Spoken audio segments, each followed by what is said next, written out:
Alright, how's it going? Welcome to the now finale of the Amiibo run, where the castle is coming up very soon. And well, there's going to be just one more region until we do it, and that's the cold area. Which there is quite the ascend thing up there. Hopefully shouldn't be as bad as what we did in Lanero. But, well, it'll be nice to finally do it because Colgera is not a boss that scales like the other ones. Because it's kind of just like a fixed fight. You just hit through the things, no weapon lost.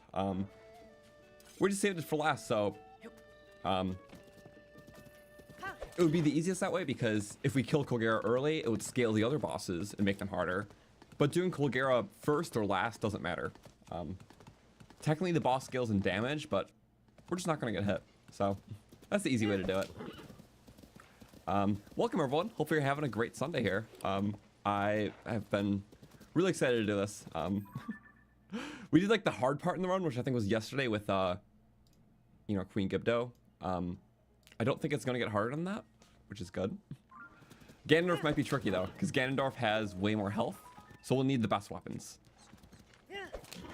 Also, am I going the right way? I don't have the paths. Whatever quick route there is into Rito. It could just be a matter of flying in, right? Not with low stamina, but we'll see. Kind of just making do. Most dangerous part of this is not the boss, it's the cold. Fair point. Maybe I should have bought some butterflies. I'll do it. I'll just get some warps. That stable is the one with the butterflies. I'll also have to warp again for the choo-choo jellies, so. Because if we combine 4... Well, it's darners, not butterflies. In a choo-choo jelly, we get 11-minute frost resistance. Cold resistance, whatever. And we probably went the wrong way. Okay. I'm at like the tower now, which I don't think we need. I didn't fully remember the routes, but you know what? We're fine. Actually, you know, this is kind of it. Because I don't want to go through the cold area. Not yet. It's a matter of how many cold potions can we do this then. Because just like the other areas, for an 11-minute elemental potion, it'll cost 48 rupees worth of materials.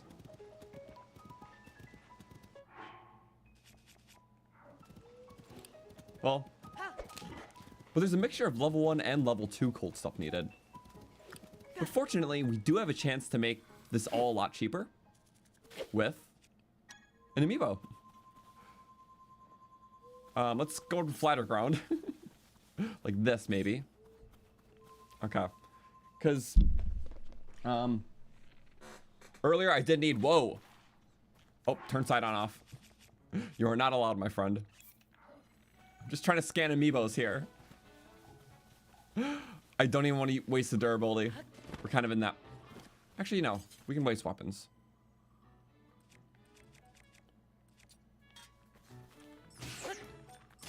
Critical at a bat?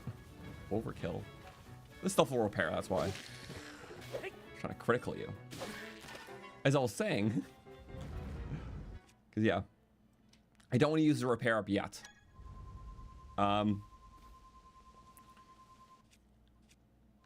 Earlier we did Tulin just to get a cheap bow for like applying effects and whatnot.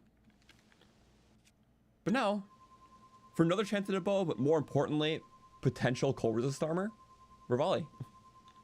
The other Rito. Oh. You get really just a few things. Heat resistance, just so much of that. Arrows are nice. And the attack up will be nice for later too. Okay. Honestly, cold resistance for the one exclusive. Okay, another swallow. We're not getting any exclusives this run, are we? Besides the 2 fabrics? Not at all. But hey, I'll take a swallow bow over a over another fabric. That's how the cookie crumbles. I wish I had cookies. It'd be better than half these drops. Healing. But no, healing's gonna be rough because finale enemies do a lot. I need to save these ingredients for selling to make money for better parts. You know, to be able to kill things more. I'll say we're kind of going the right way. Banana on pizza.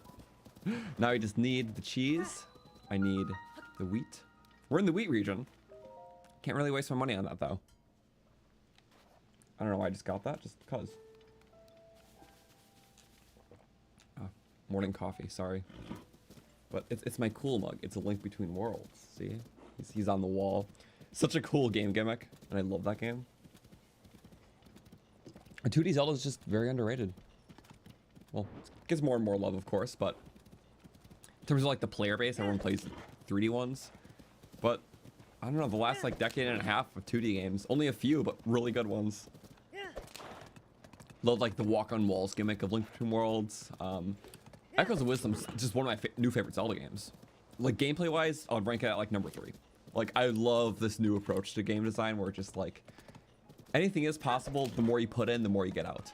So the experience can be as bland or as luscious as you want it to be. It's crazy. Okay, but I took a... No, that kind of was the best. I kind of went down. Okay. I took a route. Do we need the stable? I don't think so. Because the shrine's somewhere funny around here. I don't want to deal with that. But does Beetle have anything good? I think his cold resistance is at the one we were at and one in the snow. Beetle, come home. It's night. It's not like there's merchants that pull up at night. Ahem. Okay, yeah. This one has the butterflies, but again, it's the same price as the Darners, but they're down to potency tier. So it's good for the variety here, but objectively, it's just better to get the Darners, which are the same price. Also, your arrow prices suck, so no thanks. Horsey. But yeah, welcome everyone. We are beating the game today. So it's just the cold area, then finale stuff. Which, mind you, yesterday was a big day for like scanning amiibos and like figuring out big tasks, because we did half the dungeons. We started with the desert one, which took majority of the stream, and the water one, which involved a really unique strategy to get to Wellspring Island. But we figured it out without the Zora armor, and without Zonai capsules, and the rest was a breeze. Like Muckrock gave us like no issues, so that was really nice. Don't remind me how long that Queen Gibdo fight took. That was hell.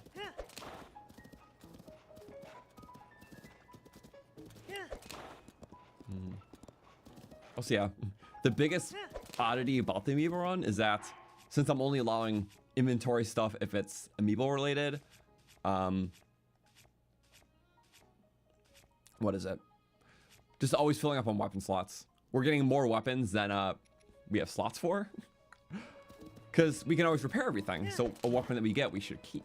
So if you allowed Koroks in this Amiibo run, which is just a different way of doing it. That's just the rule that I set for this one. You'd be able to utilize more. It would make it easier. But I'm sticking with the rules I started with. I didn't consider this to be an issue, because in Breath of the Wild, a lot of the drop tables, well, they had things like arrows or elemental arrows in them. So even if you scan every amiibo, it's not like you would get, you know, an actual tangible item that isn't like an arrow from a chest for every single one. But for this one, yeah, pretty much every drop table at least has some sort of weapon in it, like a weapon, bow, or shield. The only time you don't get something like that is a small chance at a fabric, which is at most 20%, and at least like 4%. So we only gotten 2 fabrics, which is good, because fabrics are like just nothing drops besides the first one, because we need that for the paraglider. And yeah, we'll repair. I just want to do as much as possible until then. So I can guilt-free use these weapons in the next section, just as is, because we'll repair it all. You know, I might have like an enemy or 2. Nothing mandatory we have to use weapons for this next section. It is, I have the options, so I'm gonna wait until the blood moon happens to, you know, repair them again. Yeah, little silly bridge. So for now, just Rito warp. It is much cheaper to make potions than do the, what's it called? The armors. Armor's like 600 rupees. It's gonna be our whole inventory. Oh, it's cold right away. Wait, the cold... Oh, what the? Now I'm warm. But why? What happened? Oh, there's a shrine. Okay, good. Well, thanks for warming me up. Oh, wow, that was a quick shift, if I've ever seen one. Okay, we gotta make it in there. I just want the stupid warp. I don't want to freeze, I want to warp. Boop. Oh. Oh. That's rubbish. Okay,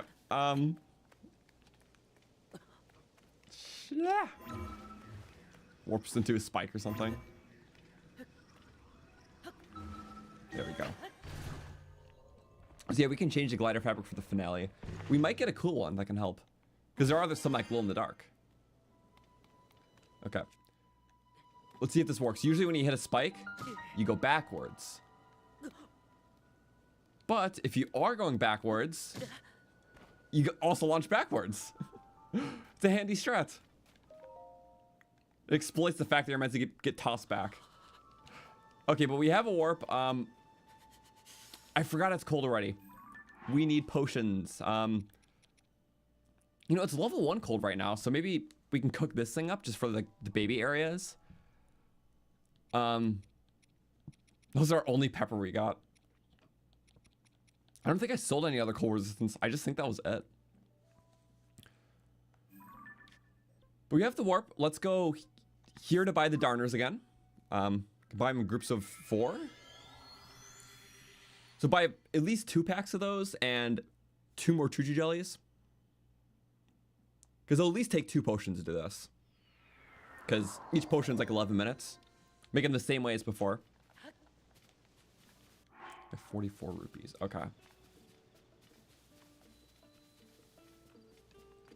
So first off, for the starter area, because it's only level 1 anyways, cook a pepper. Get a little bit. Next, we buy. With Beetle. Where Beetle? Where are you, friend? Friend. Hello. Beetle's cool. No bugs for him, so he's not harassing us this run. So I'm pretty happy with that. What have eyes got? Sorry, when I'm doing shop stuff, because I understand my counters, hide that. We only have enough for 4. Wow. And the cool thing about shops in this game, unlike Breath of the Wild, is if it's not like a physical inventory, like it's just like, you know, it's a list. It's not like items on a counter. Well, shops are stuck at midnight. If you just make it midnight, even if you're in the same area. So going to morning goes past midnight to the next day.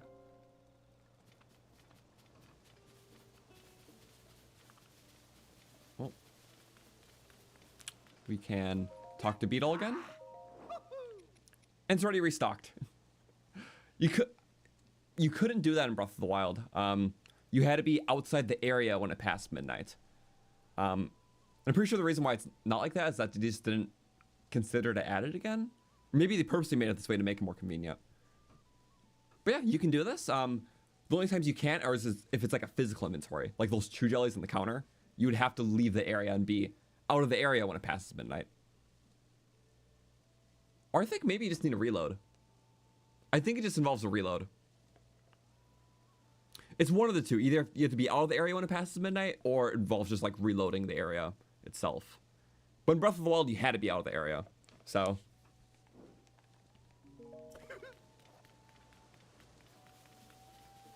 Okay, so what I'm gonna do.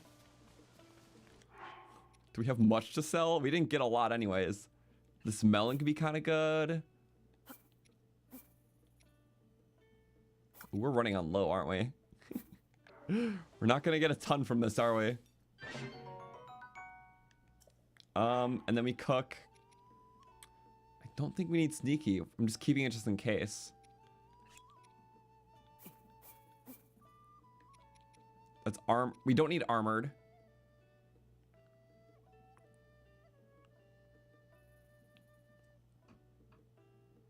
Yeah, we don't need armor. We're like one shot always. And an apple? 3 berries, a carp, and an apple. Try my recipe. Okay. Now we sell this. There's not really meats, and meats sell for a lot more than most other foods like this. Even fish. So we got 27 plus 39. Not a lot. But I think it's enough to get some more potion stuff. What have you got?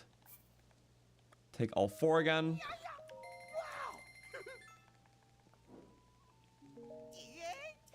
And then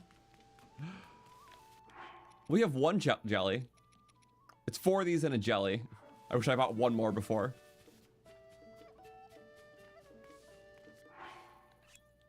Jelly. Bop, bop, bop, bop.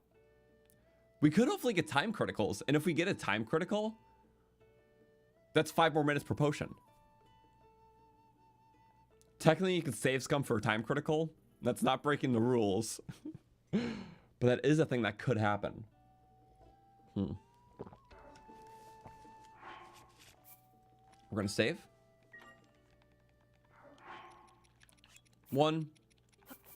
We're going to pray for that 5-minute time critical. No. But we have the level 2. We'll be fully safe up there. Even if we didn't need the level 2, the duration we get from having that many parts and that combination is still worth it. So, even for parts where we need level 1, this is still the cheapest thing to make. Okay. Now really quick, because my count is off by 1. Let's go there by 1 choo-choo jelly. That's all we need. I probably should have bought more, No, the darners are fine. If we can do this in 2 potions, that's really good.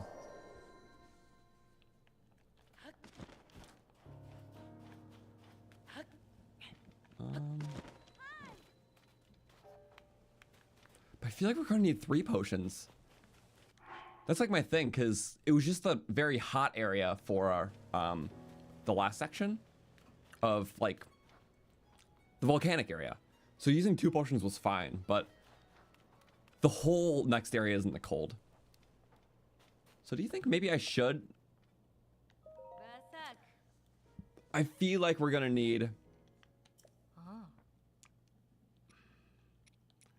at least 1, but we might actually need 3 potions for this. Because everything from that shrine on upwards is cold. I don't want to overbuy, because even if we sell it because we didn't need it, we sell it for less. And rupees are a commodity right now.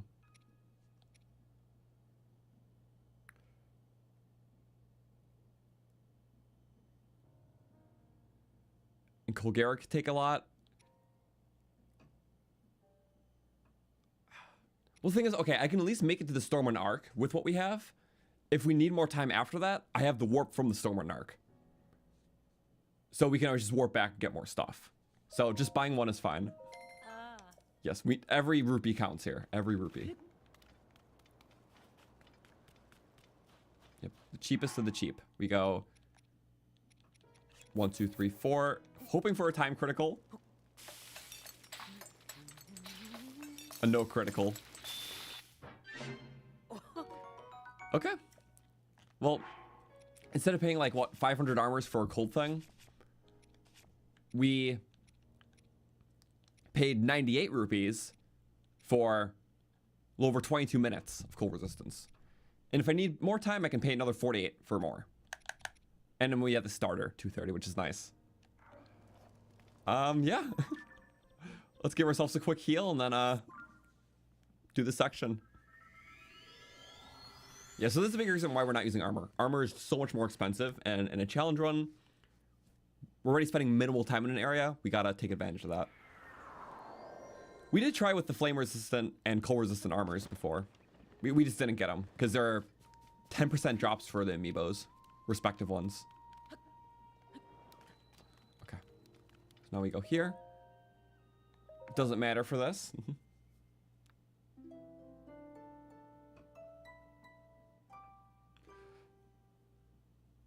I guess realistically, if you had a warm weapon, it would warm you up a little bit, but the problem is that only does a level 1 effect. You need an open fire for a level 2 effect. And when we're bouncing around the arcs, we cannot have a an open fire with us. Okay. So, we're all full. We got our potions. Now, I'm pretty sure... No, we did all the dungeon segments at least twice before. My first playthrough and then the Zonai run. Some we did 3 because of other challenge runs. So, I think the quickest way is just the only route. You have to go to the town first, then you have to find Tulin, do that little battle, go up. I'm gonna really hope there's no obstructions, like things that require Tulin. Like, I'm pretty sure Tulin makes everything easier, but Tulin isn't required. Which, that'll be key. That'll be really important. Okay, now since we're done with shops, I will unhide the counts. Damn it, it always scrolls, so... That's my phone capture card for when we do Zelda notes. Okay. We start right away, looks like. So, mitigate some cold. Baby cold resistance. That gets us a booster, so... Oh, and then, getting inside the village is going to be a thing too, isn't it? A thing that I considered, for sure. Wait, well, this avoids the pine cones. Oh, are the other bridges fine? We're fine if the other ones are fine. I almost didn't consider this. I would have had to buy the oil jars at the bazaar. Okay, the other bridges are intact. Now we just get the cinematics. Oh, you can ultra in the pine cone, that's right. My bad. There's a chest. I really shouldn't have done that. There could have been a treasure octorok, and that wouldn't have been fun or cool. So, see really quick.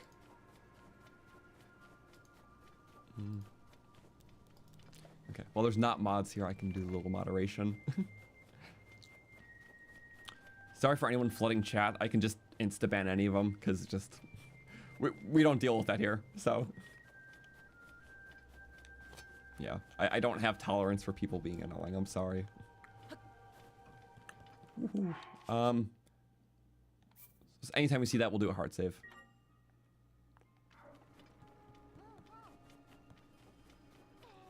We got that one. I just love the ambience. They're gonna sing. Who's the mandatory one? I only want to talk to who's in charge.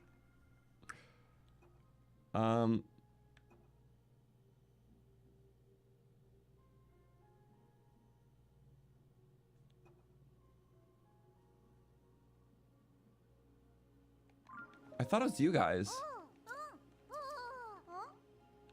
Do I need to hear this? Arc song. Oh, it's a really short song, guys. I don't know what the actual first objective point is. Is Taba here? Okay. Might as well get these things. Shrine's lower now.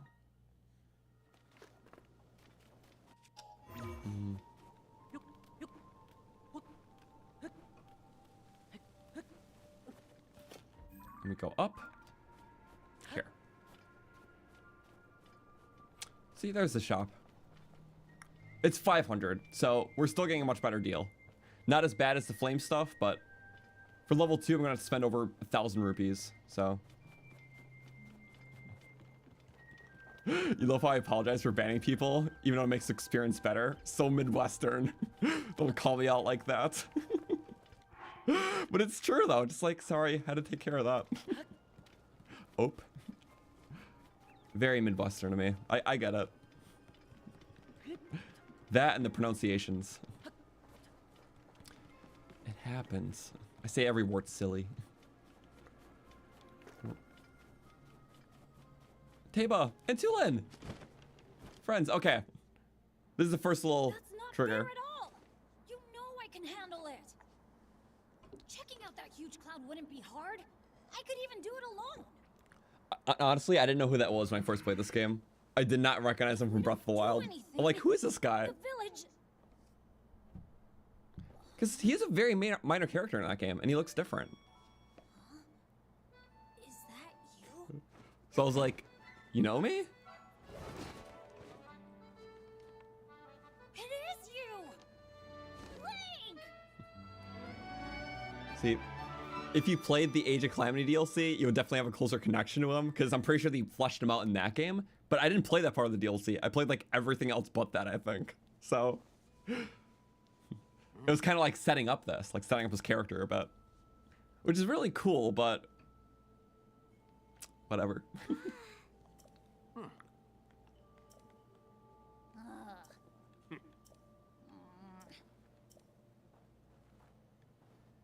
Storm Monarch, okay. So we can weave through the caves, I think, to get to Tulin. Sorry, I'm skipping all that. Yeah, otherwise I'm really hyped for the new Age of Calamity. Age of Imprisonment. Because yeah, it can be less of like a fan story, but more so like what actually happened then. And like, I'm not as immediately intrigued to like, it's not like Age of Calamity where it's like a big plot point was the war and now we get a game on the war. And this, like, the Zonai era just kind of served as a backdrop to embellish Zelda and Rauru and their characters. I was never like intrigued to see more about it, but now that they're doing something, they really have the chance to make a really unique story and world out of it. So I'm less initially intrigued because, you know, A Tears of the Kingdom never set that intrigue. It was more so focused on the characters existing there. But if they're making a whole game based on that world, they're going to make it interesting, going to take a lot of liberties, and it'll probably be very good. So a good self-contained story could be really nice.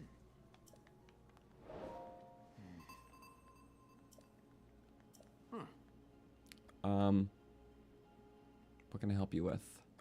Nothing. Okay.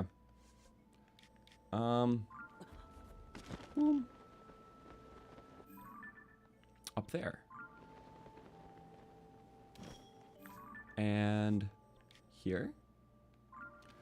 Okay, so we are cold right now. Thing is, I could drink the potions, but we're gonna be weaving through caves.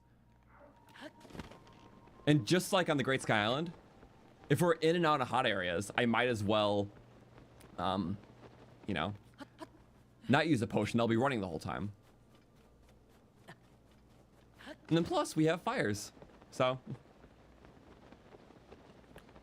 with fires, we have wood weapon. We just gotta get to it soon.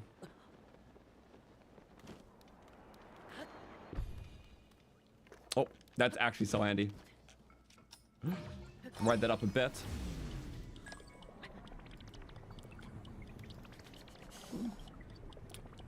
I could go straight to the tower, couldn't I? Wait, this can actually be good. Okay. Plan B, actually. I didn't expect that rock to drop. Because if I just get the tower, then we're kind of set.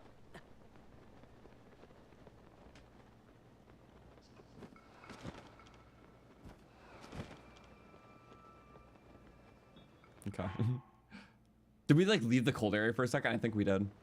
The bonders can be funny. It just did like the cold particle effect. And look at that. Convenient rock for convenient tower. That's gonna help out a ton. So screw the anti-cold resistance. We can just fly straight to Tulin. But if I didn't think of that, yeah, we could take the caves. There's some fires outside of them. This just seems quicker.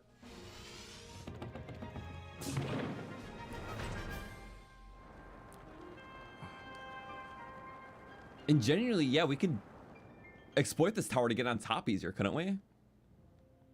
Or maybe. This archipelago seems kind of low, actually.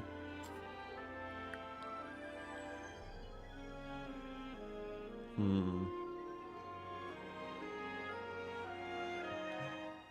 yeah, I remember last time I was in the cold area here. It was during the Zonai run, and we had, we tried a lot of means to, like, have a device to go up these mountains. I think this will be simpler though.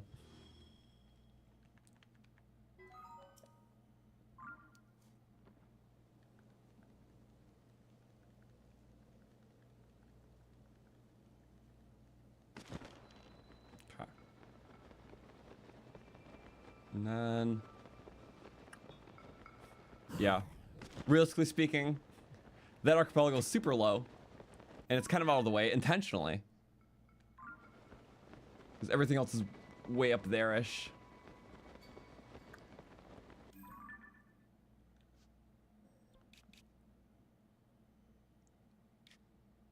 Oh wait, you have to talk to this guy, don't you?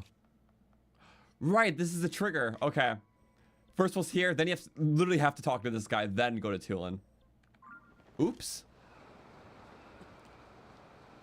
Because they want you to start here to go up the path, which normally is really cool. It just, we're challenge running, sorry.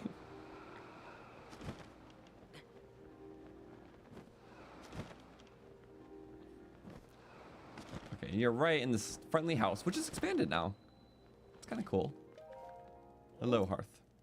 I believe this was the blacksmith from Breath of the Wild.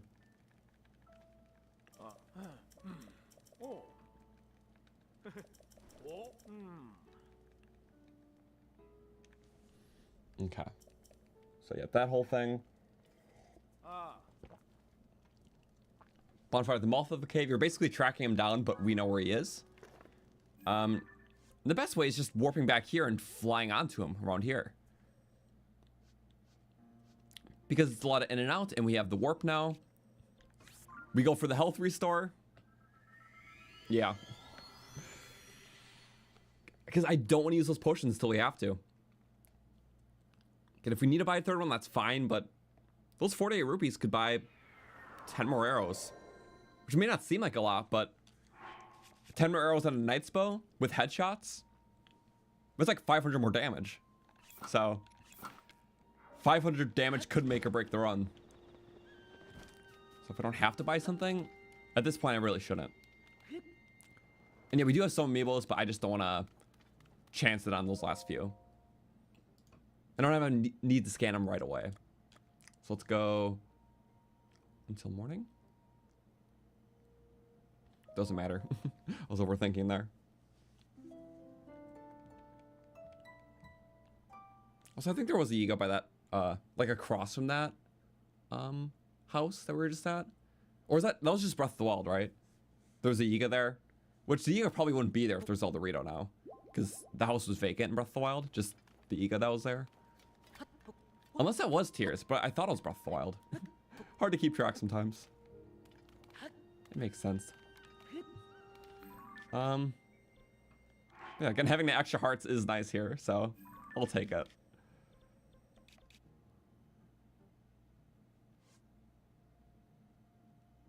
Tulin went to the Hebron South Summit Cave. Okay. Although the objective's still there, I believe we did the trigger to now be able to find Tulin. So we take the tower up, we literally glide to him. And then yeah, the ascent. So basically we just got to make sure to hit every single trigger point so we're not skipping something. There's more points like that here than there would be like for the Sidon quest line, where you just had to meet him like right before the temple. In this, I believe there's this next one, then there's like one like near the top and then like halfway up to the arc. I forgot exactly, but we'll figure it out. Ooh, okay, we're not. Yep. I believe it's the peak, which should be a simple glide. It's right there, I think. Okay. Trying to run my hearts a little bit. I'm gonna run my hearts a little bit.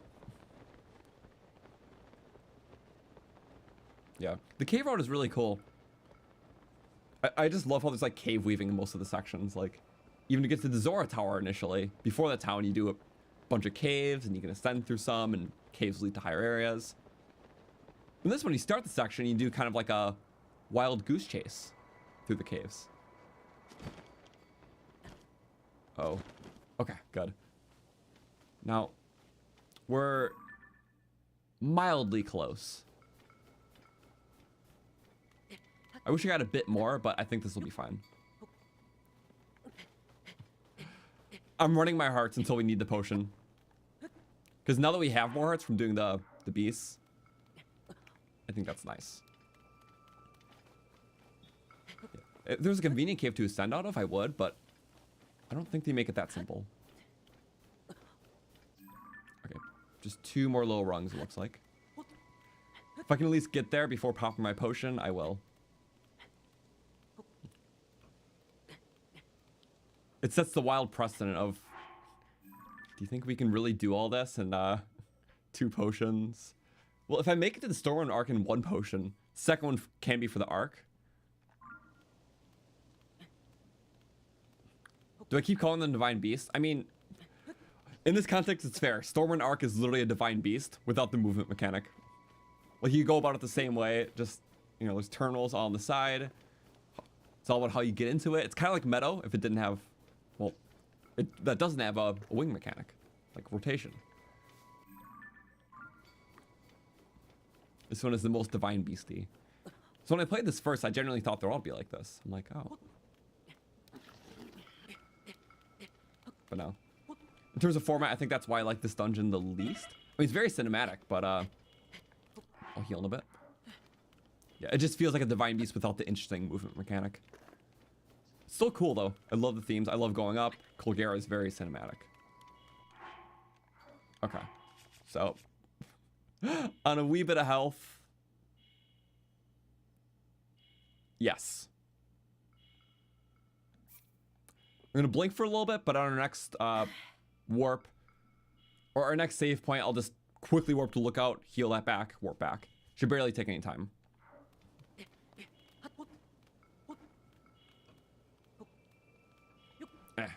There we go. At the peak of the world. Tulin! Oh, sorry. Keep draining my stamina. Boom.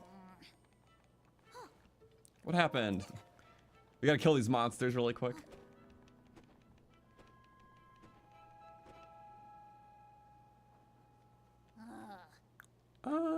Sure thing. Cool. Well, I can't use that, but I don't think it's needed at all. It assumes you're gonna have it, but if you don't want to use it, it's gonna be hard. I have to like not press A. It's such a big button. I want to hit it. That's fine. We should be fine. Where's this stupid bird? Chewing on my time. Ah. Oh, there's no monsters that come or anything. Right? Oh.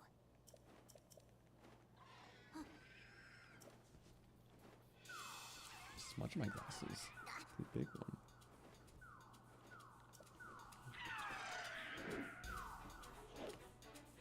Okay. Vocal Blinn. This is gonna be a tough, very tough fight. But you know what we do? Anything. Critical. Because I can. Bink. Or you know, I could just give him the freeze too. Bink. And bonk. Thank you, Tulin.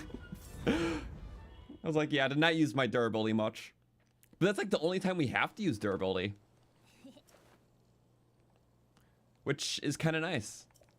It can be very cinematic, so I'm just gonna...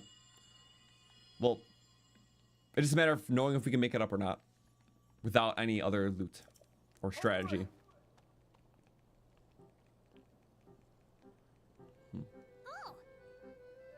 You think there's like one platform in the chain where you can't make the horizontal distance without Tulin, but we'll see. Okay. We could always figure out with like a bomb shield or something.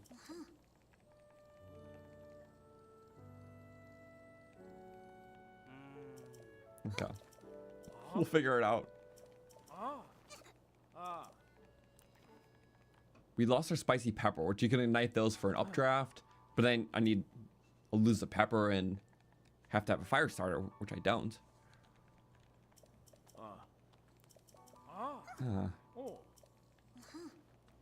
I wonder what the strategies will be. Okay. Yep, now it's a matter of going there, which I think there's another trigger near the bottom. Near the bottom of the chain. Okay. Luckily, it's closer than I remembered. Fly up. Yep. Figure if you take the direct route, it's pretty quick. Oh, it's like they want you to go here. It's meant to be very Tulin coded, but... Oh, don't do that. That didn't count. Okay. As long as I don't actually activate the ability, we're fine. He's so ready to, though.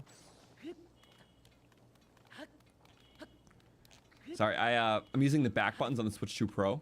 Ooh, hi, chest. I have my A button there, B button there, too, in case I need it. It makes things like sprinting easier, or certain weird little combos. Like if I do a spin attack with a two-handed weapon with the shield on it, I can hit the parry easier if the A is on the back. Complicated stuff, but it helps. But also have to make sure not to, you know, accidentally hit it. Also, I'm sure we can just do this. Please, please, please. Okay.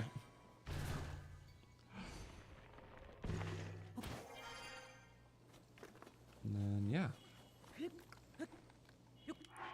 9 minutes to make it to the arc. That's like the hope here. Because then we'll have the warp on the arc.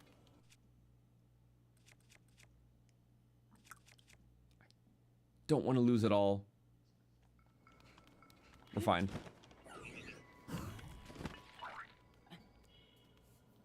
Shoot. Freeze. Okay. Timing. Works wonders. That is not a ledge. Crap.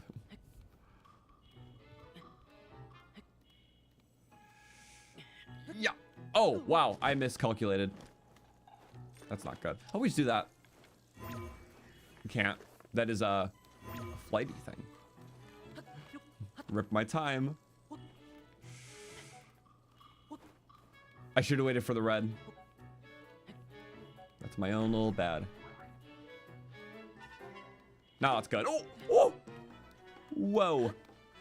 That was lucky. Woohoo. Can we get up there? Yeah, we can. Anytime I can ascend, I will ascend. The ascend points are so natural here. Sometimes I have to like think about the ascend. Oh, no. Okay. Of course there's snowballs. You don't see me though.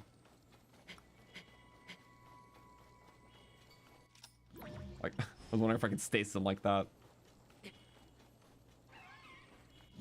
I'm ready for you. Throw it. I dare you. Oh, actually, no. I don't dare you. Get out. Woohoo. I just know we're in bad territory right now.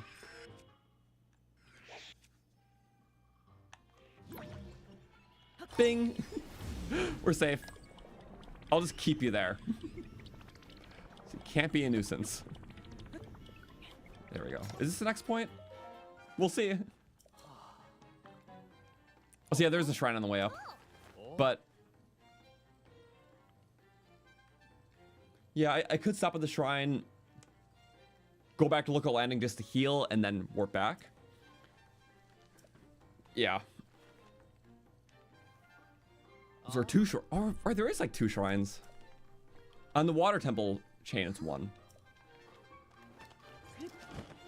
But also, I think this is bigger than the water. Yeah, I can't tell. Which one's bigger? This or water temple chain? Well, in this run, this is bigger, because we're actually doing it the normal way. Oh. And yeah, Tulin's helpful, but Tulin's like not needed. There's like convenient ascend platforms going up the unique architecture. So I love this architecture. It's really cool. I might have messed up. So we're gonna go Slinky.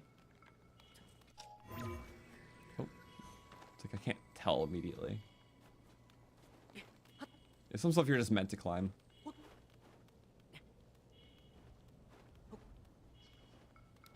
Oh, yeah, there's a little stand.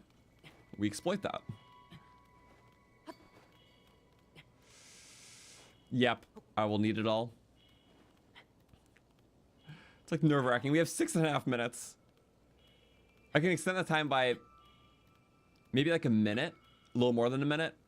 if we warp really quick, get a full restore. So we can run through those hearts then. Okay, I think that was the best way up.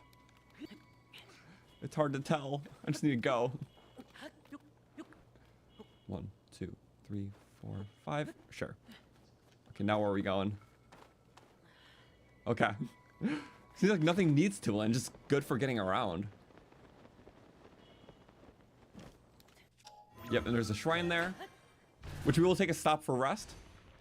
But the goal is I still want to get there before, well, without using any more potions to the Ark. Even if that means running our hearts a little bit. Between this 6 minutes and what we'll have in full hearts after the shrine, I want to get to the Ark. Because I'm going to need that full time then on the Ark in full Colgera.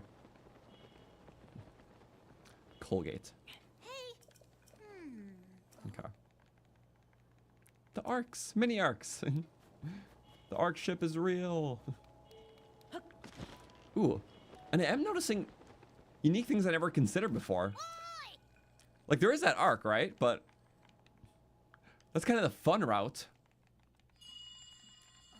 It is definitely fun. Also, yeah, this was a mandatory interaction, I believe.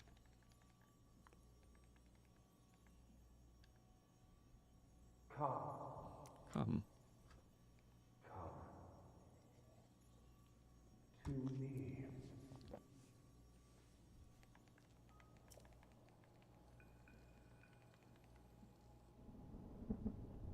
Arcs. The Stormwind Arcs. All the mini-me's around. I like the mini-me's. When Big Thing has much of itself but smaller. Yes. It's like purple Pikmin and the white Pikmin around it. Similar concept. Okay, we can't take the Ark, but I see the shrine and a Ascend pillar right there. So it's giving us options, and this is probably a quicker option. Maybe a little less fun, but quicker. Pink. I didn't even know that was there. But it's like, that helps. Whoa. Okay, we're good. Now good for the warp points. Also just to start some annoyance. Yeah. Warp back for the heart restore, and we will probably need these hearts too for when the potion runs out. To give ourselves another minute or two in the cold, just to guarantee we get to the ship.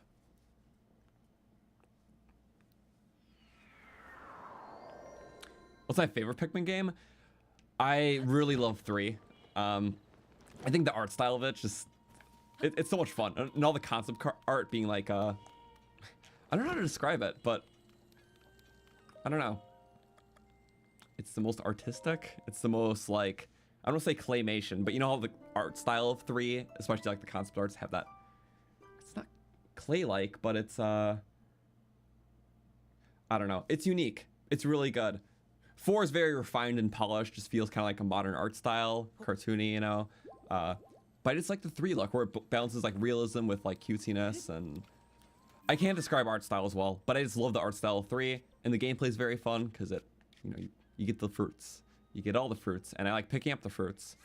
4 is awesome because I like all the little treasures, but I don't know. It's hard to rationalize why I like Pikmin games. Some games I find the creatures are cuter and the Pikmin are whimsier, and that's my rationale. I like 3 a lot, so. But 4 would be my second favorite because there's just so much in that. So I think Pikmin just did get a lot better after the originals, so. At least the aspects I like about it. Okay. 4 is a little overcomplicated. There's just a lot to do. I like all the challenges though. I just like how more focused 3 is. So. But 4 is like an everything Pikmin game. So it's awesome, but you know. I played it once. I'll probably replay it down the road. Pikmin 3 I've played several times because it's much quicker and to the point. Nice that way. Okay, so we can't go there. Hopefully it didn't just mess up our opportunities. This is gonna be hard. What?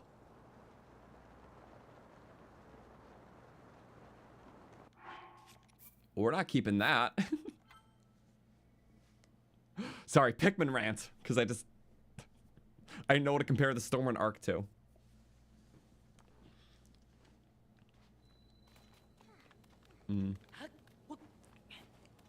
Was that a good comparison or excuse to talk about Pikmin? Who knows? But I know. Okay. So this is a much better point. We literally have to tactfully find the best way up.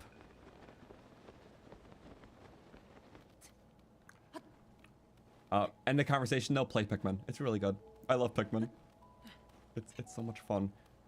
It's like definitely still underrated too. It's like Pikmin 4 got a lot of sales, but the series in itself, not a lot, and it's a really, really good series. A lot of like strategy elements or like a time management, but also it's very cute and fun.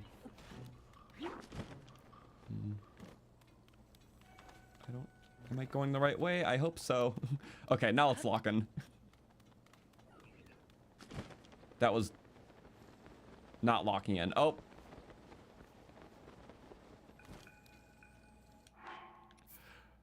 Here's the problem with this. If we don't get the good routes and we fall, it's fine.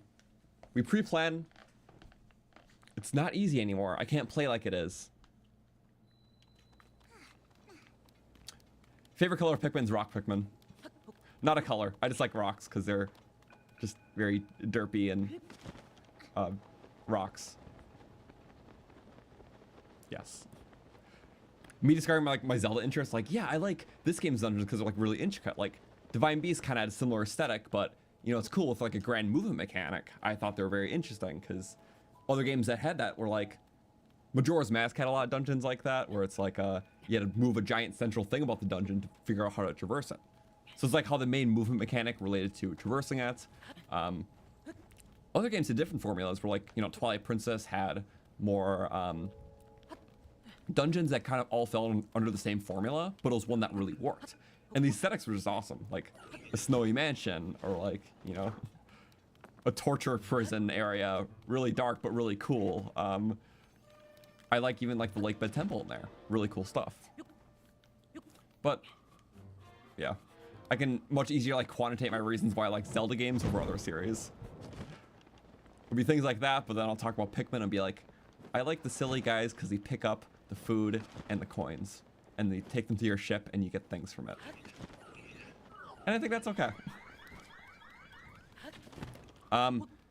Favorite Zelda game in terms of like, well, obviously it's Breath of the Wild, but in terms of dungeons, I think it'll have to be Twilight Princess. Again, because I just love the atmospheres in a lot of them, even though a lot of them have a similar kind of formula. There's cool item gimmicks with a lot of them. Favorite dungeon of all time's got to be the Sand Ship, though. No, that's hard. I also like Arbiter's Grounds, so. But the Sand Ship's really cool. In fact, okay, my favorite chapter in any Zelda game, which, to make that clear, it's from when you start, like when you go into an area to when the dungeon is done. Like that's what I consider a chapter. So when we arrived in Rito Village at the start of this chapter, it ends by defeating Colgera. Yeah. Favorite chapter is the Sand Ship from like, or like the whole Sand Sea chapter from Skyward Sword in any Zelda game. So good. I don't think I need, oh, okay. I thought I had to break the icicles to ascend.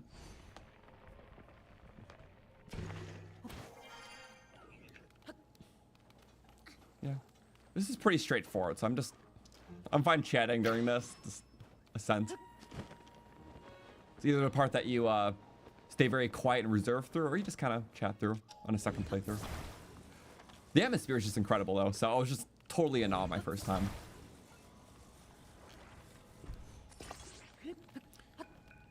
How do I feel about the Zelda timeline? I think it's really great. I don't consider it law, like as in, you know, the games are all legends, so they connect together like loose puzzle pieces. It's not meant to be a perfect jigsaw fit.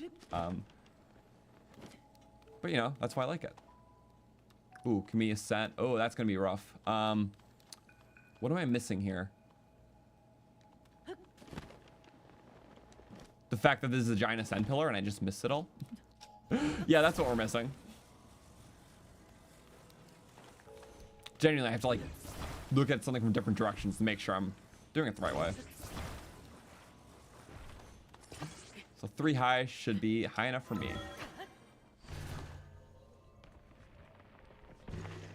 And we're in a little prison. Oh no. Get out of the prison.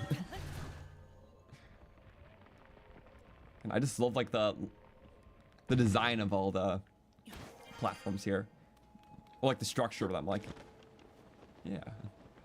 Oh, this could be rough. Yep. It's still possible without Tulin, which is kind of cool. Just not easily, you know. We were at 1:23 left.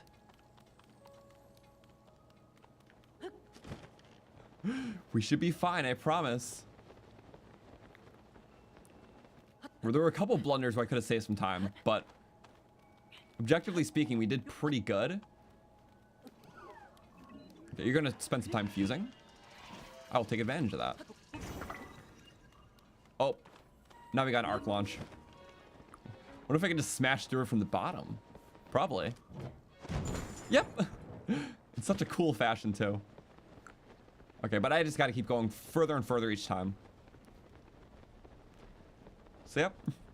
Maybe good we launch like this, because we have rocks. You're meant to do something fancy to break the rock. But no fancy. Me smash. Like Goron. Boom. Okay. Now we're hitting the quick part. 25 seconds of cold.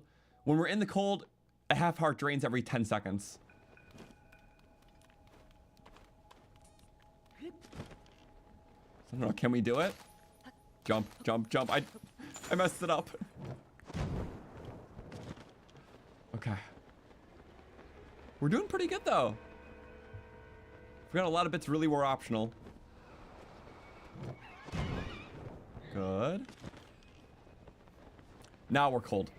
Okay, as long as I can make it to that shrine up above before we die, that'll be crucial. I don't have to go through that. I can just go on top. Okay, there's that ascend pillar. Oh no. It's like up there, I think. We can do it. A lot of birdies. If they hit me, that chews up my time.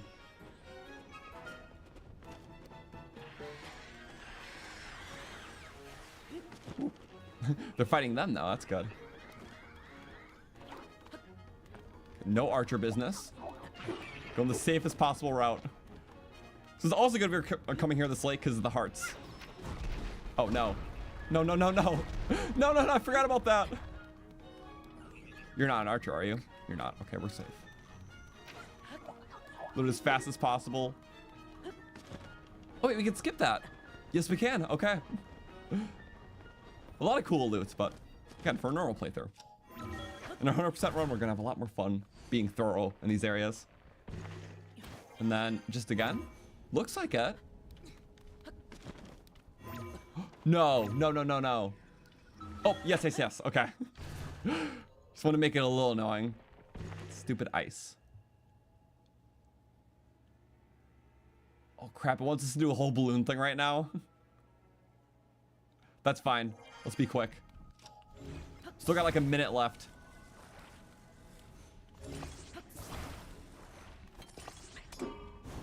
Go. Just don't burn ourselves. How far can we exploit this actually? It would be faster to get off now anyways. Plus time. Okay, come on. Creepy music going on. The death crawl is creeping up to us. Okay, shrine is somewhere. I don't remember where. I think we're like extremely close though. Go like that. 1, 2. Oh my god, we got like 30 seconds left. Full stamina on that. It's over there. Okay, we're doing good. Gonna glide straight into that because it's positioned well. Oh, this is rough. This is really rough. No! Oh, we're not gonna make it, are we? Wait. I believe, I believe, I believe. It's silly to believe right now. Okay. Obviously no, but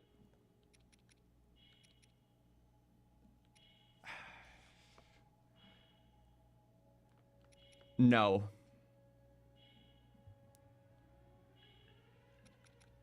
We're simply not.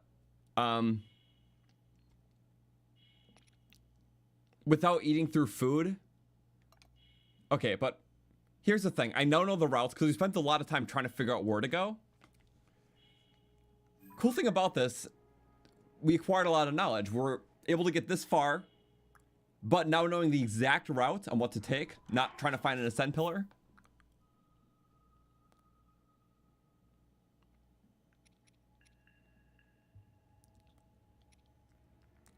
Start back from that shrine warp, which we had a lot of time since here. I believe we can do everything, even get to that shrine before even cold resistance runs out.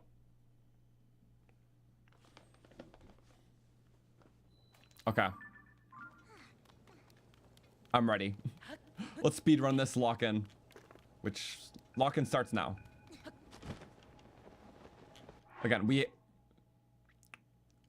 less than 5 minutes to make it to the shrine, even past where we were. I think that's doable. Remember, we spent some time just climbing. Locking in starts the first attempt you're able to lock in. I don't have like rocket shields because we can't fuse Zonai devices. I can only fuse amiibo things. Okay. We do that. I know I can make it there. I just have to make it there. Let's grip the left side. Yeah.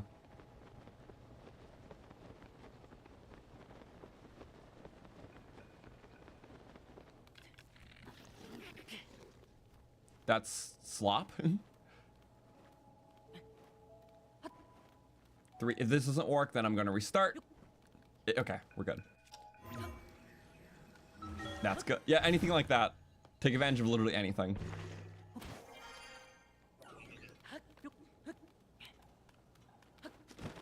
Gliding is faster. So we'll use that. It's speed running. You can't miss any of these because then it's just a bad mistake. Then the arc. Okay. And you get full stamina while jumping on an arc. Yep. Barely helped us there, but it did help us. Wait, then I think we can just go straight at the pillar right away. Don't have to do that whole mess. Well, we did like that one at first because I didn't even notice that. I feel like we were on this area for like a minute last time. I'm gonna guess we only need 2 of these crates. It's just 2. Yeah, it doesn't look like we need 3. Nope. Okay. That saves time as well. There just were 3 to make it look more like you could. Awesome. And then a perfect sprint. We missed the jump or the sprints. We made. Well, the sprint's not really needed. I don't think you get more height or distance. Just feels cool. Makes you feel like an athlete. Like that. Ooh. It's like, should I have ascended? I don't know. I think this is just as fast. Yep, I remember this. Let me just go below it. More time efficient than like climbing or whatever. What's up? Okay. I had to get a little jump there. And yeah, I don't think popping your paraglider early in the jump decreases your height. I don't think so. And then for ultimate speed, we hit it with the down thrust. Down. Whatever, that's fine. And for time, we are at 2:37. Didn't we like run out soon around here?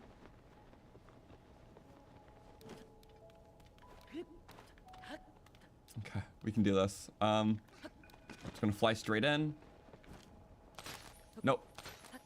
It's gonna be a lot harsher, I forgot. I don't know if that's enough time to make it to the arc itself. Because that shrine is pretty close. I don't know if I want to risk that though. Okay. It could be, and that would be a huge help. But it's hard without Tulins because there's a lot more jumping. A lot more patience needed as well. Full stamina, take full advantage. Okay. Under 2 minutes. Plus, remember, every half heart's 10 seconds. So 20, 40, 60, 20, 46. That's like 2 minutes, 10 seconds of a tanked cold resistance with life. Exactly 4 minutes. I don't think we can make it to the arc warp in 4 minutes. That could be awesome if we could, though. Also, if we lose hearts here, we lose time. So that's the problem. Oh, don't mess with that.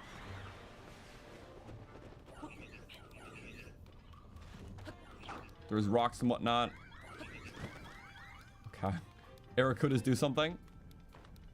Also.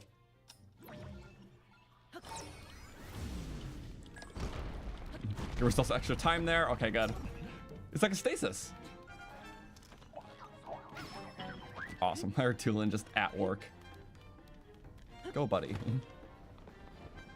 Okay, now we do the ascend stuff again. Still faster to ascend. I'm so glad we redid this.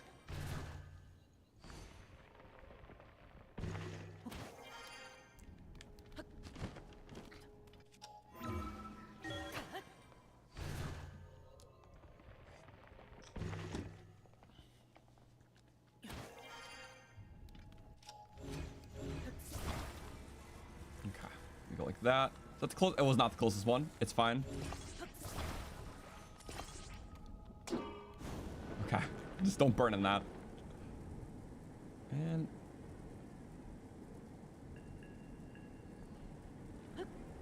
okay. To avoid any possible climbing. This is almost as far as we made it, and we almost died. I'm glad we did like a run, just like search around a bit. That was actually very helpful. So when there's attrition, we need that. 28 seconds. We were like almost dead around here. Alright, you get full stamina. Forgot.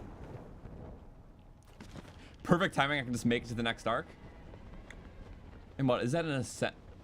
What is underneath that? It's a big, oh, much bigger arc, right? Big jumpy arc. Okay. It looked kind of like an ascend thing, but 1 second left. Boom. Now we have officially like 2 minutes to make it through.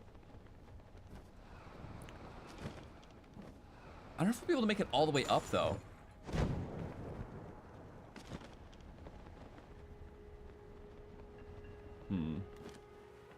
Okay, next check.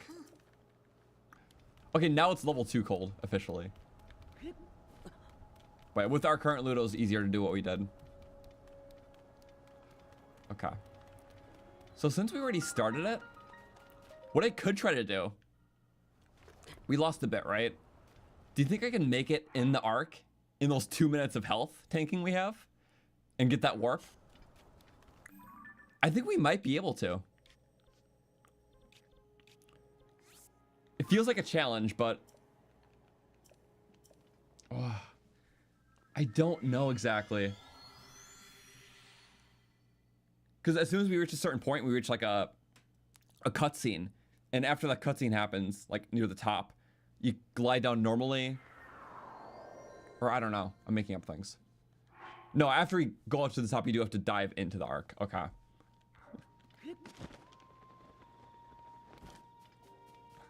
I'm like really wondering. The time does seem fickle.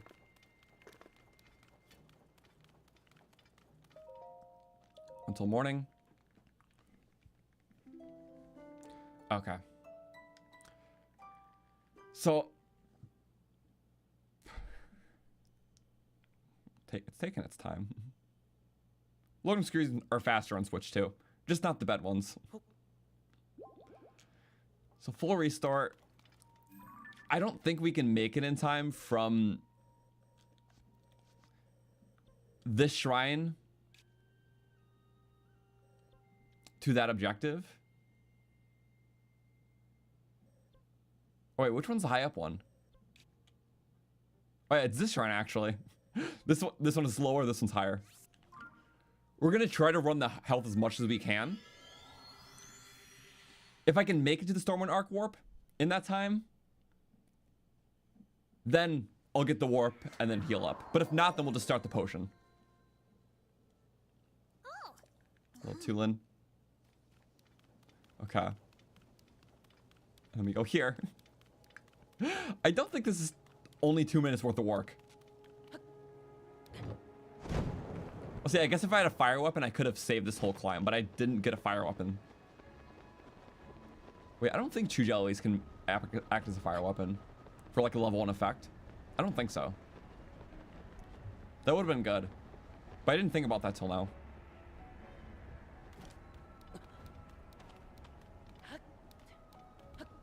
Here we go. Here we go. Yeah, I'm not even at the main part yet. Yeah, we're still gonna run it though. The arcs are flying. You're meant to use Tulin to outpace these. We don't have Tulin to outpace these. And you go with the one charging to you. Oh, right. There's like these checkpoints. We might make it pretty close.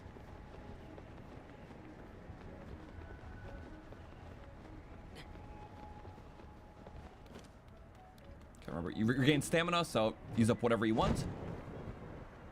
Yep, that one's coming at us. Then we can probably fly to that one. Oh, we can do this in good time at least. We won't be able to live through it all, but okay. Now we gotta catch it. Never mind, it's literally easier to go there. Just by a hair. Okay. Last few seconds here.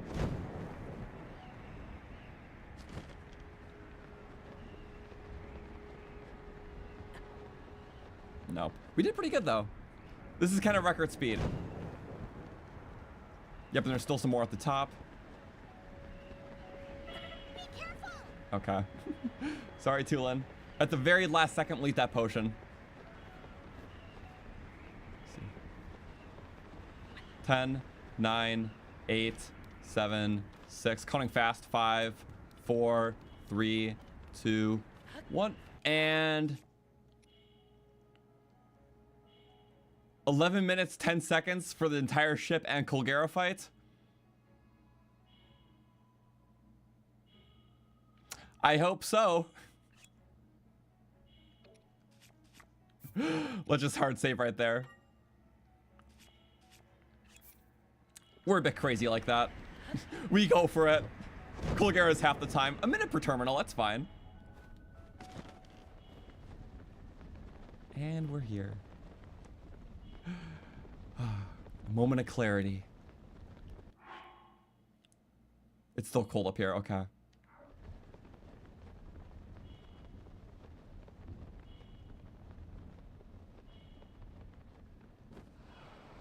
And here we are.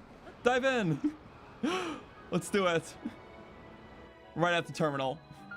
Oh my god, the atmosphere is perfect. Aesthetics top 5 Zelda dungeon. Build up. Cinematics to fight. We can't go about it cinematically. Just briskly. Did it used to be laggy there? I didn't notice a lot of the frame drops like some other people. I can tell it's a lot more fluid, but yeah. Unless it went below like 15 frames, I didn't really notice. Or if it did, it just like went over my head. Because I always remember that just being very cinematic. Okay.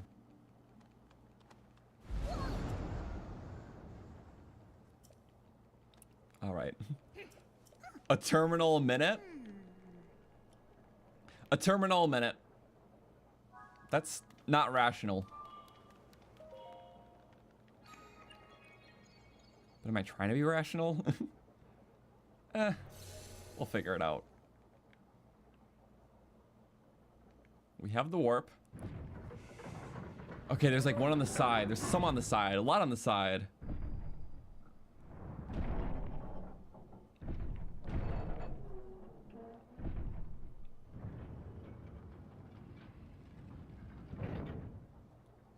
Yeah, we're really cutting it close. Like extremely close.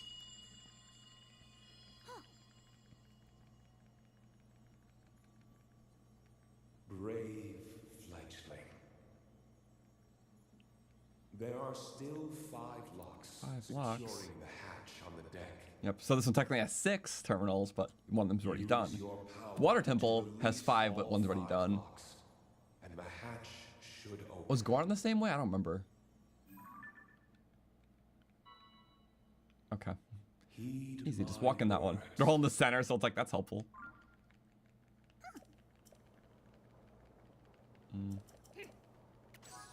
Okay, boom. 10.5 minutes. Well, I'm just gonna do what I can think of right away. Such a cool place. Where are they, though? We'll figure that out. Oh, there's one. Oh, it kicked us off! No!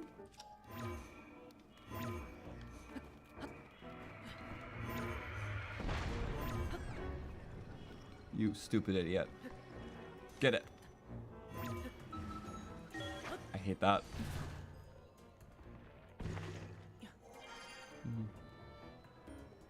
I might just like restart and then... There wasn't an autosave going here?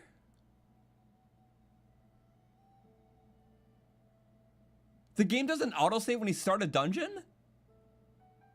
Excuse you? Guys, I'm sorry that this is annoying, but looks like we have to create a save at the start of the dungeon in case we mess up at the start. That is the last place I expected not for there to be an autosave. Okay.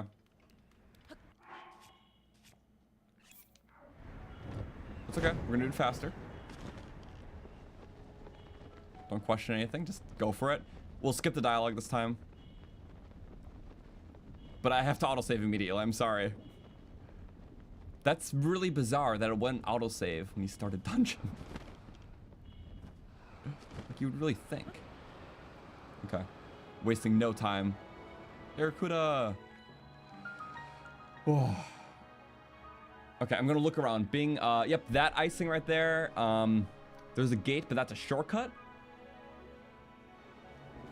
Okay. Good. Okay, I can't skip this cutscene, I'm sorry. There's also the one underneath. I don't remember which side we have to go to, but I think it's either. Remember, we can utilize the warp here. Because for a lot of them, it'll be quicker to do a terminal and warp back. Sorry, you have to see this again. I'll do a hard save right afterwards.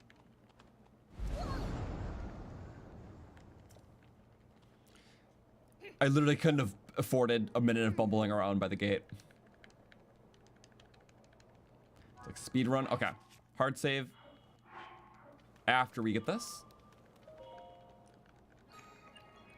And the laser one on top. There is one on top. Okay.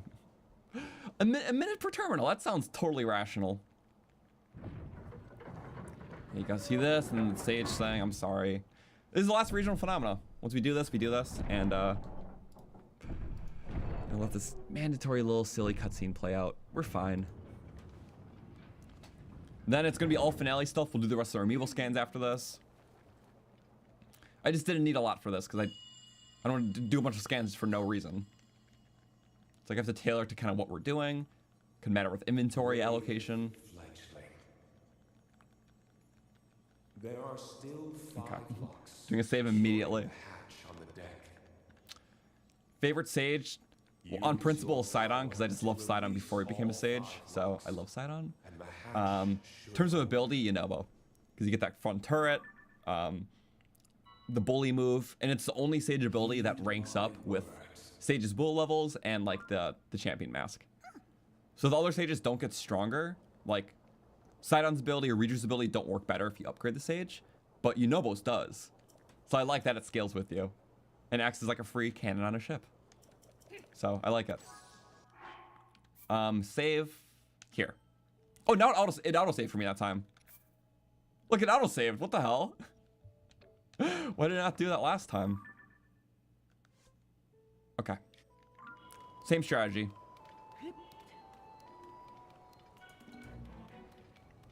Cinema. Go like that. I know where I'm going now. I don't even have to break it. Just do whatever. That's for a chest. This is recall. Wee, bye-bye bats. Okay. I know where I'm going. It gives you a shortcut, like I'm gonna need it. Okay. We extend the gears out. All right, icicle, I forgot.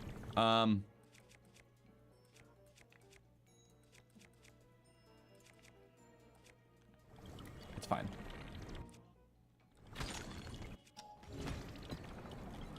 Don't slide too far now.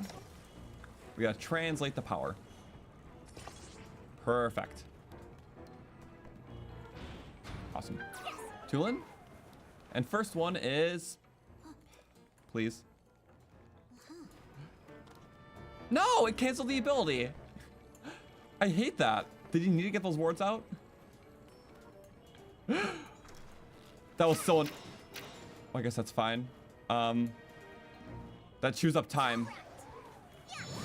That's so annoying. It happens every dungeon too. Your first terminal. Yeah. Whatever. Hey, Link. I would push the constructor in the gears if there was time. Okay. That was the only one in this wing, right? I believe so.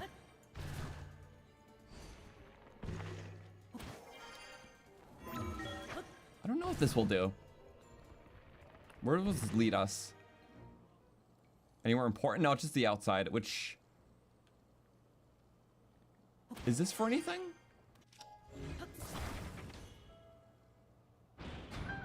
I think there's one in here. Or is it just a chest room? It's just a stupid chest room. Okay. How...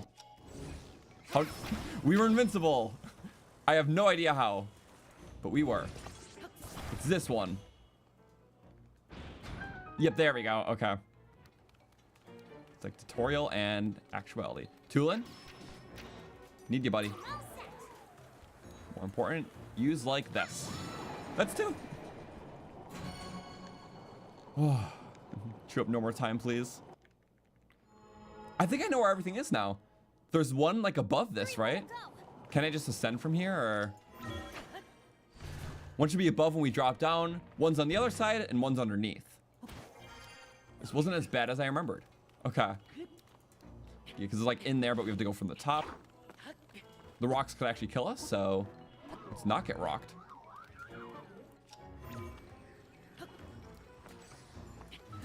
That. Mache. Also, yeah, Sidon's like my favorite stage for like utility stuff. So, the shielding, protection against the heat. You can shoot bomb arrows in volcanic areas through them because it like coats it. You can coat shock things, so it creates shock orbs. Sidon is literally the most versatile sage, so I love him.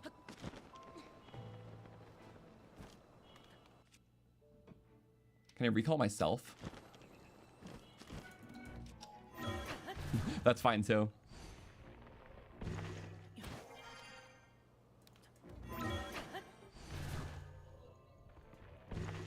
And you just keep going up? Okay, I lost my up opportunity. What is the best way up? It's here, okay.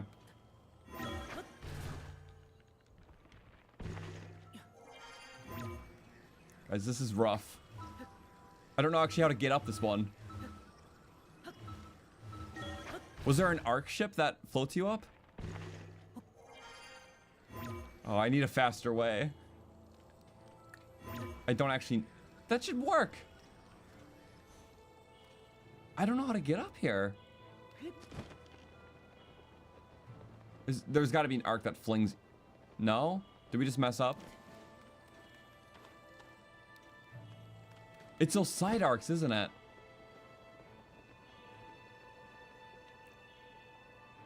Wait, let me test something. I know we're on low time, but... This is kind of crucial right here. Okay, this is the later part. I acknowledge that. Oh, there's wind in the middle! Can you just take that wind gust up? Oh, I forgot about that. Yeah, you can. Executive decision here. We now know where to go on things. Tool and shoot up time. For this, maximizing time is so efficient because we will lose to not having enough loot otherwise if we make more cold potions. Okay. I now know what to do. So now it's like a speed run. We use what we learned on that attempt to go way faster. I didn't see our time, but it was definitely down a lot. So we go like that. We go through the bars. Like that.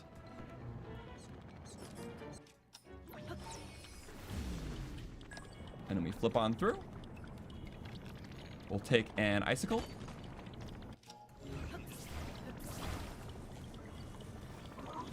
Gonna do flippy spins. Don't appreciate those, but you do you. Okay. Then we trigger the cutscene first. It's not triggering the cutscene. Tulin, trigger the cutscene. There we go. Tulin and I actually fly over. As long as it doesn't get used against an enemy. Good. We hit the enemy that would have been using it against it. So, rules. Hey, Link. This thing. Oh my god.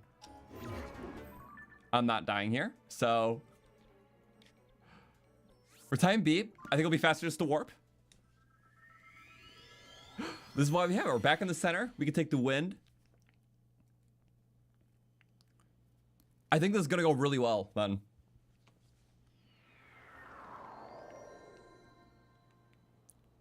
Okay. Less than a minute to do that. Okay. I can go like that. Let's do that second one we're after. Which is like that. Take an icicle. Just like here. Someone's pushing me around. Boom.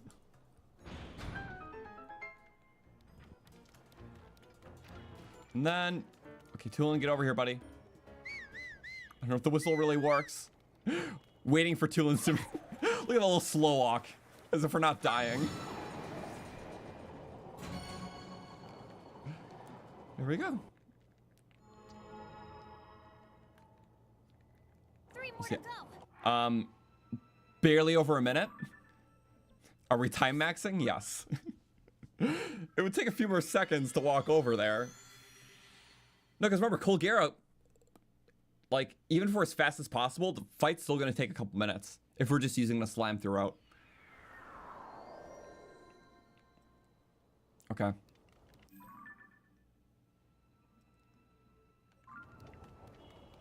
Go like that. We go here. All the way up. Okay. I see the birds, but that's Tulin's job. Yeah, thank you for recommending the wind thing. I forgot. And then because we're just this cool, we're just going to hop on down. Oh, it's pretty easy. Is it just here? Back down, please. Nope, it's actually a little more. Okay. Wait. It's here. Okay, I'm like scared. I didn't want to be uncautious. Boom. Number 3.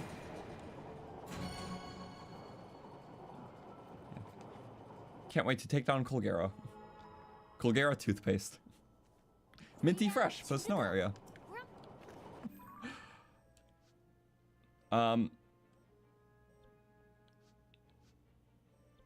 Yep, there's one on this side which we need to board the left from, and the other one's at the very bottom.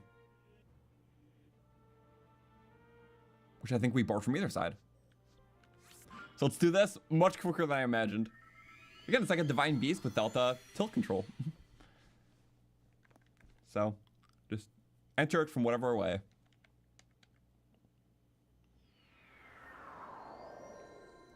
Then we go to the left side. I think it's left back. Oh, that could be back. Bad. Looking down, they don't shoot you as easily. I think it's here, right? Ooh, yeah. Like directly down. I think this was the longest wing to do. Oh, that's annoying.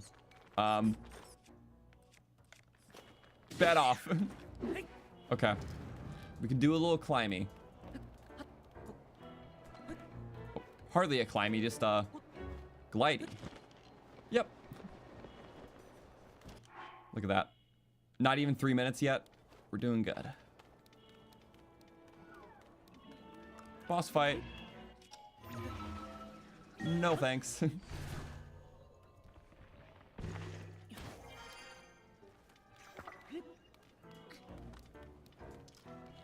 Okay.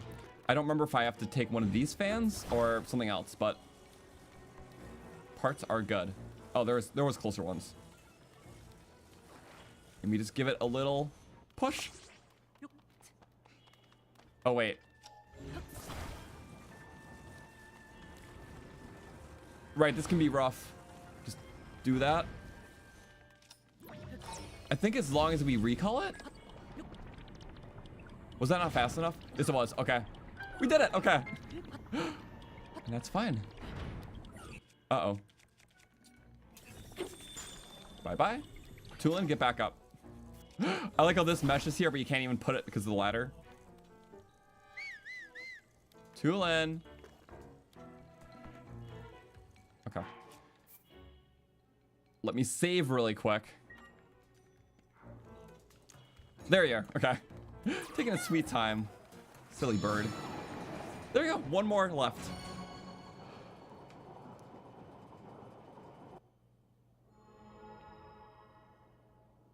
No, nice thing about this, I think we're just right. Yep. I'm not even gonna warp for this one. You can just go straight down in the center. I might have blocked Tulin with the lid. That's fine. 6:45 left. We're doing really good. I just don't remember exactly where we're going. Maybe let's not guess. Okay, we're doing good. Am I going right? Yes, I am. Just here. Freezy. And it's Tulin time. Where are you, buddy? There you are. Right here. All 5 engines. Like 4 minutes only. So less than a minute per terminal. That worked super well. It's meant to be the starter dungeon for a reason. That's it, Link. But the good thing is that we have over 6 minutes for the fight. And there's 6 points to slam through. I think we can do every single one in under a minute. So I don't even think we need the health restore, do we? Let's save to make sure.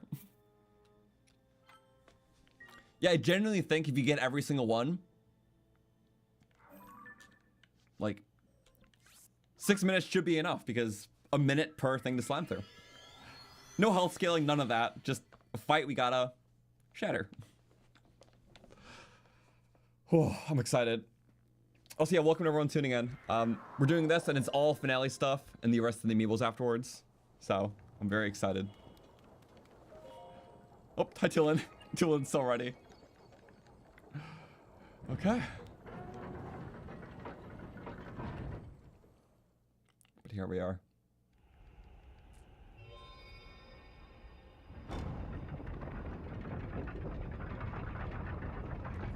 And what do we got? A little friend? Yeah, secret stones down there. Ooh. The winds shall guide us.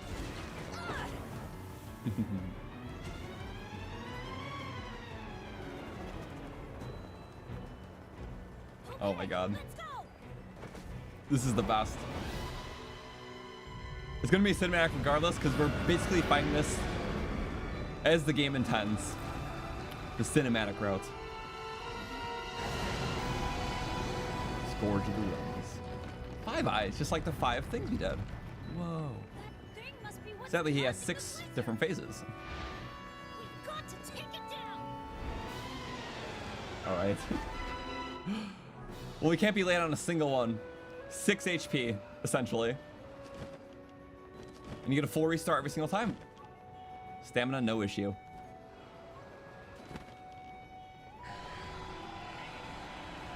The soonest we can go through is now. That's 1. 5 more times, no more hits. If I can get a double hit through the back. I don't think I can. Just pick a direction and commit to it. You can technically smash her on the side. It's just not... Wait. No! Oh, if we can get that, that'll be really good. It's hard, though. It's really hard. That's just kind of lucky timing. First phase is much easier. Dodge all the spikes, though, and that could kill us. Any single one of these could. Whoa. It threw! Dodging game. The coolest fight ever. Oh my god. We're in belly side? Yep, we are. The pinches mixed us. So, this one, come on. Oh no. Wait, wait, wait. Nope, nope, nope. Ah, wait, nah! It is possible, just very hard. And I'm crazy enough to try it. Just don't hit the spikes. You're starting early. Is this safe? Not at all. Am I doing it? Tulin, you're in the way. Tulin, you're... There we go. Yes! Second phase. Less than a minute of spike. Either I make it my first attempt or it's like the 5th attempt. I get it. Okay. Yep. I cannot waste anything on heals. Our reward is getting the heart container to heal that way. It's do or die. Yep, tornadoes, but we're in the center. Oh, man. I forgot. Nope. Dodging is kind of hard. Okay. You don't have Tulin for the mobility. Go straight in. Got it. Yes. Woo. So clean. Can I hit on the back? No, I'm not going to try that. As long as I'm not hitting the spikes themselves or his like little claw. Get him, get him, get him. Yeah. What? No. Oh, he could have meleeed. Crap.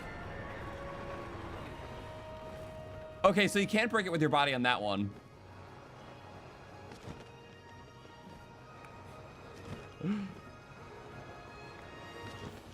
Okay, no what ifs. Maybe we can get on the next. Just going to the middle one, so I might be able to break it on the final little end phase there. Okay, it's going to do tornadoes. We're still 3.5 minutes, so half the time, more than half the fight. Done. If I accidentally use Tulin, that's a mess up, though. Oh, come on. We're running low on time here. We were a little far. You still have a couple spikes left. We gotta make it. And yes! Okay. The last possible moment. That was terrifying. Okay, I'm gonna try this though.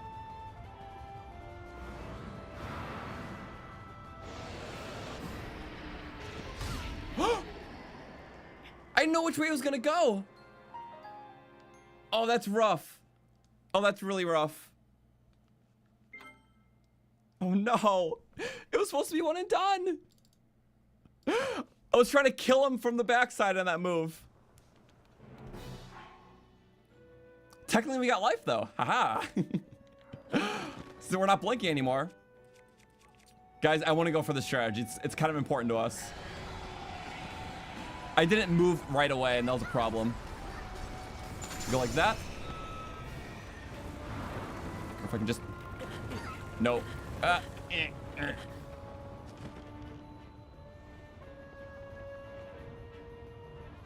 Okay.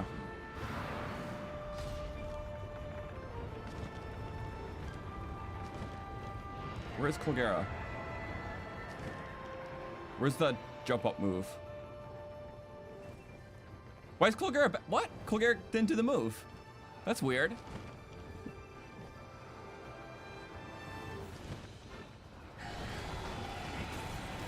You just go like that. You can't just wait it out that way. Okay, please, I really want to do the move. Let me do it. Let me do it. Okay, portal in.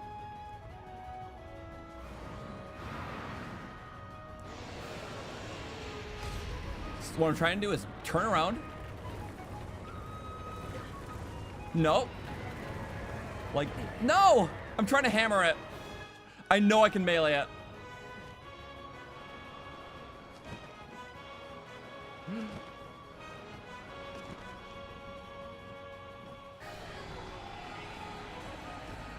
If there's more that's fall off, these future phases. Boom, okay.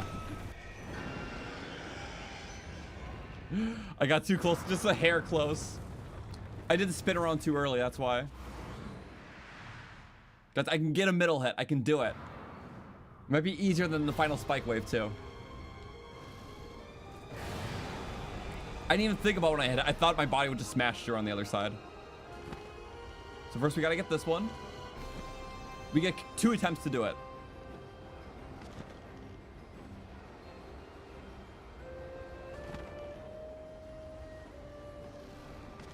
Get close enough so we're not in annoying territory.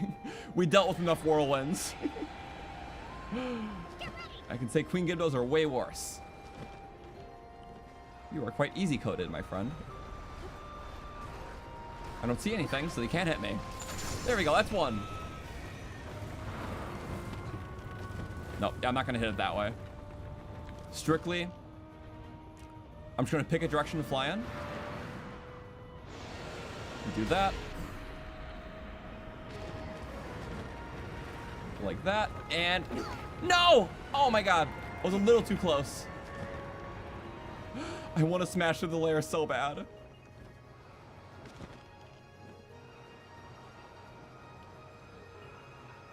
You're gonna do tornadoes, aren't you? Because you're annoying. Yeah, you're annoying.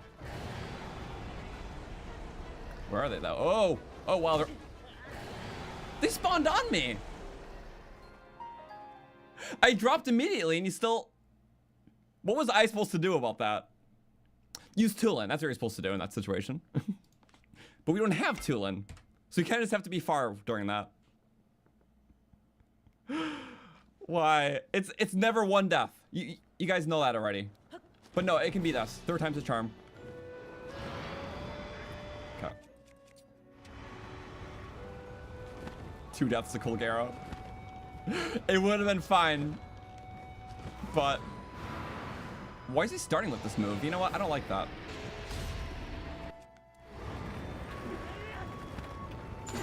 Oh! Oh my god! Wait, we got a layer. Wait. It's only 1 though. I didn't hit high enough. Ah. Okay. We got a layer off. I'm cool with that. Next layer in the next phase. That'll make it all worth it.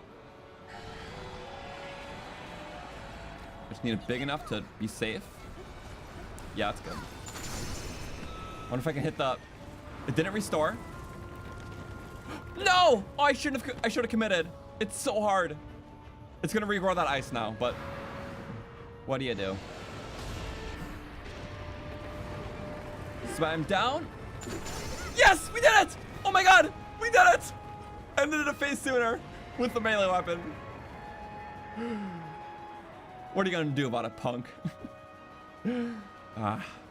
All spiked up, all bark, no bite. Besides the 2 deaths.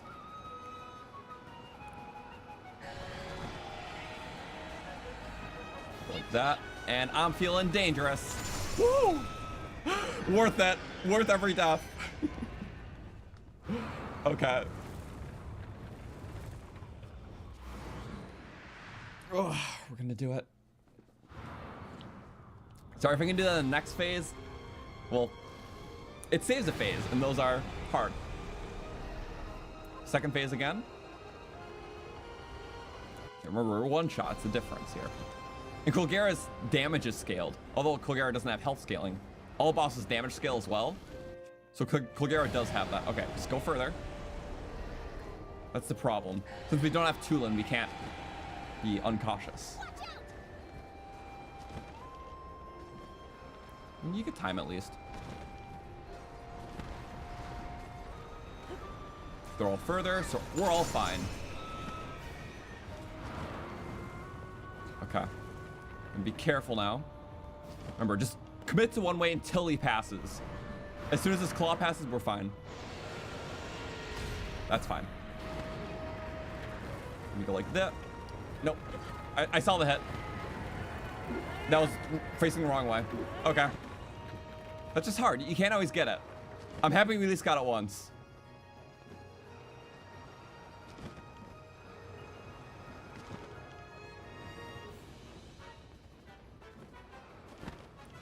Okay, I need to go further because of tornadoes. I forgot about that.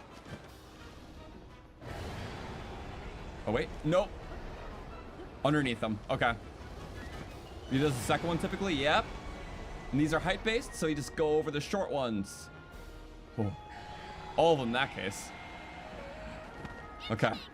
If I can do the slime down for the third one, that'll be really good because I avoid whatever the third phase is, which I know is harder.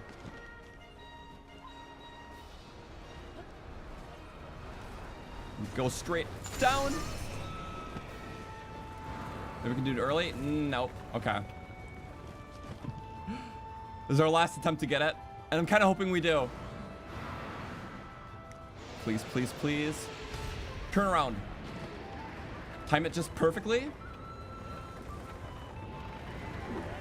No! We missed! I'm getting you. I'm getting you. No! Okay, we got it once this fight. Now I gotta go far. Because tornadoes will spawn and be annoying. I'm happy we at least got it once. For pride reasons. Where's your other tornadoes? Oh, right. High and low. We're in a good boat. Only a tad far? Wait, wonder, can I just slam down from the... Can I just go from the underside itself? Oh, if I go below it, you... Oh, you back out. I did not know that. Okay.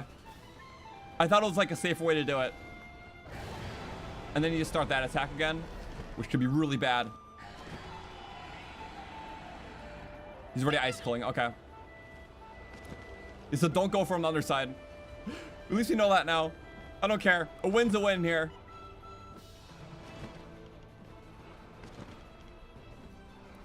We're getting close. I know. Come on, come on, come on. Come on! Yes! Okay. That was really the last moment. Just about to regrow. Whew. Well, I'm happy we got one from the underside. It's really hard. Because the way he moves up is just so... just... uncalculated. But there we go.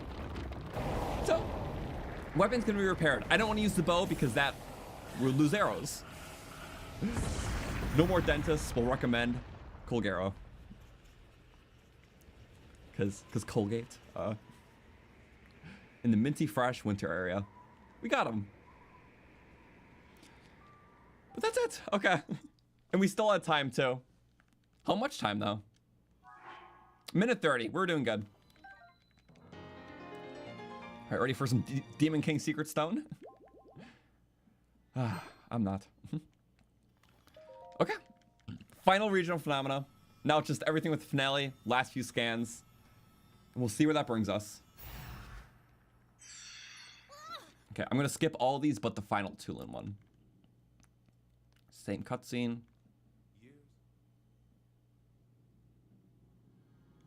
And now you know about the imprisonment. Okay. For this final cutscene though, we'll play this one out as I use the restroom because we're like 2 hours in, so pretty good time for a regional phenomena. I will just put the stream in break mode. We'll be back by the time this is all over, so I'll let you guys watch it while I use the restroom. So, 1 second. Amazing! I can't believe my We'll ancestor have gave me such an important mission, and it involves fighting alongside you to save the A world. Bud Piggy watch a stream. If we Okay. don't do anything, Just give me, yeah, the like world is gonna be in big 3 trouble. minutes at most. I But yeah, can't this has let been that fun. happen. So, see you again soon. I'll do Then this. finale stuff. I'll happily take this secret I'm excited. stone.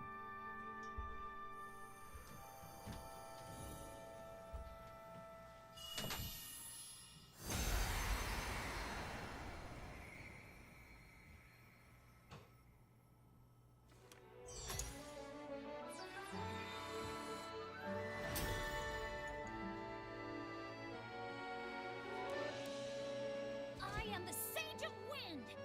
Look, check out what I can do now.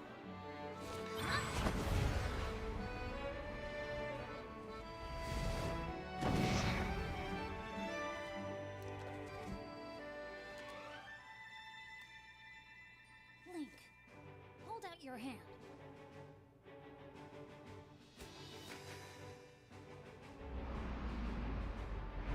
I, Tulin, the Sage of Wind, swear to fight by your side until the end. Take this. It's proof that I'm with you.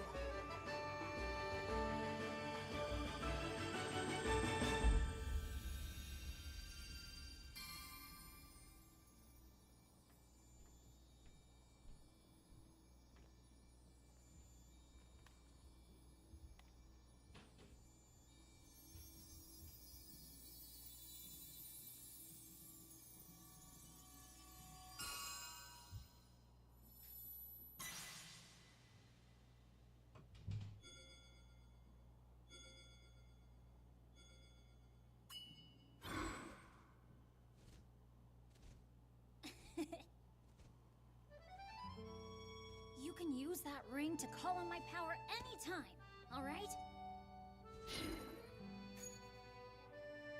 Okay, let's head back to the village and tell Dad.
Oh?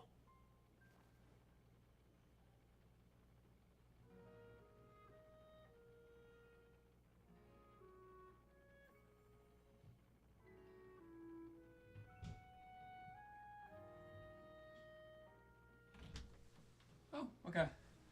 Sorry, a tad late, but I don't know how late. And there was little cutscenes. Thank you, Mud. But hello, everyone. Okay. Snow does not longer exist. Can't think of a single ice-themed dungeon outside Snowhead. There's not a ton, to be honest. These two, Snow, the Majora's Mask one, whatever that's called, or Snowhead. Oh, that is Majora's Mask. Snow Peak Ruins from Twilight Princess. My bad. One's Snow Peak, one's Snowhead. So what? There's 3 in the 3D games. Yeah, pretty good. There's 7 3D games, so it's almost 1 in every game. Decent ratio. Also, only about 15 seconds late. Nice.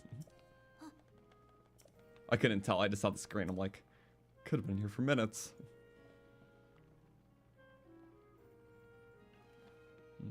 You get the bow. And that bow has Revali's scarf. So that's the bow that you get in Breath of the Wild.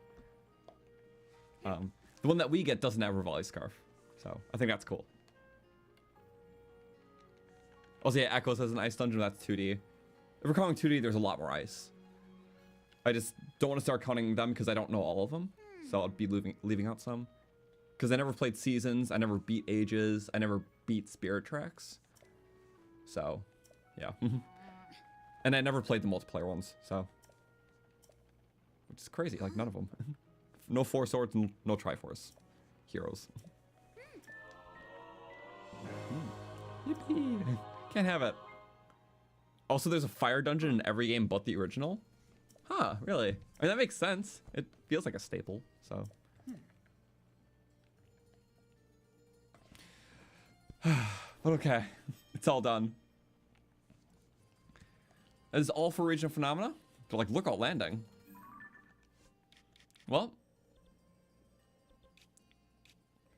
if we go look out for there, we can see what to do next. Because now we're in the end game, basically. And I'll run down kind of like what the plan is for this, because it's going to be interesting. Okay. Now, the objective was doing all 4 regional phenomena, which we just did. And the other one is defeat Ganondorf. So technically we can go straight down to the depths to do that. But before Ganondorf, we have the whole Demon King's army, which honestly having good ice weapon just to literally freeze them and push them off the edge is the most efficient way to go about that. But then afterwards, we'll have the Phantom Ganons, which I'm pretty sure between all the Phantom Ganons, there's like 4,500 health to hit through. Like something absurd. And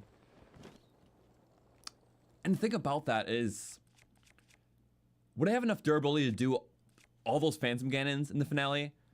Plus Ganondorf first phase, who has 2,500 health, and his second phase, which has 5,000. I'm gonna say no. So in terms of the durability that we have, we should really spread out those fights. And that means doing the castle and the Phantom Ganon fight there, just to make the finale easier and actually possible with less durability. I think with our current weapons, that's our only way of doing it. So, although I never included it as part of the rules, it will make the run a lot easier to fight Phantom Ganon now at the castle. Because then we can repair our weapons after. Yes. What?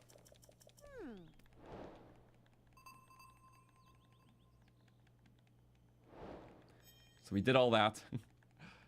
And things I could still use the weapons we currently are using. What? Okay. So let's actually do the story thing here really quick. Because now we unlocked the ability to fight Phantom Ganon. And yeah, no Mineru. We're not doing Mineru this run because doing that dungeon makes you use Mineru for the boss fight. Oh, Blood Moon. Does it actually trigger Blood Moon here?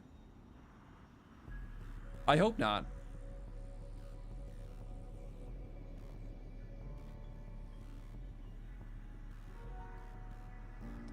I think it's like the event Blood Moon, but not the actual.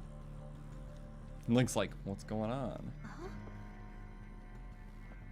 Yeah, that's not actual Blood Moon. Because we still need to do all repairs before the next one. And then our final repair after it.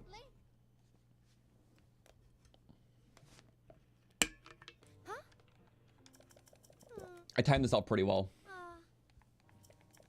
Oh, yeah, that's just the cutscene. That's genuinely that should not be a normal Blood Moon. Even if it was, there's nothing we could do. I think just aesthetic. So now's the matter to go up to the castle and, well, I want to use up all the durability that we have. That's the thing. Because even before Phantom Ganon, if we do it this way, there are still enemies in the castle we have to fight.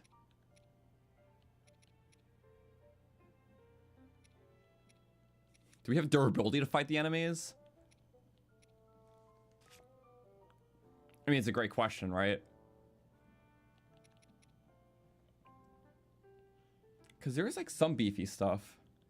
Remember, it's not one Blood Moon is one restore. Because there's way more Rock Octos in the world than there is weapons that we have.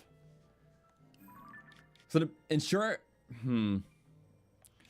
I want a weapon or two just for taking out the little like enemy chambers we got to do before Phantom Ganon.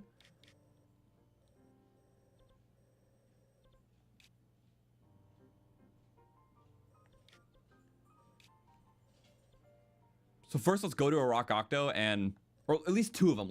Let's just quick repair like 2 of our things, just so we have them. Then before Phantom Ganon, we'll repair a few more things for that fight, and then after Phantom Ganon, we'll wait for the Blood Moon to repair everything else. I'll say beefing up the bows too. You're right.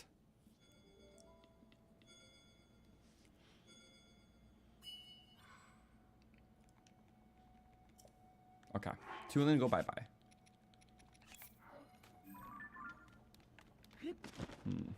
Yeah, it's like a world tour. I don't have all of them pinned either, just all the ones I can really think of. Yeah, remember, the Blood Moon happened before the water section yesterday, so the Blood Moon can happen like any night now. Like, that's kind of the boat we're in. So I purposely tried to like line these things up so we wouldn't just be waiting for a Blood Moon. So if anything, we'll have to delay a Blood Moon, I think.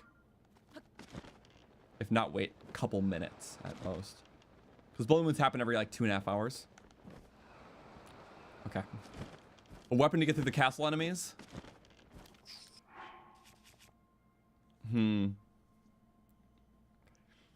If we freeze and shatter a lot of them, that can be good for most. That will save so much durability.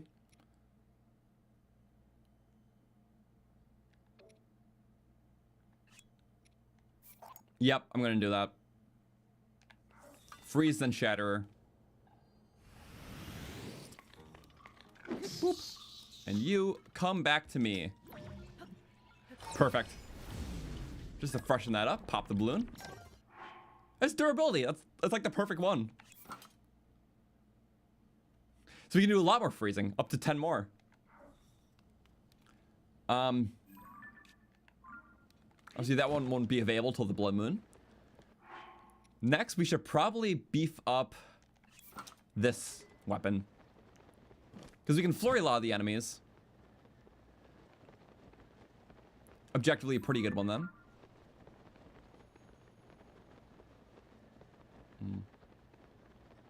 Also, yeah, Blue Moons almost always take me about 6 hours of stream time because you spend half your time in the menu. Or reloads, that's true. But I guess well, it has been about 4 hours of stream time. And then we still need to do the castle and the fights. So that should be very close then. Because yeah, I think like it was like 2 hours for the end of the last stream. And we're 2 hours into this one. That's bad. That's really bad. Okay. Not long throw will be good. Good. Long throw again. Okay. You know what? This is just what we need to kill the enemies leading up. So. Okay, I know there's a Hinox. I'm saving this for Phantom Ganon because it has attack a boomerang. You can get a lot of them.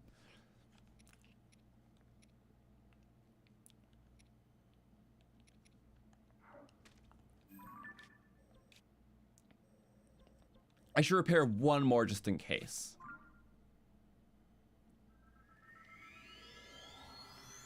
Or I could repair all of them and then just repair what we use before Phantom Ganon.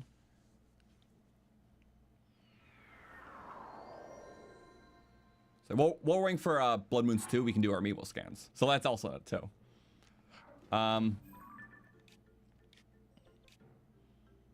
Let's go. Yeah, just that up one. Just for the damage of it, we could, yeah, repair that. I'm not ready to be without critical hit. Yeah, I'm not going to repair the critical hit. I want to use that to its last breath because it's going to be the objective best for that weapon.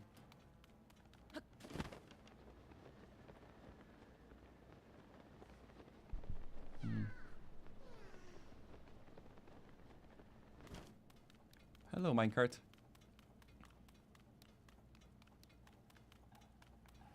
Get this one off to dodge. A little rubbish. Okay.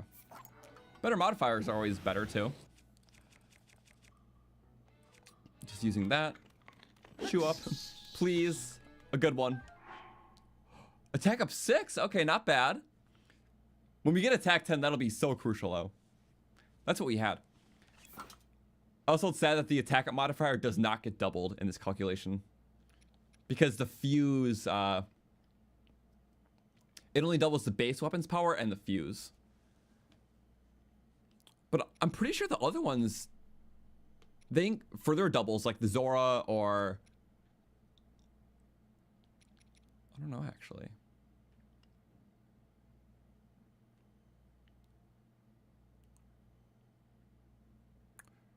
Or wait. Or does it only double the attachment for this? I forgot. I really forgot how it works. Because I'm pretty sure everything else is double. So this, yeah, it's 28. But it's not attack up. I don't know. Boomerang 6 damage. Yeah, but there's no modifier. I don't, whatever. Stats, right? Regardless, the attack modifier in this one doesn't double, but it's still extra. So next, see the opal rod, I don't think we need anymore. Is there anything that needs to be wet? I guess the Gibdos are weak to it. Yeah, technically the Gibdos are weak to wet in like the Ganon fight, but ice is better, and we're gonna push them off the cliff. Huh. And I don't really need to use Boomerang specifically in the fight. Like the fight's up ahead. I feel like it's time to destroy this opal rod.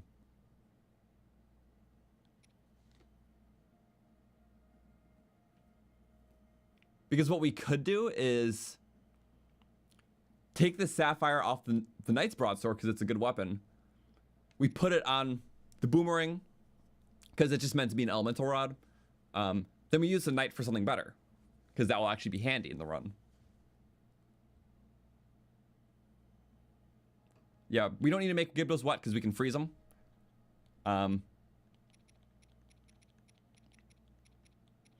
What's the durability difference between a boomerang and that? Because that's an important thing to test. Let me go to my little sheet. One second. Where's my little sheet? Okay, here's my little sheet. This is all very important information. Also, I'm going to unpause my game so the Blood Moon timer cooks. Wait, we got to go to the weapon tab. This is in the description. We mathed it out before. I just don't remember the knight one specifically. I'm pretty sure it's 41 hits for a boomerang, or 41 uses. Yeah, we mathed it out where the decayed boomerang, it is 16 durability plus a 25 fusion durability, which is 41, and up to 10 with the durability modifier. But a knight's broadsword, knight, there we go. Wasn't that like one more or something? I remember we did it. I just have to freshen up on my little stats. So, yep, that's 18. So, the Knight's Broadsword is much better as a weapon, especially with that double hit. We're only losing 1 durability point by moving the Sapphire, but a lot more damaging potential. So, objectively, what should happen is with our next Amiibo scans, if we get a better weapon, I don't mind tossing off the boomerang because it's just not going to be as good. If we get like a knight weapon again.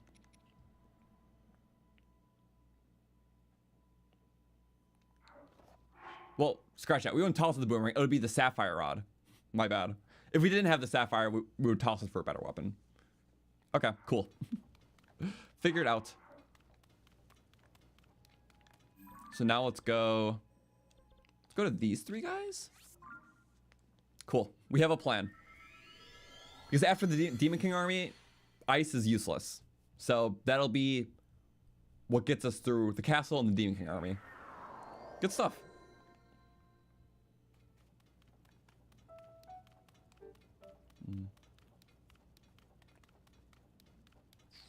There we go. So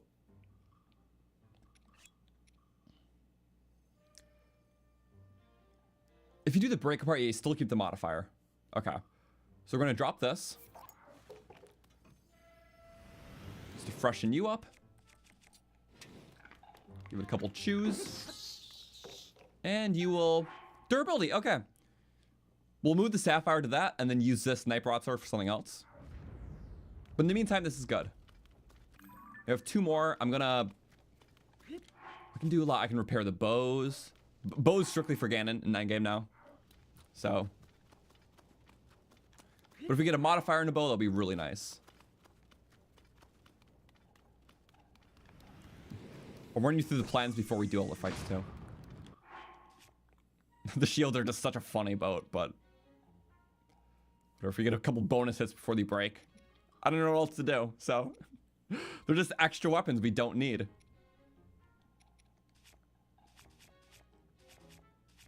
Okay, so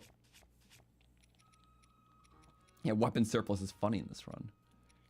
For this one, I don't mind repairing. Yeah, we're gonna lose critical hit, but it's almost broken anyways. So that is worth it. We chew, and we get durability. Okay, I'll always take that. Objectively, an attack up so much better with low damage weapons, because that's 6 to 10 more hits. But an attack up 10 could almost double the damage of this weapon and its full potential. Therefore.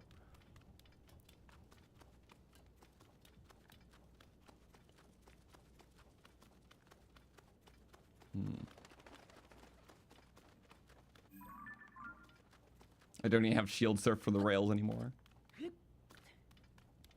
And for one final one, how about we give it to the Cobble Crusher, because it's anything that's pristine we're keeping, like without a doubt.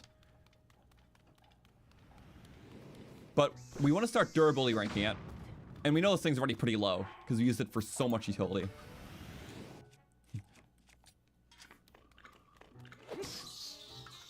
I don't know. Critical can be really nice for the meantime. It's critical. Okay, honestly speaking, we don't touch this one anymore. It's much better as critical than anything else. So I'm keeping this for the end game, because every other hit's double damage. We put a good fuse on it. That's actually good. So I don't want to use it up again, because if we repair it, it'll get a yellow modifier, which is objectively going to be worse. So, well, maybe an attack up 10 will be about the same, but still. No. This is still stronger than an attack up 10, maybe. Yeah, I don't know. Math funny. Okay, but you know what? So all this stuff, we still have this giant clump for if we need to repair the stuff we use on the castle enemies before Phantom Ganon. Then after Phantom Ganon, I'm just going to wait for that Blood Moon to respawn all these guys. We can repair everything. We can use the extra Rock Octos to reroll modifiers. And we can also do those final scans to really refine our loadout. I'm totally cool with that. Let's... Wow. This is it. The refining with modifiers is so much fun in this run. But okay. Let's use the stuff that we want to reroll against the enemies. And... okay, we should be fine.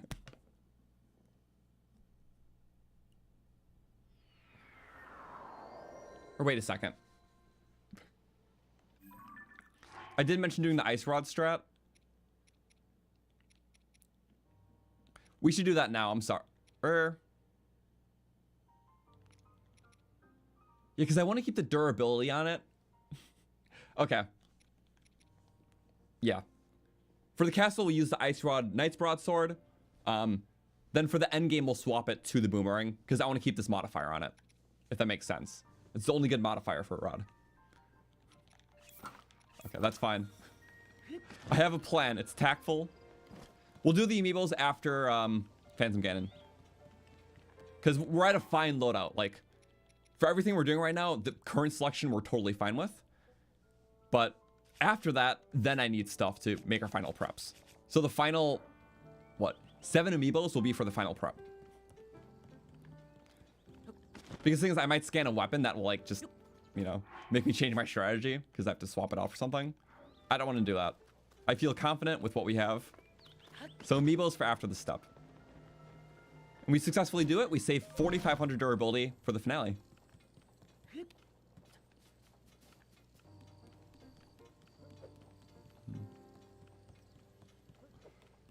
Okay, boom. Just with what we have. But we're doing it without spending any resources. Only renewable stuff. Now, we're not doing Mineru because we cannot beat Flux Construct without Mineru. So, in the dungeon itself, the floor of the boss arena is just all gloom. So we'll just die in the fight. But down in the depths, it's not all gloom. So we can still fight them.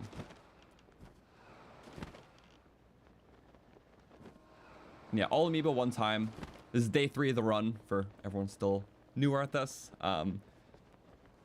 We did all the regional phenomena. Technically, I didn't make Phantom Ganon a requirement, but it does make things easier. Okay, we're running out of stamina.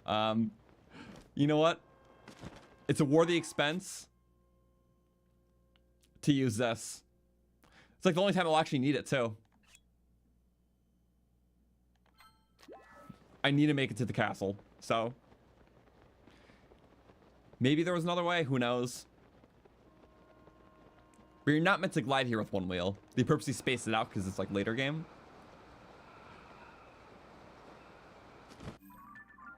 But I know exactly where I need to be. Should we just glide straight to the important area? Yes. Yes, we should.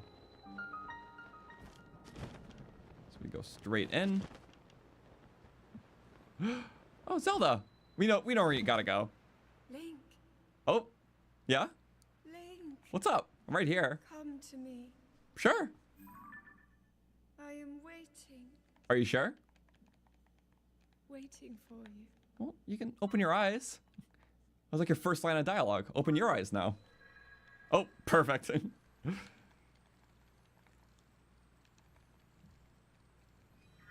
Whoop. All right. No. No. No. Okay. Was that it? I guess so. Oh, there's one in the back? Okay. Well, if we're doing ice, these are the ones you do the big hits with. I have to do a little chaining. I don't think stealth works in here, so. Something like that, right? We just chain the damage.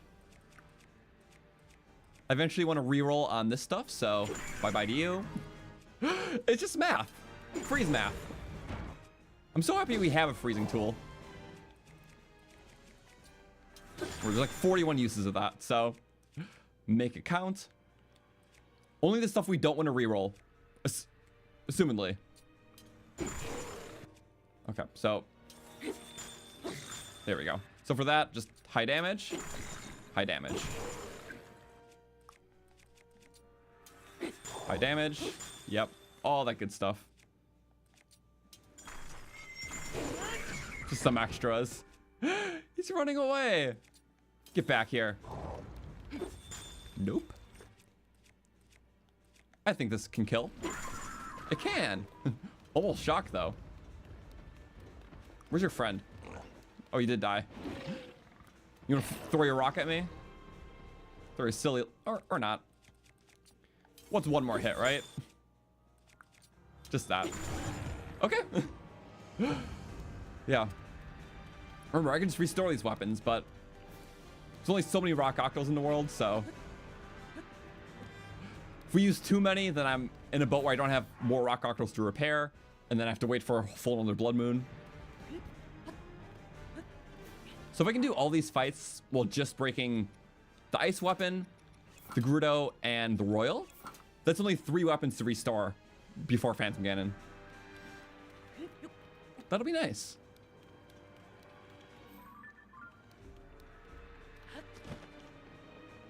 And just, yeah, we're not touching this. I don't want to touch this because this can be good against C's construct. Because you just want to spin attack him into the wall. Soldier's weapons are great at spin attacking, and the durability matters more than anything else. So not using these two. Saving this for Phantom Ganon because there's so many ones I can hit. And that's kind of it. Oh, and I'm saving this for the finale too. I'm just going to put a sapphire in it when I get there. So we have a plan. Resource management is so key here. Right, we have other amiibos, but I can't bank on what they're going to give. Anything that would have been really important, we tried to scan and we didn't get it. So it'll be loose little drops, a lot of stuff to sell for money. So we can buy things like more Lizzle parts, assumedly. Because right now our money isn't... Oops, it keeps doing that. Our money isn't too good. Probably with all the loose drops, we'll get at least a couple hundred more. So it'll be enough for like arrows and more Lizzle tails. But that might just be it too, so. Go to the library. Well, we'll get the warp first. Pinecone heads. Feels like an insult. It is. What about bows? I'll do the bows too. I just didn't get to that, but I want to reroll, you know, attack 10. So yeah, the amiibo stuff we have are very assorted. It's just 7 completely random ones. So some pretty weak ones in there too. So like the Guardian. Weak in this game. Okay. Here we got a nice fun boss fight. Oh wait, but you're an idiot. I forgot. I mean, that's handy. I'll take full use of that. Woo! Make it shock, step on him, step on him. What's he gonna do? Through a little bomb? I'm ready for you. Or blow up on the thing. I think they might be really good ones too. Oh yeah.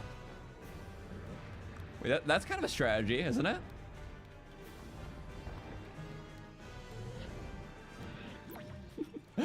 Actually, if I don't have to use the durability, well, there's still a lot more. Big dummy. Super big dummy. What else do you have to throw? Not much else. Actually, I might just do that. We still have quite a few more enemy waves left.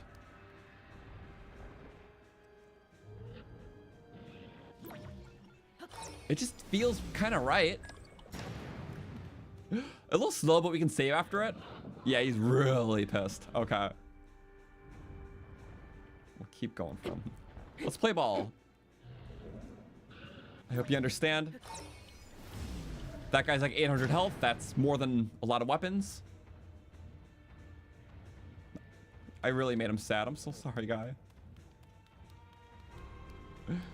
Okay. You wanna do your thing again? Yeah, just pull from the ground. This castle's made out of bombs. For some reason. It's their whole arsenal. Meant to go on the cannons. But they couldn't really use against the Guardians, so. It's a big weapon storage. He's eating into it. Yeah, these are definitely the 80 damage bomb barrels. Or, wait, Black Hinox has 800 health, right? Or is it more? Wait, no, that's Red Hinox. I think these are the 80 damage bomb barrels. I just... Fun stat time, really quick. How much? Hinox. Go to the enemies tab. This is in the description. Where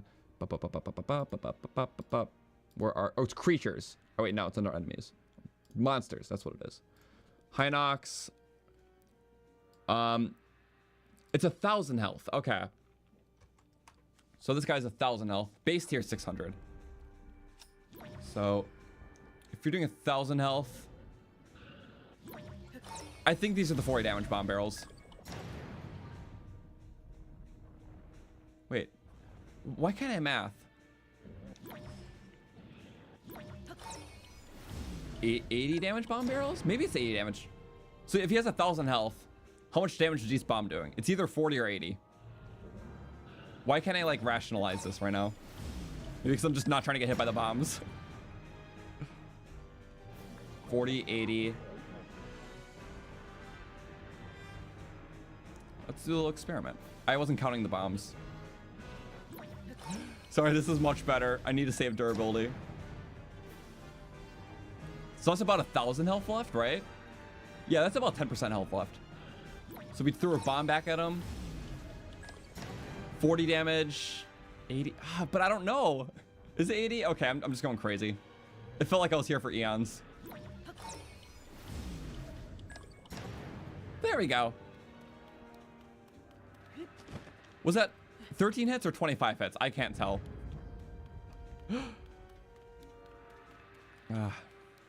You count the pixels, maybe. I don't think it could take elemental damage from that, so. That was 80, okay. It just felt longer, I think. Well, this bomb was doing a critical. They are some pretty critical bombs. Oh! I forgot about you! That. That's not a one-shotter, nope. But. Little silly hallway. With the Gerudo weapon. You know, I think the ice critical for these guys are 2, not 3. Am I wrong about that? But I think I'm right. Regardless, you're weak. Oh, get them both. Max damage. Kills the one. Gets you. Okay, so those were 80 damage bomb barrels. Okay. I'm sorry. I was like, I don't want to just make an assumption. Would have been a lot smaller if it was 40. It makes sense. Okay. Well, now... Well, that's one we got to go up. I think there's only like 3 more. Oh, but there's a whole horrible hallway. We go above it. Oh, no. Perfect. Yeah, objectively, this is still better than doing Phantom Ganon in the depths. Because, yeah, in case we die against Ganondorf, we'll just have to refight Phantom Ganon every single time. So sure, we're doing this now, but, yeah. Saves us a lot of stress. So the only pre-Ganondorf things are the army, which we can freeze everything. Seize Construct, which we will just spin attack with a high durability weapon into the walls. That's why we need quick charge and durability. So this is perfect, not touching it. And then Ganondorf, just everything damage. So the bows, get a modifier on that eventually. Flurry rushing is especially good, so the best thing will go on this.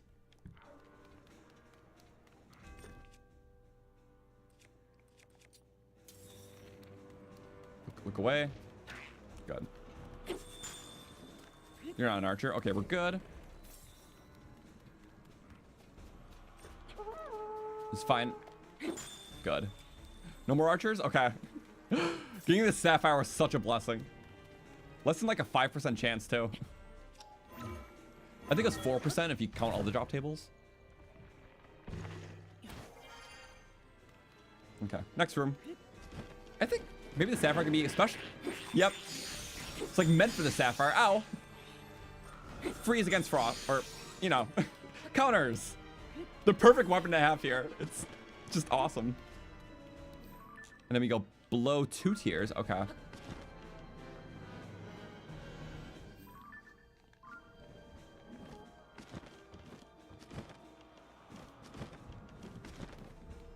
Okay. Again, ice will be... Wait. I know what's coming. It's really annoying. Ice is good, but not when used against us. You always get me, little stupid bats. So now we use ice against him. They want you to think about this. That's why they gave you the ice bats. You're stuck. Kind of. Now you're just dying. Whee! Kick off? Oh, yeah, you're very dead. Okay, that's the best strat. But it always spawns those ice keys, like, immediately. Annoyingly, too. Oh, I hate you. Oh, this can be rough.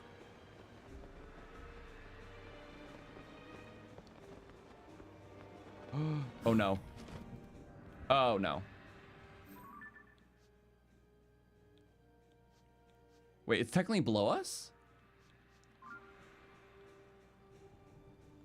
It's saying it's below us right now.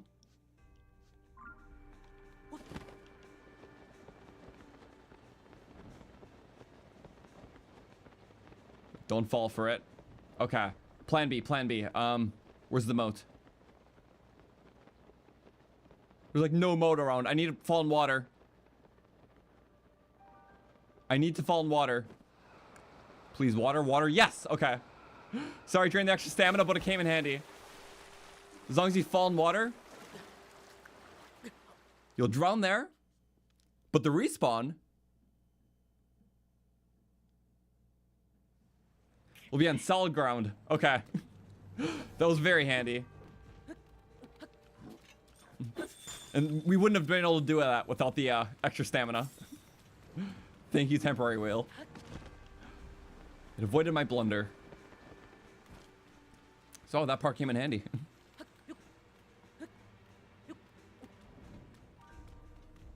All right.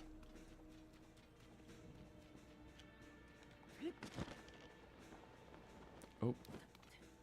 Are we close? We're definitely close. Oh, it's right there. Okay. Hello, silly bow I never got. All right, final hallway. It should take us right up too. So you know what? Zelda? I know what you are. A lot of bad guys. You shatter him out. No shock action. There's a lot of it. Oh, blockade! You're an insulator. Usually shock conducts more. There we go. Okay. You gotta do that again, though. Remember, just use literally anything. Oh, that was the final hit. Boom, boom. Nope, get him. Perfect. And then wait, don't want to use the opal yet. He's gonna spray a shock soon. Go for it. Whew. Oh my god, are we gonna do this perfectly? Oh, that's annoying. Got him. Okay. Don't break, don't break. It's gonna be close. One more hit. Power strategy. Damn it. Okay. Like that. And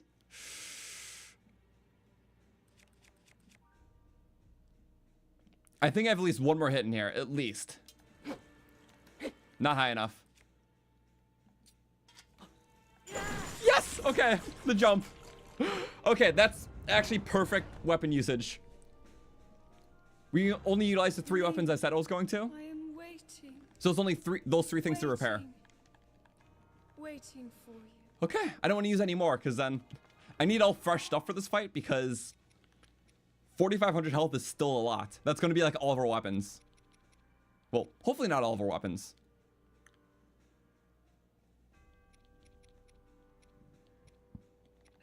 But yeah, if we utilize this, that's 41 durability with 33 damage.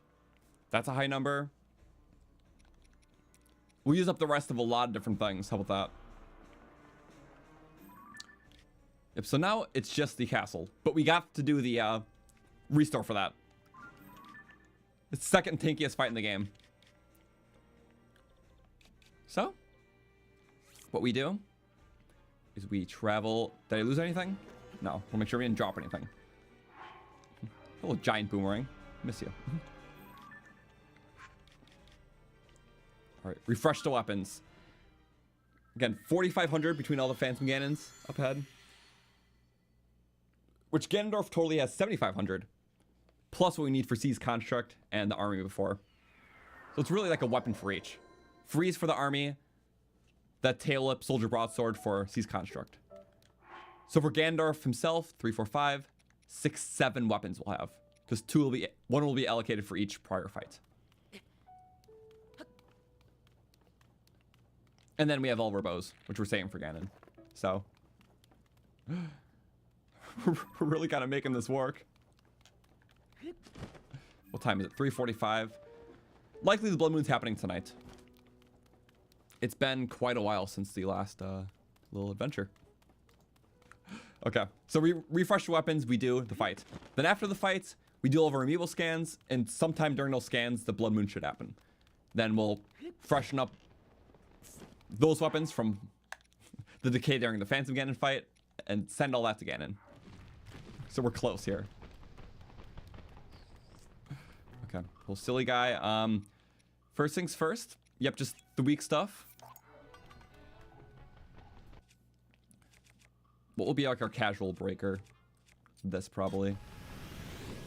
There we go. Durability's fine. For this weapon, it's kind of give or take between durability and attack up. Technically, there's like an objective best combo, but a lot of math for a minute effect. This, I could use anything but long throw.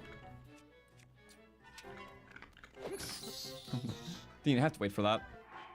It's always just been long throw. What is happening? Every single time. This is like the one I need to have attack up on it.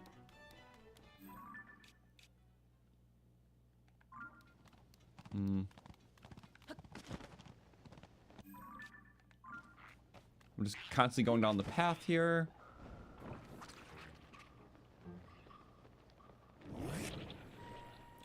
There we go. Being overkill. Best kind of kill.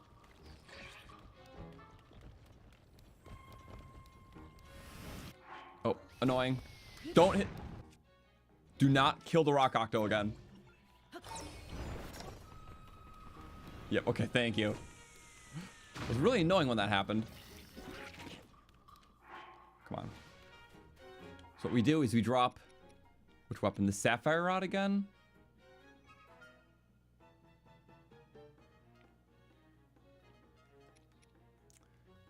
Technically, there's a lot of options. Still gonna drop sapphire rod.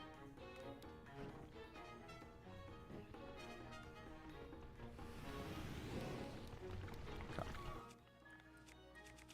I won't use that as such, but just to have it.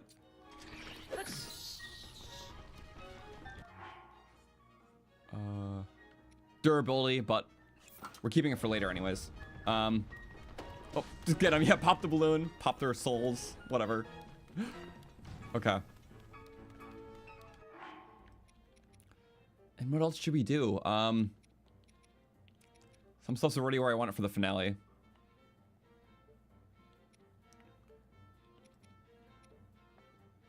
Okay. This knight's broadsword.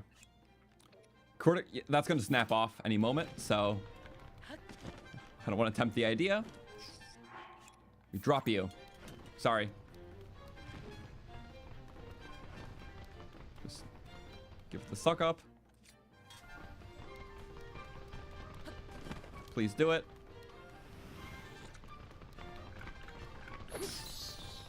Oh, don't hit me.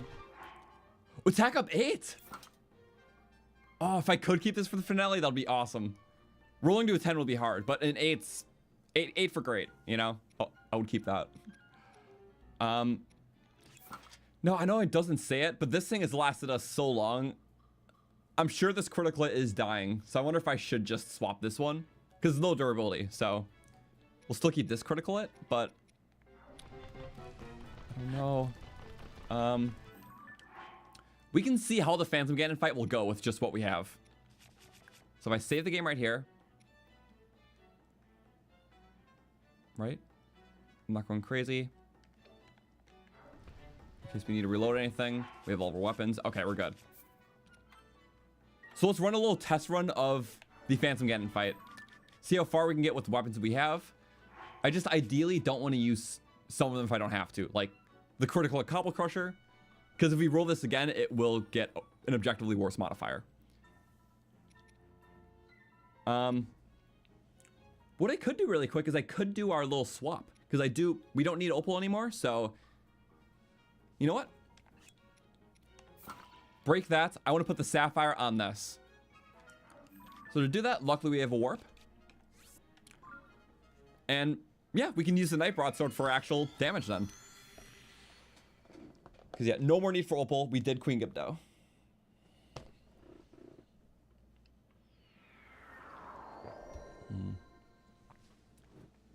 Also, yes, I will make this into a video. So I'll probably start editing it sometime this week. It's a process. Obviously, it takes way more to edit than to stream. Which is kind of funny, because like, every single little thing I'm doing right now, including this, exactly what I'm saying, I'm going to be rehearing myself, because I pretty much have to watch this entire stream after I just did it. Because that's part of editing. I need to go through all the footage first, start like taking out little bits, just cutting it up, then cut it up finer, and then that's all part of the process. So, yeah. So, hello, future me. I will be hearing this, because that's part of it. Future me will be pretty happy that stream me said hi when editing. Okay. I can't believe I missed this. I kind of just did it without thinking. Okay. Switch 2 glasses and make you feel like you just got new glasses. So smooth and clear. It's really nice. Okay. So, luckily we have exactly 22 rupees.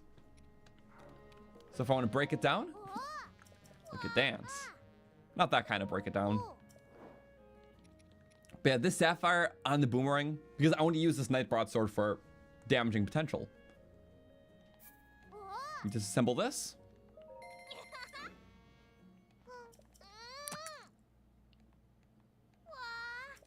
So what I do is I take you, still get the modifier and potential. I take you. And this is exactly what I want to fuse to the boomerang. Because only one less durability. But this knight broadsword has a lot more damaging potential.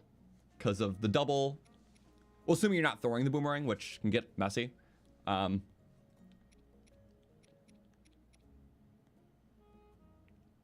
we have everything we need. This can get a fuse. I think for what we're using everything, this is fine, though. I can't think of anything I should do different. Because attack up, again, I want to save for the finale. Ganondorf will be a beast takedown, and it comes after a lot of other fights, so I need as much power during that I can get. So the whole fight will have attack up running. Okay, are we ready? Also, we'll be a one-shot, so it sucks. But we have the warp, we got everything. I'll make sure I'm not saving over, like, dropping an item, then we lose it. I should have sold the opal. So the opal, if I would have broken it off the weapon, it would have costed 20 rupees. I could sell the rupee for 10, or sell the opal for 10. So I would have been down 10 rupees by selling the opal. But if I just broke it off, I lose nothing. So, because yeah, it takes 20 rupees to detach a part.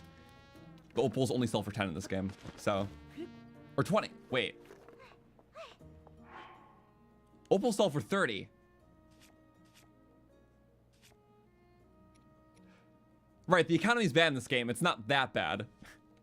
Okay, so we messed up on 10 rupees. Whatever. I'm sure that won't bite us. Sorry, Amber sell for 10. Opal sell for 30. But in Breath of the Wild, Amber sold for 30. Opal sold for 60. Okay. So I lost out on 10 rupees. My bad. Okay. Oops. Yeah, I thought it was worse. Okay. It happens sometimes. I already have a save. My mistake, but genuinely I never thought I could profit from it, so I wasn't even including that in the potential money I needed. Foreshadowing? Yeah, I need those rupees. That would suck. Crap, so we're gonna go... Roll... Bop, bop, bop, bop, bop, bop, bop. I think we're just fine now. Oh, Amber's 15, not 10? Okay. It's a lot of numbers.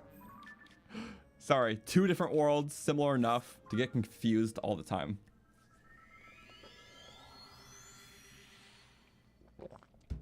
Okay.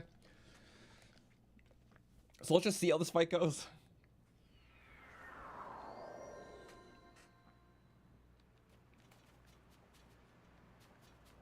What's the best way up? I don't actually know.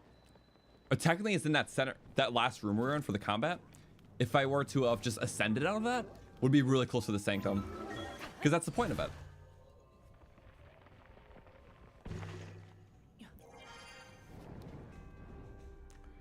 Why do they lower the sell price of gems? They didn't want gems to be the main economy source like it was in Breath of the Wild. Like, it was just gems equated to things you sell for rupees. So they wanted to be more varied in how you would make money between like mini games or selling meats and hunting and just whatever other resource you want to do, and not just have like a clear meta, I guess. Also, if gems sold for too much, nobody would use them for like elemental rods, which they kind of want to encourage. Obviously you can find like loose guys for that, but if gems are so valuable, you'd be picking up Wizrobe's elemental rods just to hoard them in your inventory until you're able to go to Terrytown to snap them apart and sell them. And they probably didn't want to encourage like weird methods like that. So, yeah. If a sapphire still sold for what? Like double the price, like you would probably still do that. And yeah. Again, all those prices encourages playstyles, and if it encourages more tedious playstyles or samey ones, they don't want to do that. That's my developer's assumption. Nintendo said get good. That's the real answer. So people's response? Duping. Oops. Well, I don't do that. No. I mean, utilizing it for like the weapon stuff with Zelda notes, to like transfer it across the save, but you're technically duplicating it. That's one thing. I'm not just duplicating a million diamonds to break the game's economy. Okay. Well, we're here. Do a nice save.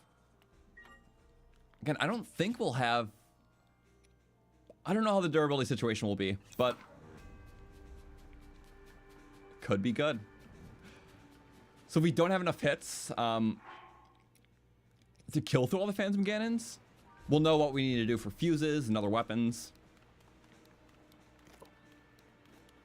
So ideally, I don't want to go through my arrow supply. Feeling good? Well, we'll see. I didn't really math out these weapons, but we'll see what 4,500 health will do. Queen Gibdo was like 2,200. We'll see, right? At last. I just need to get a gauge on the fight here. Yeah, making it easier for the finale. But first, a boomerang. You have a lot of health.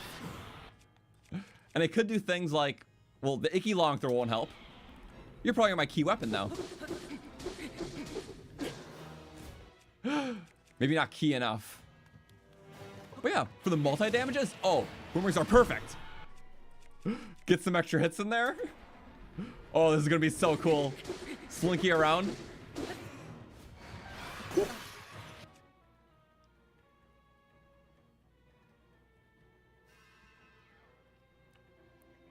In boats like this,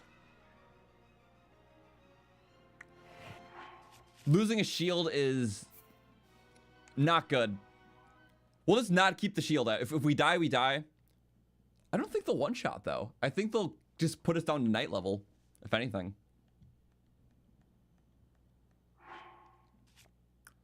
I should have been at full hearts doing this. Maybe we're okay. Maybe we're okay. Sorry, I hit on my counters because I'm a klutz. At last. I have been waiting for you. Sorry, we can skip. Okay, we're good. Let's go. Sorry, bad first go.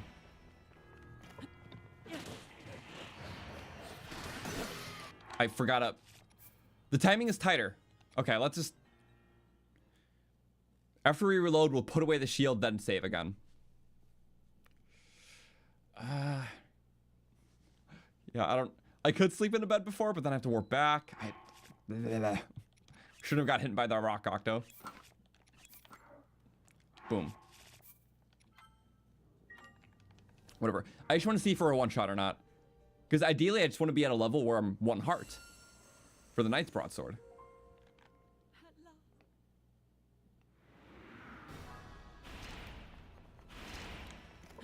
We go like that. Always pay attention to one. So I do want to sleep in a bed so we can get one-shot protection. When we're at one shot, then we can do night double damage. Okay. Will that take a couple minutes? Yes, but that's going to be crucial. I'm sorry, I should have done that. And I can't see my hearts like this. So really quick there. I think there's a faster route up if we go the other way, though, to the Sanctum.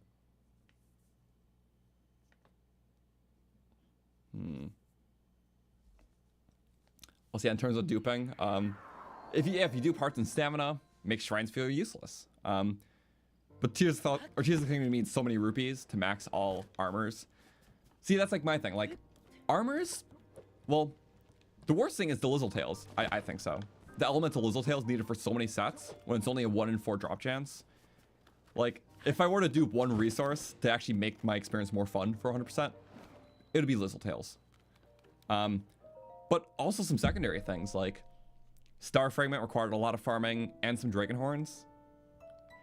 legitimately, yeah, for things that are like cross a level of tedium, like if you're doing 100%ing, it probably just is objectively more fun to just dupe those resources. We did it all legitly in our 100%, but you know, I just had a lot of patience because it was the first 100%, and you know, I'm doing it on stream too, so it's still fun while we're chatting and everything. But from the normal perspective, it's just very tedious. So I get that, and by extension, rupees too. It just, those few were the things I found hardest, but it extends to a few other things as well.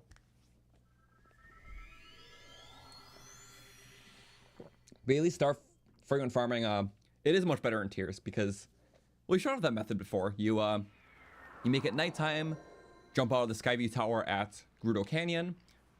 As you're free falling, you'll get a star. Then just go to like one of the, like the nearby maze one. Well, you make it nighttime, go to the nearby maze one, free fall, get a star. Warp back to the.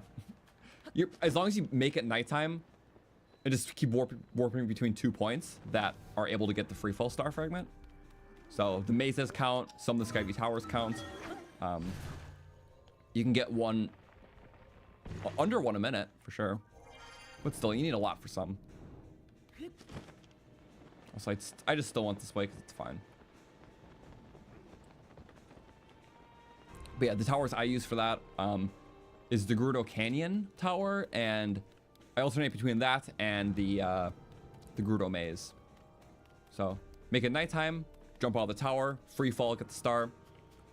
Then make it nighttime, do it at the maze, go back to the tower, make it nighttime, jump. So it's a pattern, just once per night.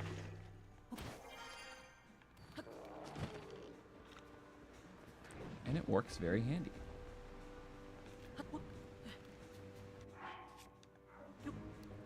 Okay, just can't get hit by anything.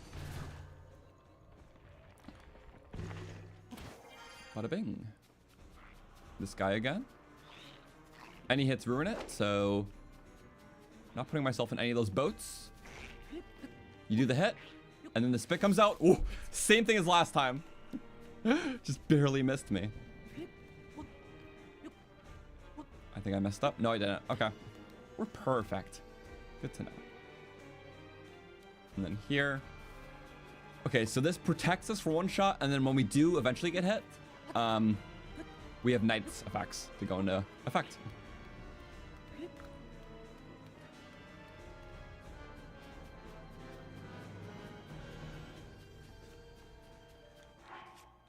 I'm gonna save. Am I gonna save? Yes, I am. I'm gonna save. Okay, make sure we did it right. Now we have 1-shot protection. Oh man. Those health bars won't go down fast enough, but I think it's fine. I think we'll be okay.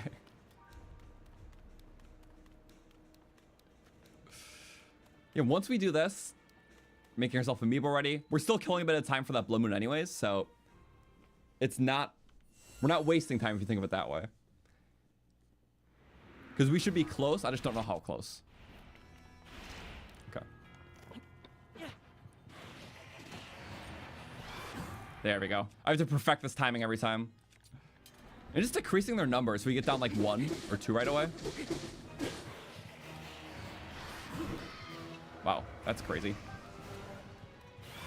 I can't even see where you're going. Okay. That's nuts.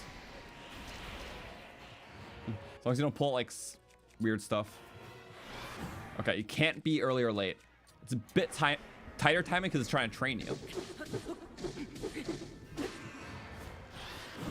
That was almost very late. Okay. I don't have attack on this yet, so. We're doing good, though. Not a full combo because you're going in. Good. We can get a bunch in this.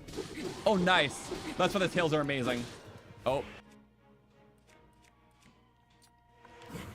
Hoo-hoo. Okay. So that is our key weapon.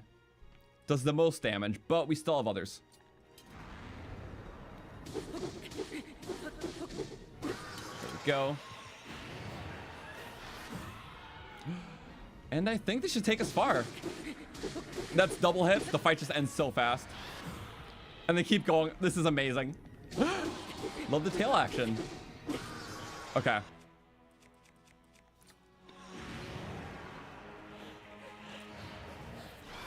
If I want to milk out boomerang damage.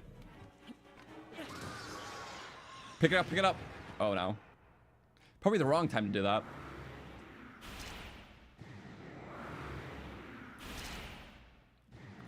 Yeah. Well, that royal weapon is our best. If we get a better fuse eventually, I'll put it on. Oh crap. Wait, just keep doing that. Just dance around the arena. Yep. Dance around. Keep getting it. Okay, cool. Oh, because the stupid gloom. Okay, this will be kind of boomerang hard. Critical hit for this though? Less valuable, but you just get it at the end of the combo. No. Oh no, it doesn't. Crap, with our armor, it doesn't send us to night level. Wait, if we took off the armor and got hit, we would be at night level. Oh crap, this armor actually screwed us up. Okay,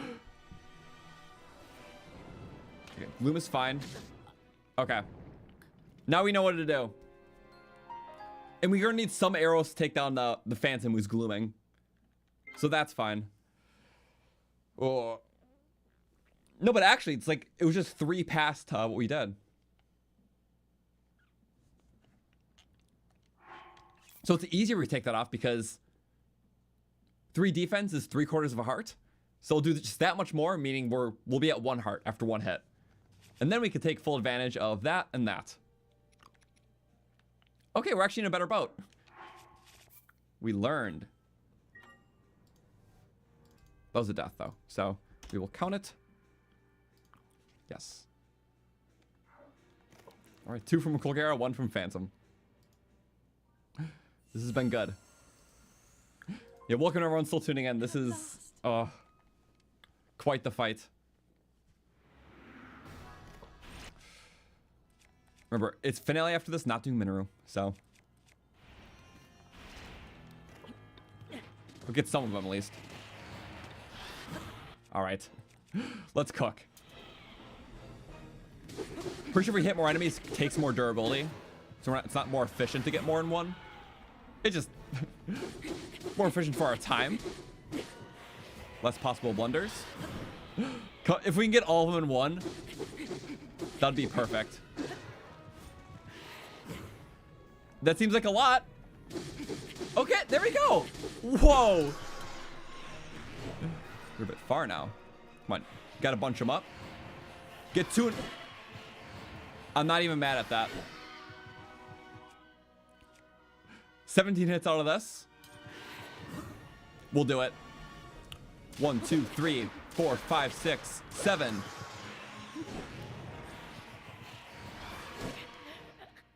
I'm mad at that though.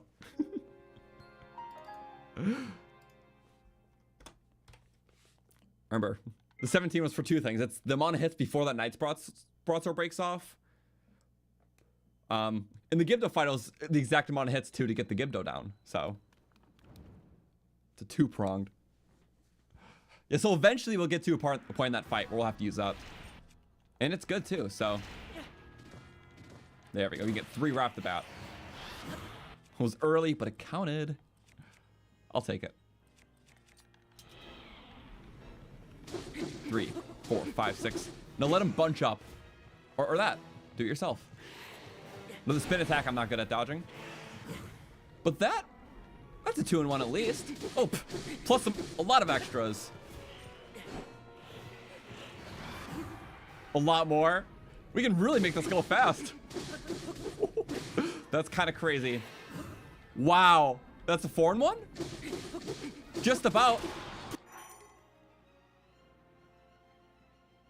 We broke it. I was happy mashing. But look how far it got us. It's gonna be like about the same every time, but it's cool. I can't break it. I feel like the run's a bust if we don't have that weapon for the finale.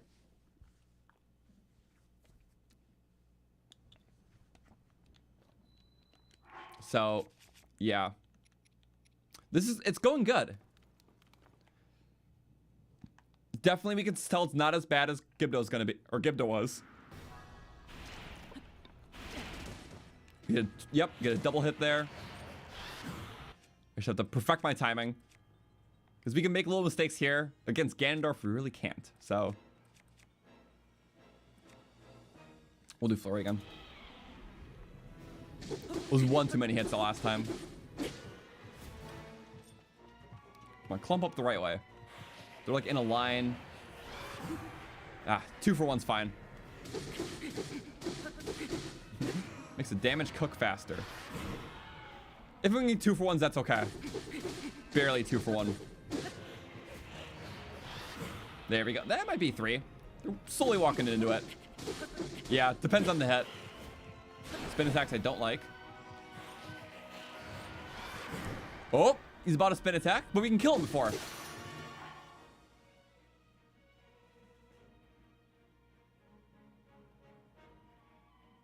Am I just crazy, or did it not come up with the durability thing? Or was I not paying attention?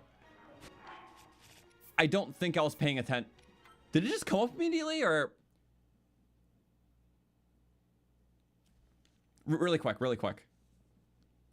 I think I was just so locked in I didn't see the durability thing. Because, yeah, right? Did it appear before? No! I think... Did it bug? Because I... No, we did those hits? No durability notification, right? Maybe it got covered or... That was genuinely not my fault. Usually do that and get the 3 hits. But no, it was right... It did the... Or was it just out of the clip?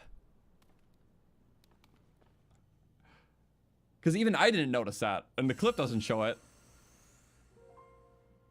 At last. Oh, right. Taking multiple durability. Right. Right, because every single hit will take a durability. Now, Link. Okay. I forgot about that. So, because of that, it's going to be about the same every time. So, what was the... let's look at the mark, okay? Let's go... What was the mark it broke at? Just past the A. So, realistically, if we do the fight the same way, it'll break just past the A. So, as soon as I get an A territory, I'll just be really conservative. Okay. Does that make sense? I think so. Yeah, because that's barely changing the result every time. Yeah. Assuming all hits are flurries.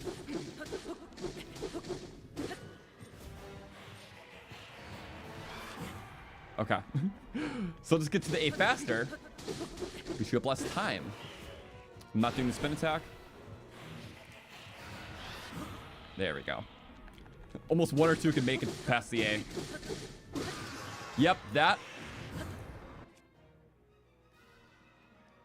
I'm gonna say 1 or 2. There we go, yep. We mathed that.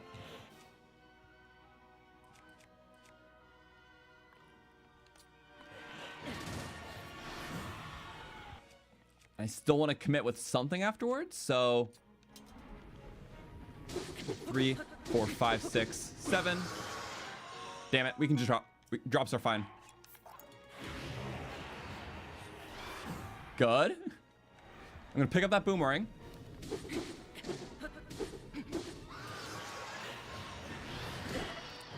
That's fine too. I need to be desperate at some point.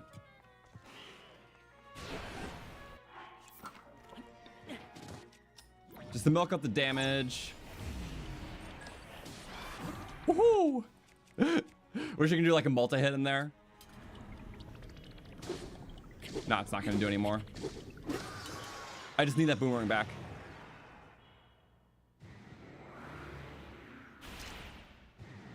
Yeah, this is...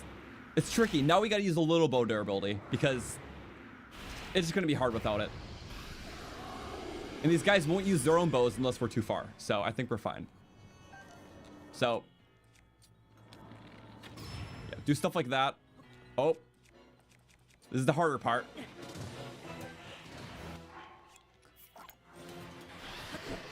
And that's gonna be hard too. Woo! Okay. Remember, one at a time, even if I do it slower.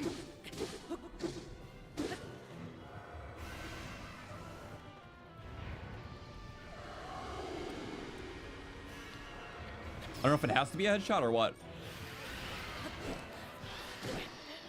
I didn't have a wall. I was backed in. Okay. So we're doing okay. I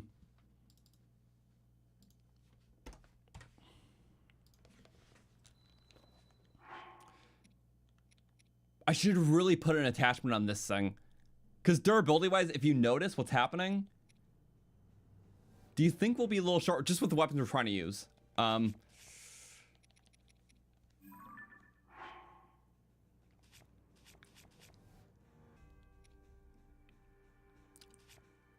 trying to legitimately think about this, but if we're going to enter one-shot territory again, don't you think we should have something on this Knight Broadsword? We're getting close, but genuinely, I think we're going to be in a boat where, oh, I don't know. Hope we just get a bit further in this next fight, and we'll see. How about that? If we get to like a quarter left, and we're not dealing with a lot of good weapons, right? Mind you, we're saving some for later because we have perfect modifiers right now. Okay. This is good. Thank you everyone for the nice words, because I'm trying my best here. I got it. So just to recap, we're not using this. That's for the finale. Useful here. This is for Seize Construct, because it's soldier and durability. And it's all about spin attacking him to the wall, so you just need easy spin attacks and good durability to do so. This is in its best possible state, so if we re-roll it, we lose its good modifier. So we're not using these three weapons. So, did I just mess it up? Yeah, I did. Okay, so not the Cobble Crusher, not the Sapphire Rod, and not this. So 1, 2, and 3. So we are using this center clump. So this one, this. If that makes sense, because we need a finale save. Just to let you know. That's the scoop. Yeah, modifier alignment is very key. We only have so many rock octos. How'd I miss that? We won't miss this. That's gonna be a juicy one. Woo! And so is that, I guess. Okay. Before the A breaks. There, I think that's good. I don't want to use that anymore. We're keeping that. I messed up my sort. Oh, I had it all lined. Okay. Couple strong fusions. It's definitely fine right now. I'm gonna start counting hits with this. We have 17. 1, 2, 3, 4, 5, 6. Oh, that didn't count. Okay. 9, 10. I just don't want to extra use it. 11. That would be overkill. So we should have like 6 more hits. Because remember, the attachment breaks off sooner, and I don't want that. At least not right now.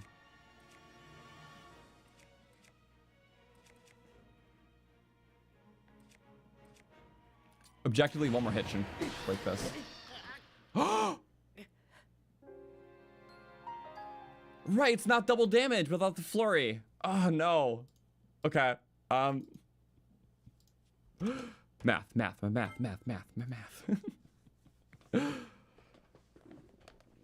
I thought we could one-shot him there.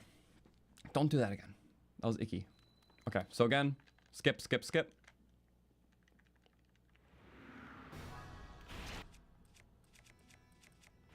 We do that. We do the quadruple hit. Switch to Royal. I think my weapon sort's back. Okay, my weapon. I don't want to restart my inventory again. So, keeping that. Cool. I mean, it's good we died there.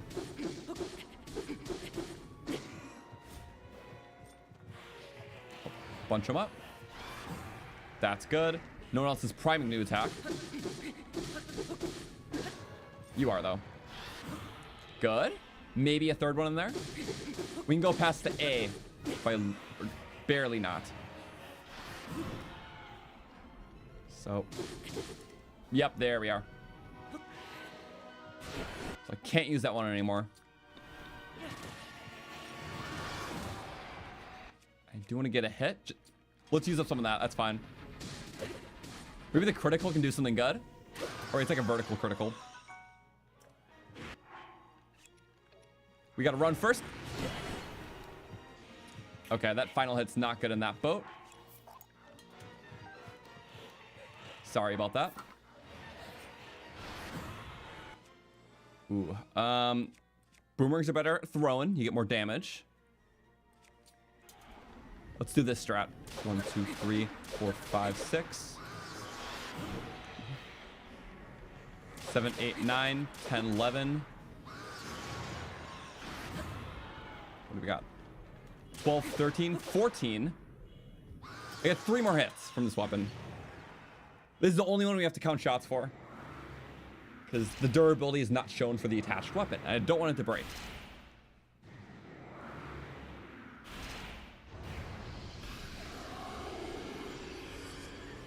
This is rough, but I think I got it. Because we have not even started to use our strong one.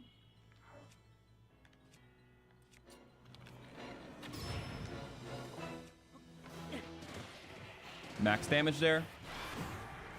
Okay. 1, 2, 3. Oh! Whoa, we were just low. Okay, I can't commit with the 4 combo because we're literally weak afterwards. I can't do anything. That time we were just so lucky, but I can't expect that to persist. Okay. Now we use this up gravely.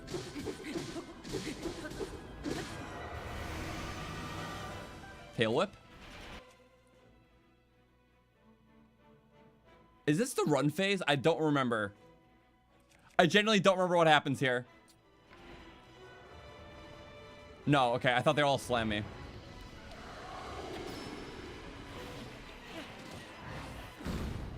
But that does happen. Okay. Let's be careful now.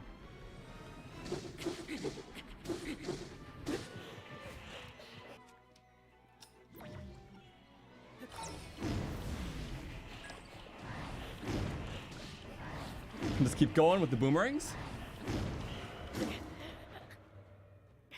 There was another one?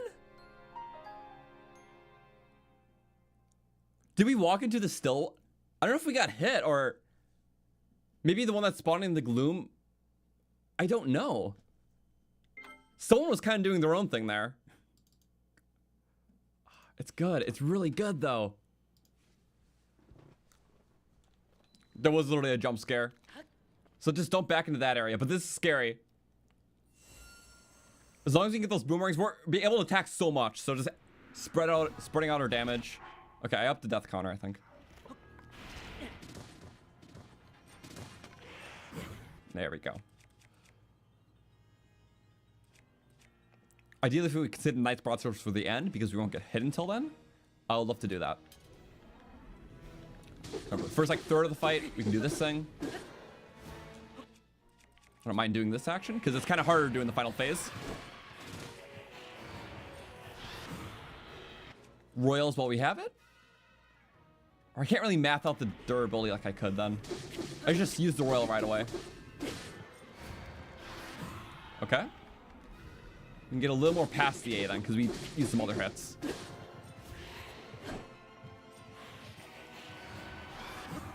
There we go. I think a full flurry should be fine. Oh. One more hit? There we go. That's it. Okay.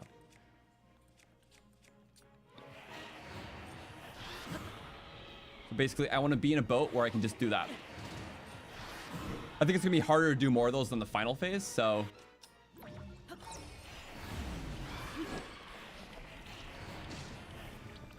I was like, what happened to him? Okay. Yeah, we should do boomerang this phase because it's decent. Let's save our higher damage weapons for the next phase so we get out faster. Like we're doing for Queen Giddo. Ooh, keep hitting him in the slow. I can do a couple hits, I just can't critical. That leaves me very vulnerable. This defeats the point of the critical hit, but... That's okay, 3 hits should kill. Don't do a final though. Oh, double kill, nice. I hope this makes sense why I'm doing this. It's all attrition. Everything is attrition here. Nope. We dodge. That's good. We do another throw.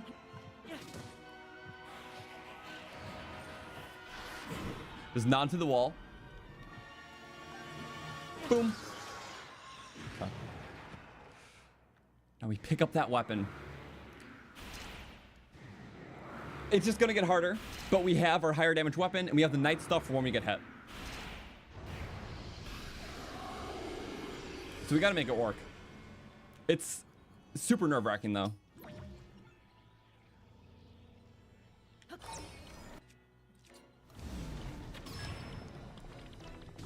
Hit him a little bit. Am I just gonna start with a, because this boomerang could be low durability too. And it could just break into throw, so I don't want to keep using it. Because it's not pristine, so it probably doesn't have a lot. But objectively, for the next phase, use this thing, use the knight, and even this weak thing. I think we should be fine. Yeah, I say we go for it.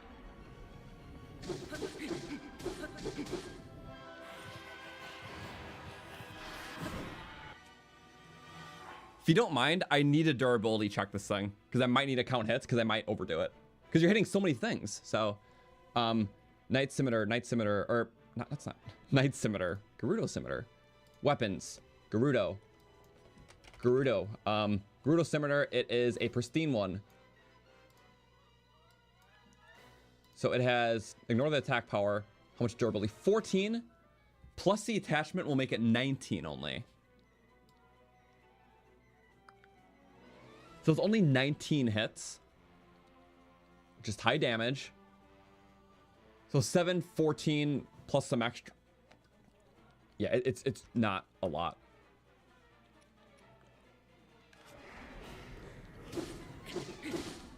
So after every hit, we will have to durability check, if you don't mind. Okay, now they're back there.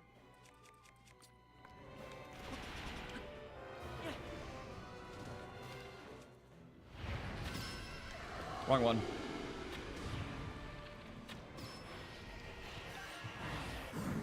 There we go. Okay. Again, just some baby combos. Because doing the flurry gives you invincibility frames. Back to back. We can't overcommit because we can't dodge then afterwards. You get a generous window.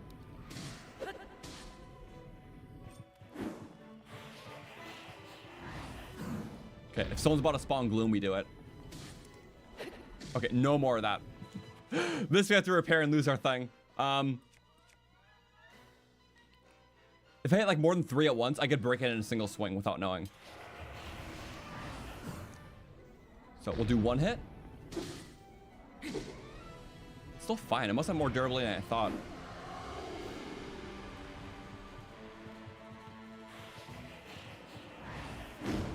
That could be bad. Oh.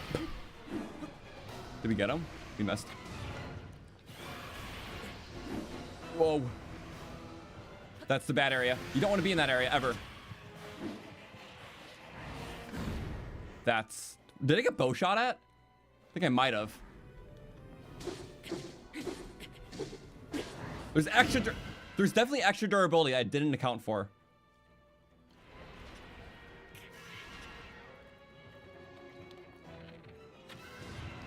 Okay.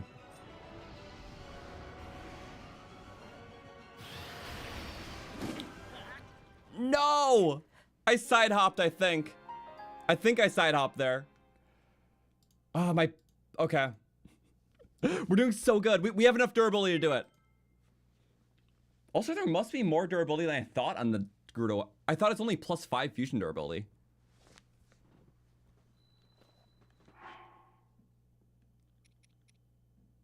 Oh, right. And we're durability up. That's a good point. So it might just be like a durability 10.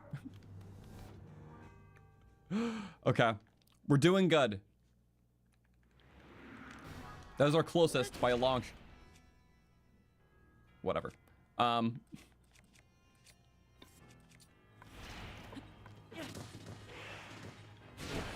We got that.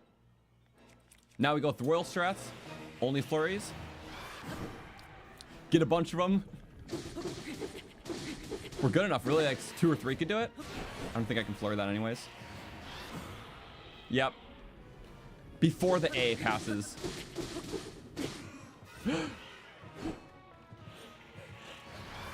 There we go. I think this flurry will do it. Yep. Okay. Now we don't use it. Boomerang strats now. No one else is priming an attack. Then I prime a boomerang. Kill the one that was priming too. Okay. Boomerang strats for this next part.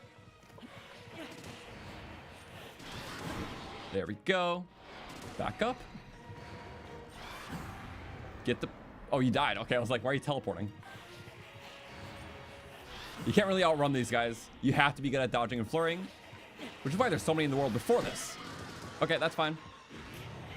Makes me desperate for some strength.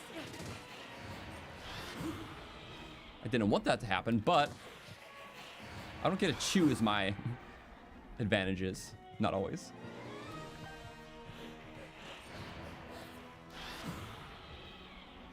Okay. Get him. That's a vertical strike. Get him. Damn it. As long as I drop him, we're fine. Damn it. Bye. Oh, it's behind. Oh, it's gonna be behind the Ganons. Okay.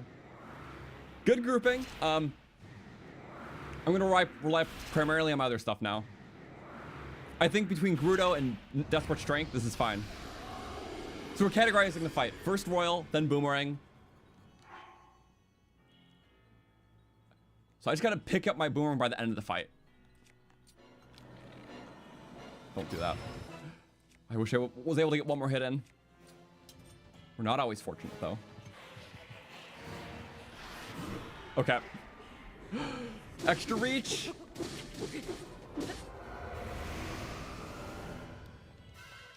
Oh, wait.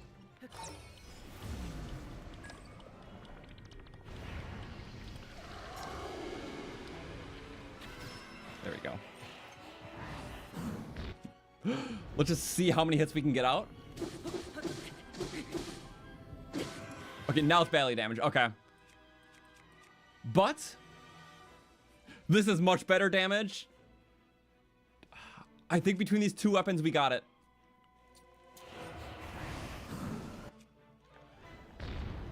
Remember the hit. 3, 4, 5, 6, 7. Frame late. Frame late. That attack will always get me. No, it won't always, because then it will. Okay. Weapon for each phase. Royal Broadsword first. Boomerang second until the halfway. Then Gerudo weapon. Actually, how far did that get us, that Gerudo weapon?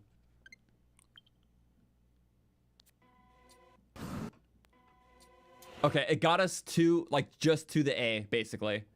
So as long as we don't hit past it, we'll be fine. Does that make sense? Okay. Okay. We're doing good. We're doing really good. But yeah. Fans of Ganon has almost just as much health as like final phase Ganon, so we get this out of the way.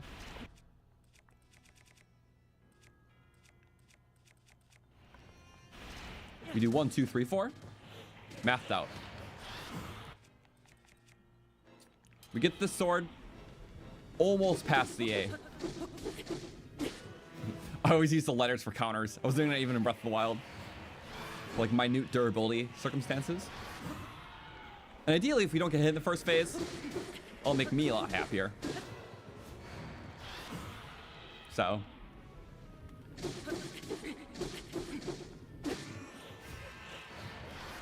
Okay, we're getting close. I didn't get very good group ups that time. We get another hit or two still. I'm not gonna ever dodge that. Okay, one at a time here. Not even trying again. Usually that's 3 hits away, but if it hits 3 things, then it breaks, and yeah, you don't want that. Okay, Boomerang can solo next phase.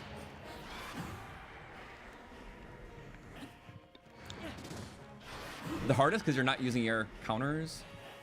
It does stop the Boomerang sometimes.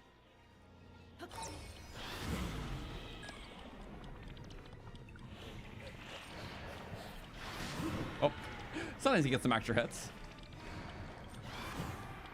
Remember, vertical, horizontal, vertical, horizontal. Sometimes spin.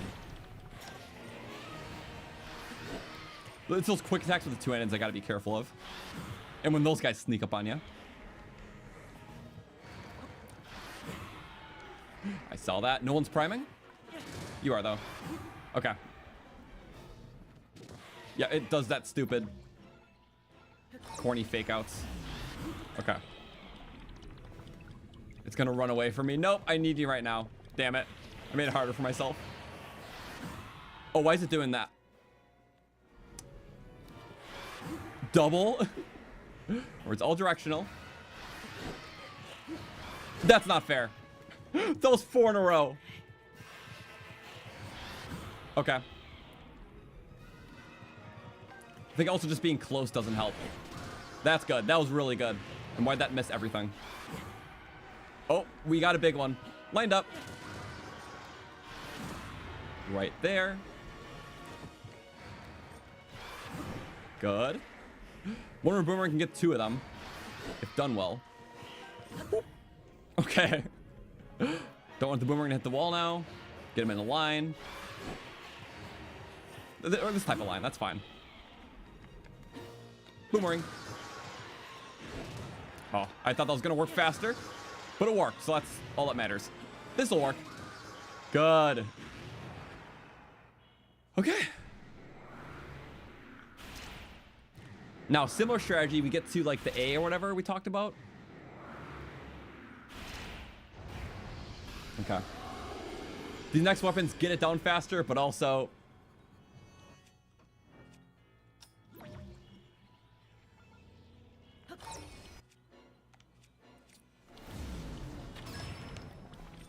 Okay.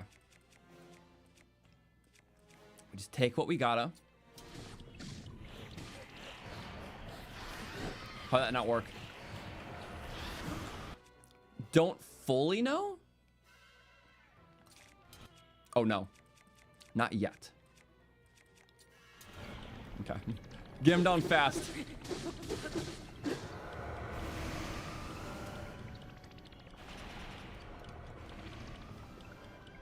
Who's the spawner? You're the spawner. Woo! Okay, I think we're getting close to that point.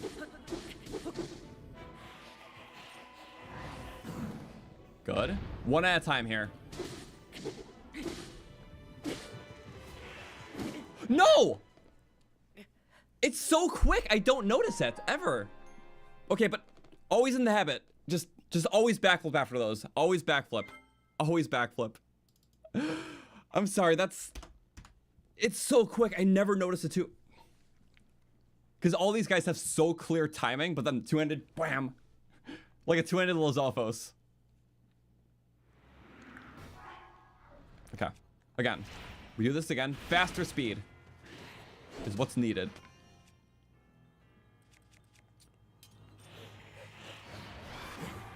All right. We'll clump up on the next one.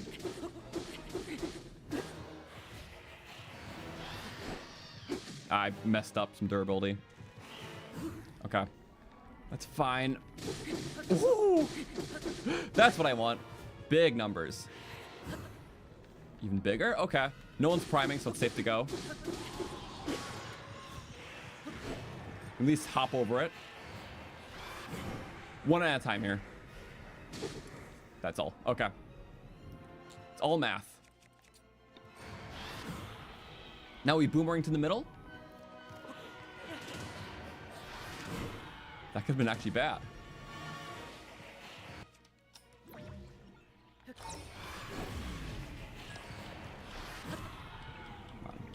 Timing's been bad. It just, yeah. Can't make it like the second phase. These guys don't like insta attacks. Even that spin was like charged up slow. That has a lot more priming to it. Only other enemies to be so fast with the two-handed is Lizalfos. Lizalfos two-handeds really are annoying. I hate that. Remember, this boomerang just gotta kill these guys and we do one hit in the next phase. Then we maximize their damage potential. Just don't get close. Okay. If we do, at least let's save a heart for then. That's good. That was vertical. I almost messed it up. Yeah. So this second quarter is objectively the slowest. Everything else is objectively harder, though. Just to pick up the boomerang right after the launch. That should be fine. It just skipped over him totally. Kiting. Get him, get him, get him. Nah, it does a little droppy. Bye-bye. Oh, now bye. Okay, that works. Because on the right side, we're still have a hit. So even if I get hit by a stupid thing, it'll just bring us to the part for the good thing. Good. Definitely not as hard as Queen Gib, though. It's just still hard. That always gets a couple in this phase. 50 free damage. Don't have your bow out. You can't backflip with the bow out. Big rule of thumb here. Okay. Now. Yeah. Remember, we can get like to the A and then we gotta be cautious.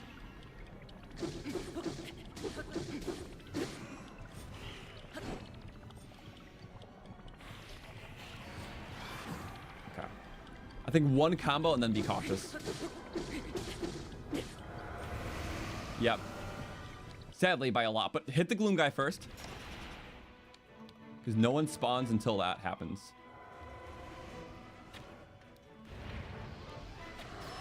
Okay, there we go. We hit him and that triggers that guy. I think that's the trigger. Let's do 2 even hits.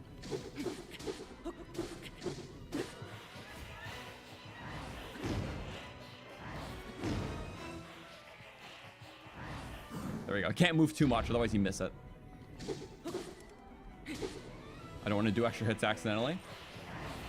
Remember, moving was hard. Let's stay control. Until we get hit, I'm just gonna use this thing down. Just 2? Yep, okay. That time was... They see the issue. But we can get him to the spear phase, which I'm not even prepared for. Okay, 17 hits should go really good here. I don't know what's happening. Okay. Away from the pack. 1, 2, 3, 4, 5, 6, 7. Okay, that. Next phase, that.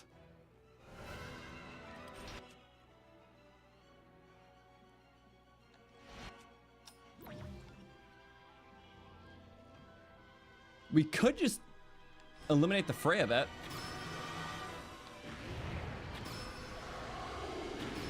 Okay, there we go. Oh, that could be bad. Remember, they delay. So we have 7.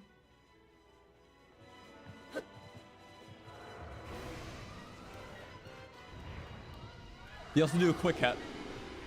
Yep, he's in quick hit stance, so he'll do a quick hit. Okay. 8, 9. My least favorite. 10, 11, 12, 13, 14, 15, 16. Okay. That's one hit away. I'm not even going to chance it. Let's use this thing. 1, 2, 3. Whoa. What? Okay, I should have committed. There's one left. Basic Knight Broadsword. If I lose a shield, I lose a shield. There we go. I'm not dying now. The babyest hits at the highest capacity. Because I forgot it. Have a fusion.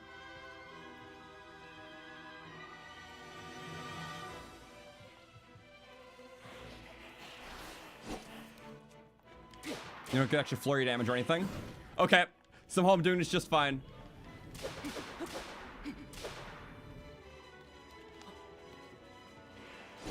Okay.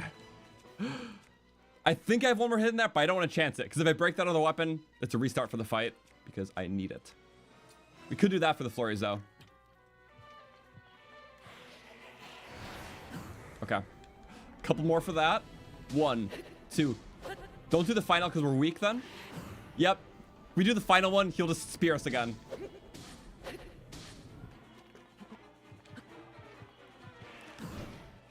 This could be it.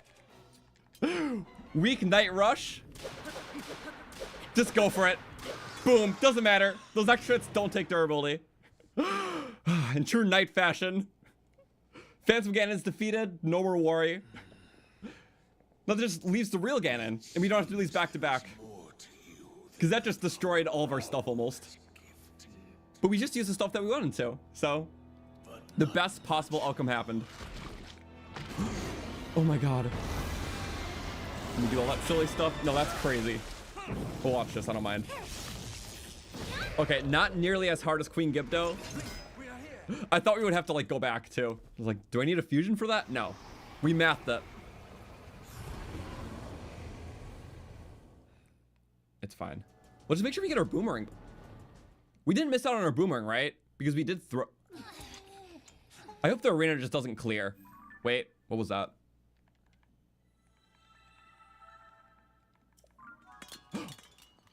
Whoa. We still got it back. Okay. Whew. Oh, and you get a heart. I forgot you get a heart here. Yay. Champions came in to save. Lots of love. Lots of restore. I hope that doesn't mess us up so we can't have the one-shot thing later. I think Ganondorf does less damage, though. Am I wrong? Because it's trying to be like a fair fight. I don't know. We'll see.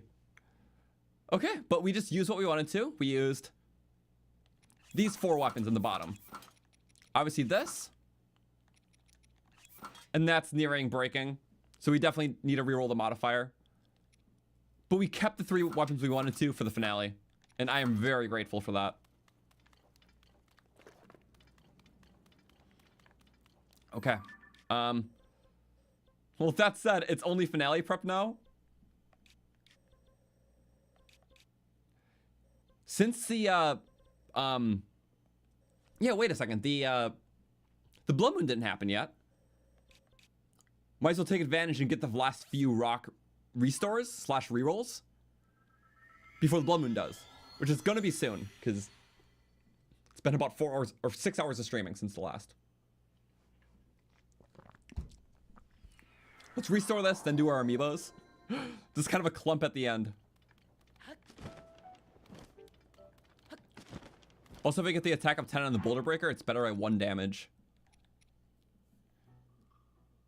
24. Because I guess with the fusion and stuff, that makes sense. Yeah, okay, critical, it's good, but it made me realize something about the fight that's up ahead. We're gonna be, what's it called? We're gonna be flurry rushing most attacks. And getting that final critical hit makes you weak for other attacks. Wouldn't it just be better to have damage on this thing? At least for our uses and like how many things are coming at us, even with the Ganon fight. I think damage would be the better modifier. Just specifically for our instances. So maybe I should roll for that. Oh, for the amber one, attack 10 is... Okay. Well, for the other one, I'll probably put like a Lizzle tail on it or something. But no, that math's out. Yeah. Regardless, though, we're nearing the end. Thank you to everyone who's been watching this weekend. Again, I can't wait to edit this into a video, which will be very fun. Definitely the most elaborate Amiibo run, because Tears is a more elaborate game than Breath of the Wild. But it's been awesome, utilizing all of our little knowledge and skills and data sheets to stat our way through the game. Especially not having any exclusive drops whatsoever. That's been rough. So, you know, we persist. So I know I pinned 2 rock octos here, but I think one of them was a random spawn, like a dynamic spawn. Okay. So this is low now, because we know that because of the last fight. So I will have to give you up, I'm sorry. And what's something we're repairing anyways? The boomerang. Attack 10, but it was meant for the fight. New Amber Blade? Is long throw. So long throws we pretty much are just gonna reroll with our spare octos. See, we knew it would be worse. Oh, yeah, that could have sucked. But yeah, we had to do it because it was low durability, so. Next, there are 2 more down here.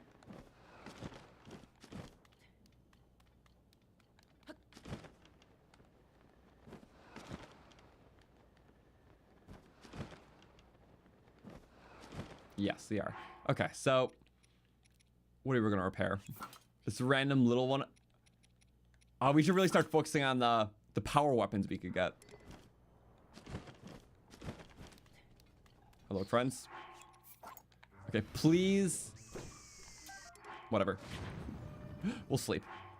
This one, mathing it out, I think durability is the best option.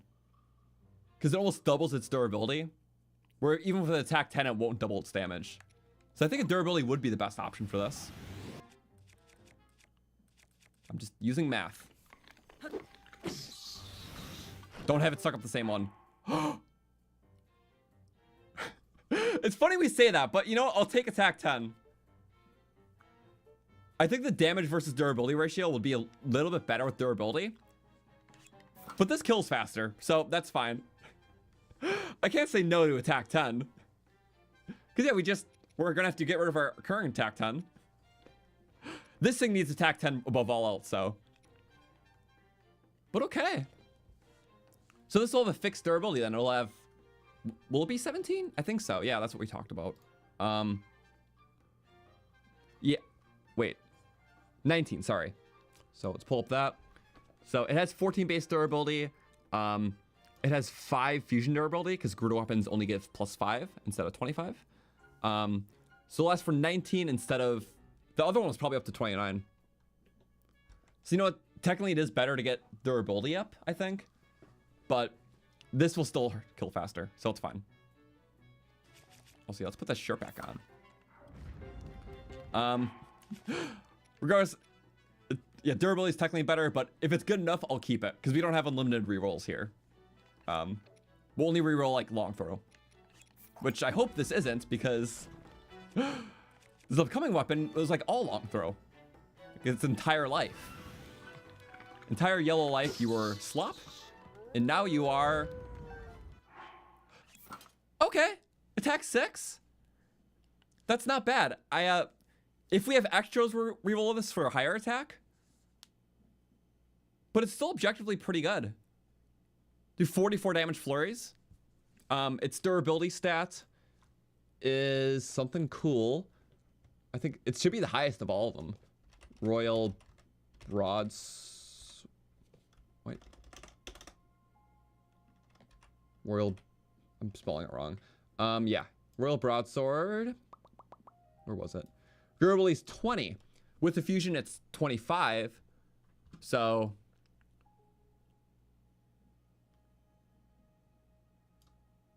One second. Fused. Wait. Yeah. It's all 25 extra fused durability. So it's 45 hits. 45 hits times 22. 990. 990 health it can do. Which makes sense. Okay. Sure. Pretty good for a single weapon. Ganon ultimately is 7,500. So, yeah. For weaker weapons, extra damage is better than durability. Okay. Now we'll save. So now it's basically waiting for a blood moon to be able to put the rest of the modifiers and reroll things, which should be soon. But in the meantime, we can do our final amiibo scans, which we have 7 of them. A lot of potential, a lot of good stuff. So we should work in the best possible order. And what would that be? Okay. I think I know what to do. We scan all the amiibos, and then we look at what we have, and then make decisions to buy what sort of things, what sort of fuse attachments. Because we make a lot of money. We can buy really good attachments, like even diamonds, technically. But that's far-fetched, of course. That's if we get, like, extremely lucky. Okay. But first, I'm going to think in order of things that we need. Like, we can fill a 4th shield slot, and there is a really good shield amiibo we never did. Just because we had so many shields before. My chair is creaking. What the hell? Creak, creak, creak. Fix that in place. Okay. It is Zelda Wind Waker, who's the only one who can drop an amiibo exclusive shield, which I would love. If not, it has the normal Zelda drops. Plants and, you know, gems. Oh, wait. Ooh, Hardy. Okay. Okay, we got the extra side drops this time. Cool stuff. I don't know if Hardy's good against the Gloom stuff, though. Probably sells for a decent bet. And we get... Okay. A smidge of money. If it's not the shields, it's gems for Zelda, usually. Okay, that is number 26. I think that was our last shield. No, it's not our last shield chance. We're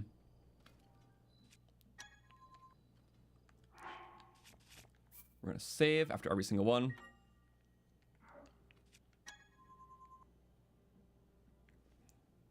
Who am I doing? Who am I doing? So I'm just thinking for a second. Technically, the where's my chair? I'm sorry, it's silent right now, so it's like I need to oil it, I guess. So this one has that split chance between sword or shield, but it's also that last one that can get us a good outfit, which we would use for selling. Every outfit piece is like 600 rupees, a lot of potential. There's also a sword chance in there, like a good sword. Only problem is I really hope it's not on the weapon side, because legitimately speaking,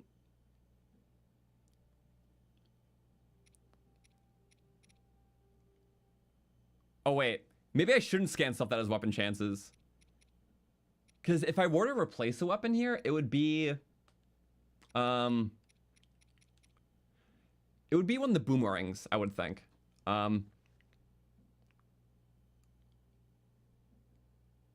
But I want to first be able to rip off this Lizzletail, because it's better to rip it off for 20 rupees than to buy another one for 72. Okay, so we're not scanning anything that has weapon chance right now. So everything but that. Yeah, one second. Let me figure that out really quick. So who do we got then?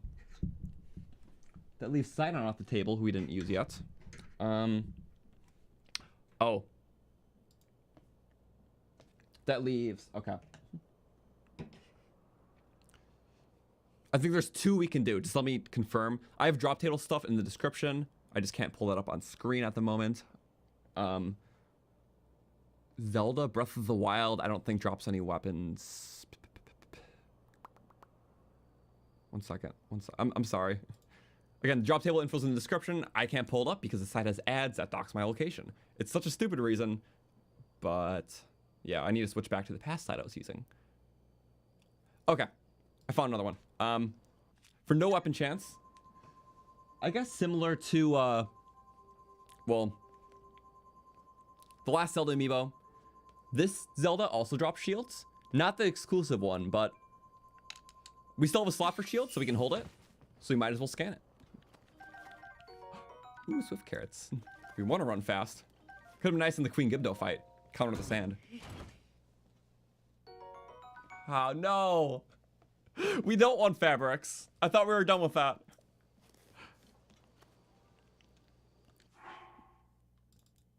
Okay. That is 27.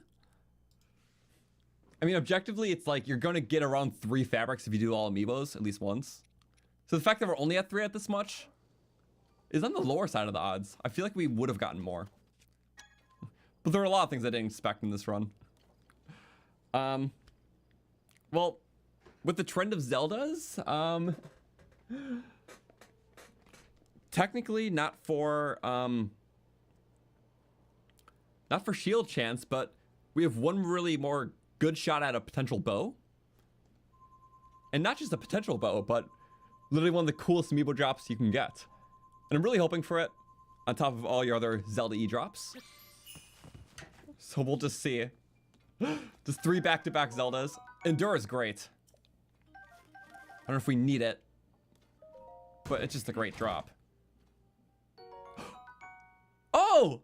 Another Knight's Bow! Oh, I will gladly take that.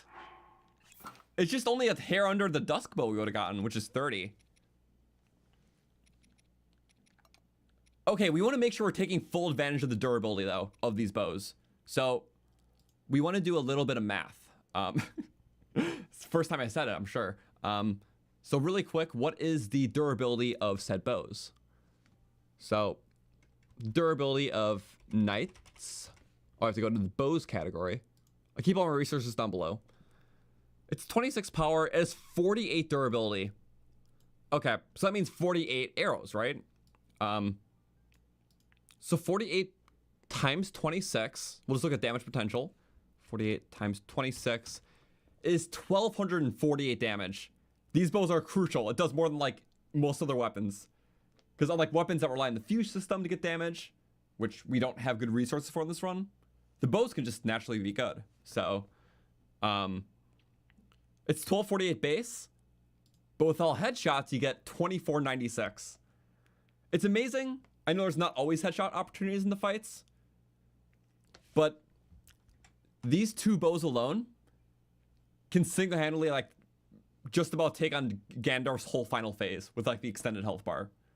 So, yeah, just about. Assuming we don't miss shots. Which means to utilize them, I need arrows. And 48 times 2 is 96. So in order to utilize these 2 bows to the fullest, I need 96 arrows.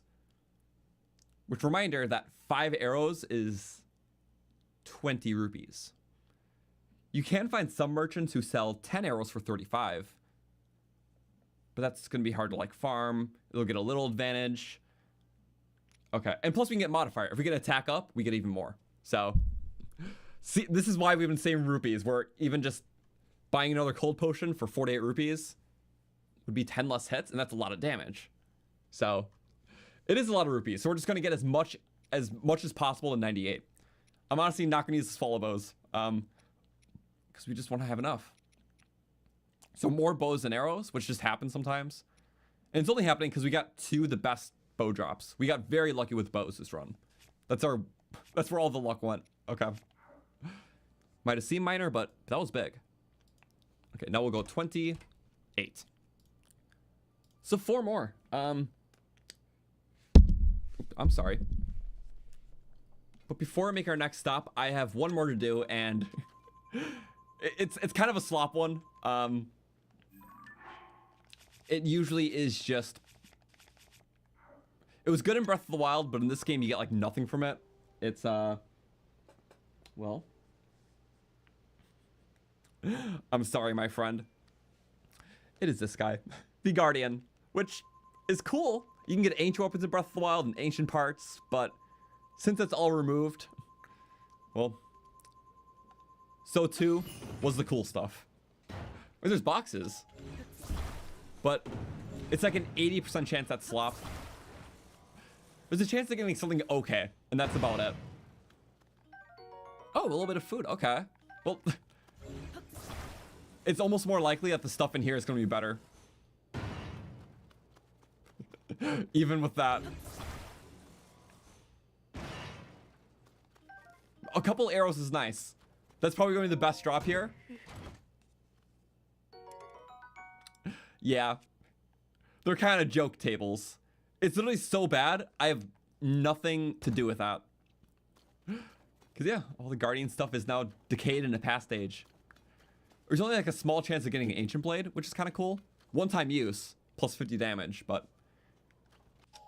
literally even getting the 6 arrows was more valuable than even this Amiibo's best potential drop. So... okay. Do you see why we saved this? It's just kind of like... it's stuff. But, we still have one more shot at something exclusive.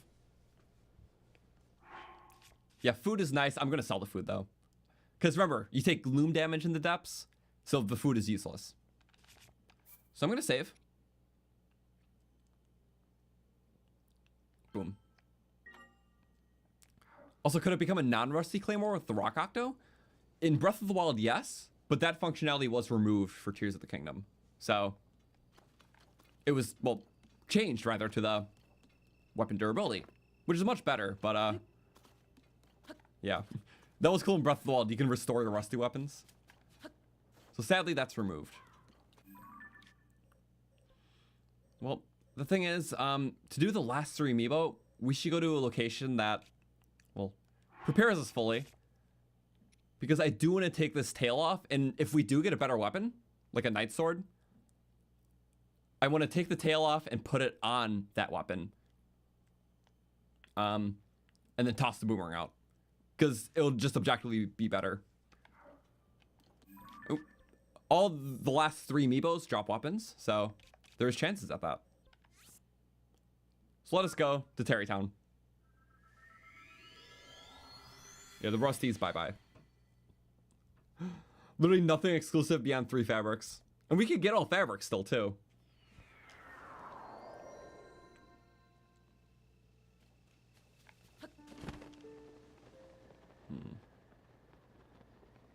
Not the best boat to be in. It certainly is a boat, though.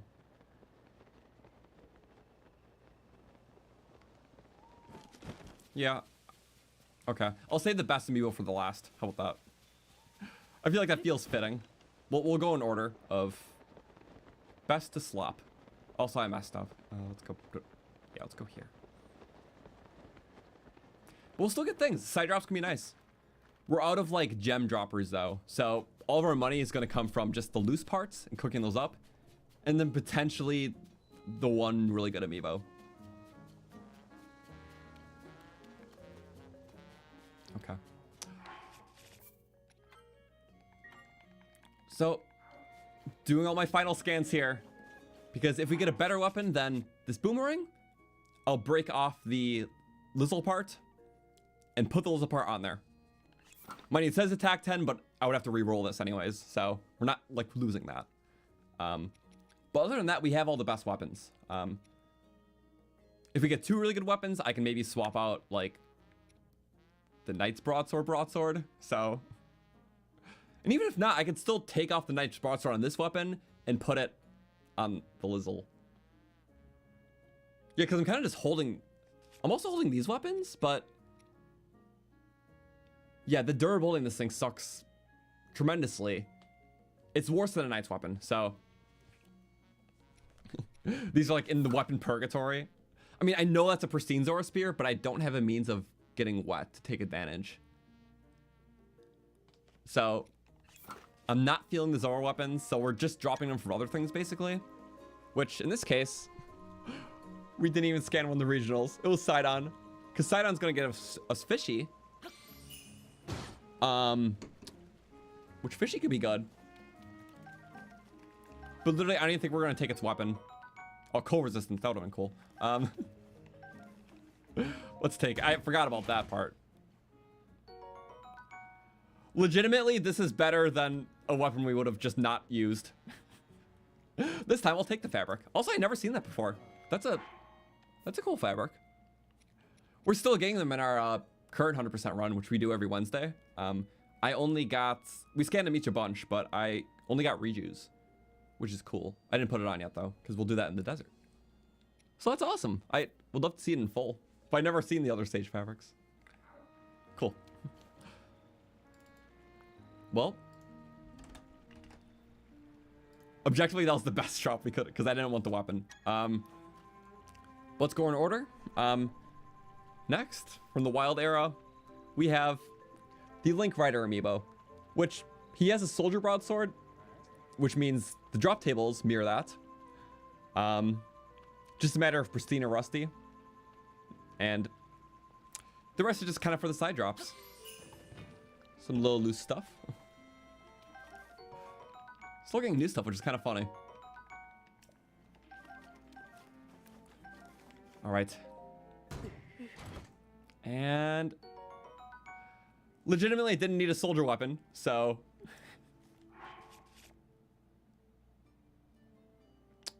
I mean, I guess best case scenario, if I would have gotten a pristine soldier broadsword, it would have upped the durability for this, and I could have remade it, but that's fine. It was something objectively better, but you know what? Save here, because with that, that is 31 out of 32. And hopefully used up all the fabric luck for the past things, because our final one is one of those special anniversary amiibos, Skyward Sword. It's pretty split chance between sword or shield. So I'll appreciate the shield in that capacity. But all a bunch of exclusive armors and an exclusive weapon, or lost shot at exclusives, or anything. And you get boxes. It's special. Wood boxes. Oh, that could kill me. Okay, we're like high rolling here. It's like a dice. It's all up to the luck of it. I'll take literally any loose arrows. But in bigger quantities? Lucky, lucky, lucky. Okay, one in each. Didn't get lucky there, so the luck is in here. And it is... Well, I got a 4th shield.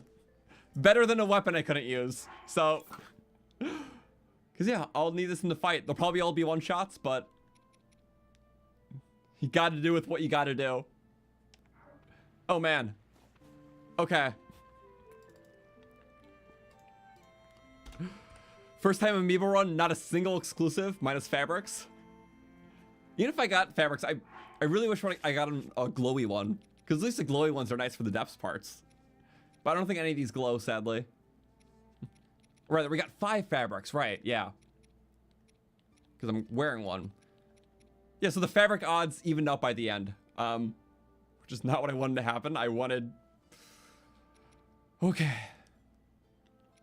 Okay. Divine Beast run luck for real. Hey, the bow luck is really good. I don't want to undersell that, because these were like close to 10%ers each. And it's the second best bow you can get. Like Dusk Bow does 4 more damage and probably a lot more durability. And then the fast, you know, all the other good stats like the extra range and fire speed and drop off. But I can't complain about having this. Swallow Bow is kind of useless. Just overdid the weapons. Okay.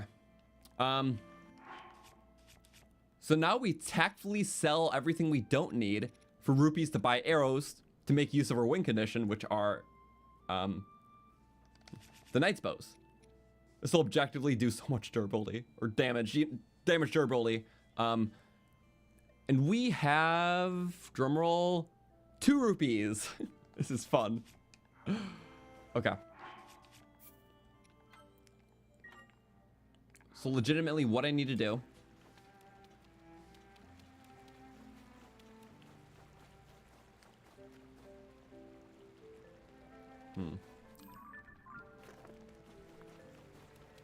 Well, first, we're gonna make a better weapon. Love you, Boomerang. But for that bit more damage, because we don't want to use it as such, because our range will be the bow. I want to break it down. It's worth the 20 rupees for that. Let's make the 20 rupees. This is crazy. Also, yeah, shields you can buy, but they're so expensive. So I'm here to sell. What do these sell? Ooh, 12 a piece. That's actually nice. When have I ever said that? Whoa, 24 rupees? This is crazy. Okay. Worthy investments we're making. I'm so glad we didn't overdo any of the potions, or we didn't like buy extra bomb flowers in the Queen Gibdo fight now. Cause yeah, those extra rupees are so crucial now. This is actually maddening. It's wild. So what we do is we go break down this. For Lizzletail, cost 20, but we ultimately profit 52 because the Lizzletail 72.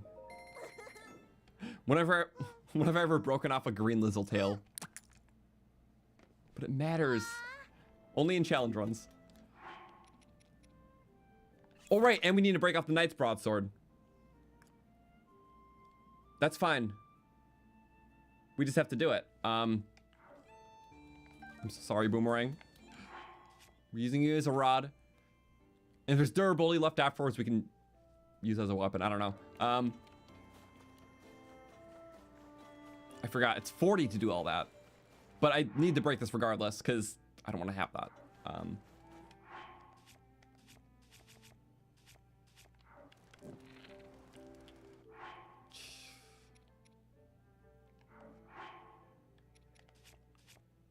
Wait a second. Wait. I thought of something. Something we don't need anymore. It's my, my tunic. We're going to be in one-shot territory. We only needed this to enter Gerudo Town. Do we need to still go there? No, we don't. Oh, 1 second. Save. Just to make sure.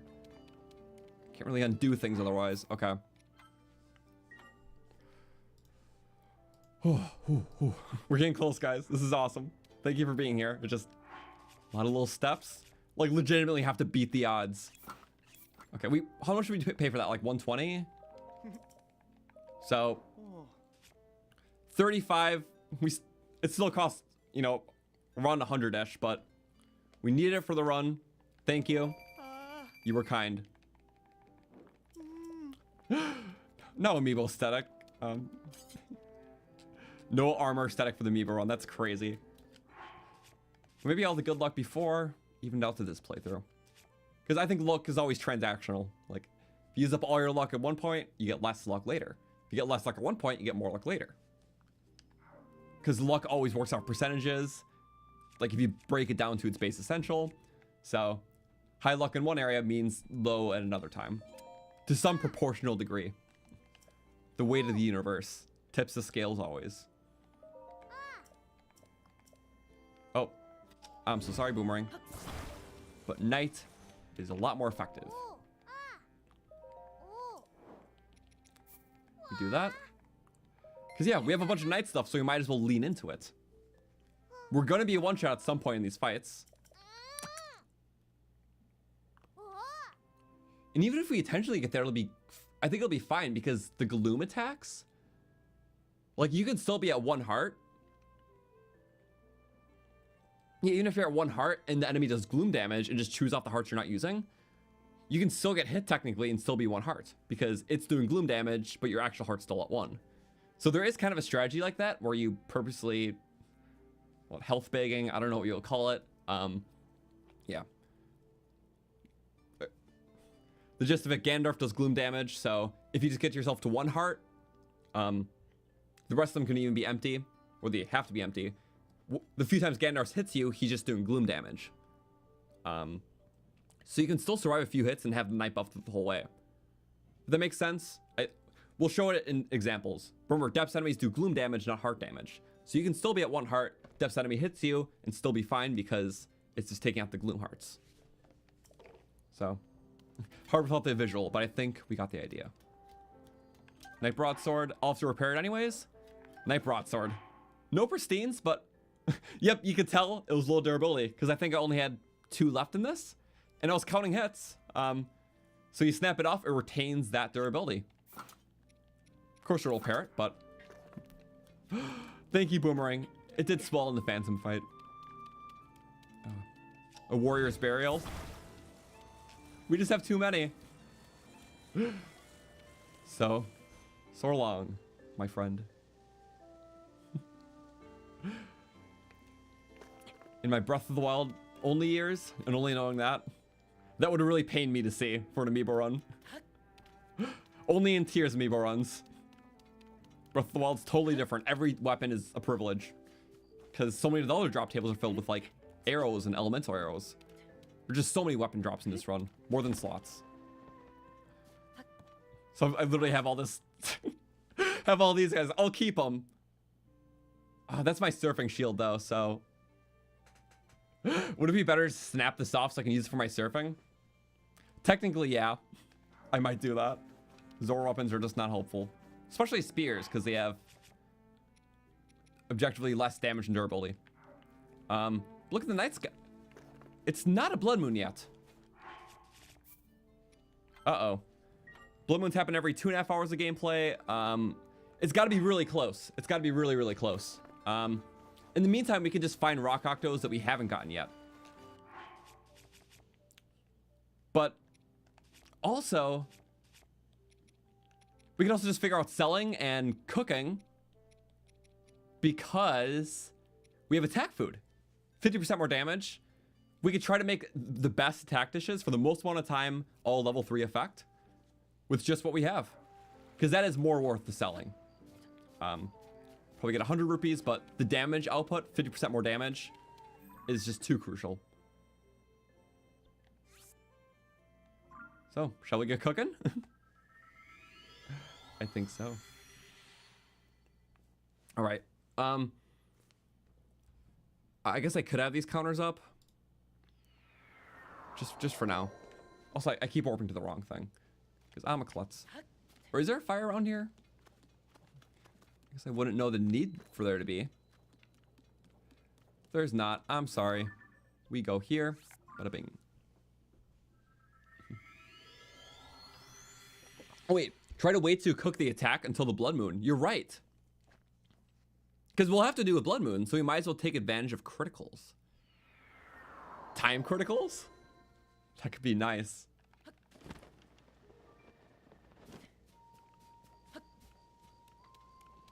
Okay, remember, no blood moon. Okay, yep. If we're waiting for a blood moon anyways, we should wait to cook the attack stuff. Because, yeah, criticals. Heart criticals, maybe not needed, but time criticals, or we could try to farm on potency ones. I don't know. So let's just cook to sell. Cooking to sell will be ideal. Realistically, I'm only gonna need like, if I feel like I can't do Ganondorf in 10 minutes, I'll be dead before then. Like, yeah, Ganondorf should be less than 10 minutes. So as long as I have 10 minutes of attack, I think we'll be okay. Nothing else matters for attack, so. Okay, so.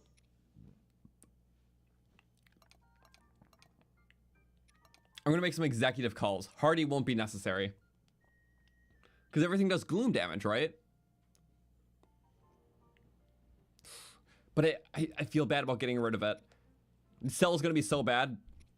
Maybe I should keep one Hardy, one Endura meal just for something. I can't quantitate it, but I feel like for something it'll come handy. What is their sell prices? Let me look. That's the only thing I'm on the fence about because it's objectively good stuff.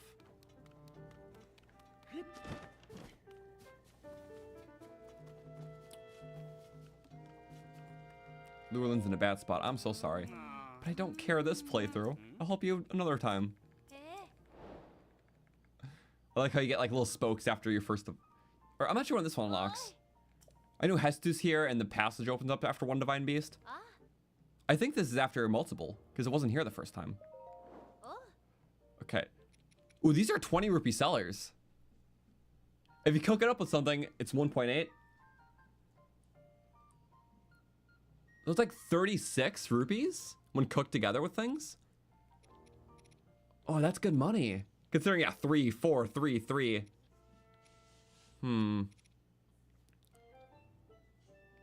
Okay. Might be stuff we don't know yet. I know. But I think it's... I object... Okay. Might do the last hard save here in case all else goes wrong.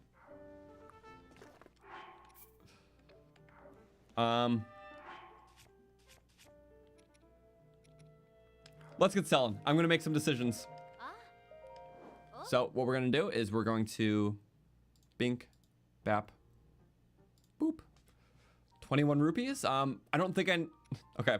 2 opals. Bye-bye.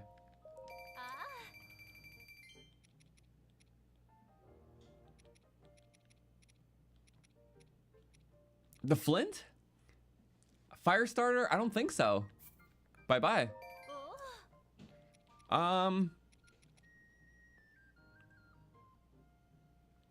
The rest is stuff to cook, right? Okay. I wish we would have broken apart the opal to be able to sell that. Would have gotten a 10 rupee profit, but I forgot. Let's go make our food now. With cooking 5 things together increases our cell multiplier by 1.8. Which it is down from Breath of the Wild. Breath of the Wild used to be 2.8. I think with a bit of rounding in there too. But again, you got too much money in Breath of the Wild, not enough to spend. This game reverse problem, which at least feels better. Doesn't feel like I can just buy everything. Things have more value because my things sell for less. Strangely, but yeah. Okay.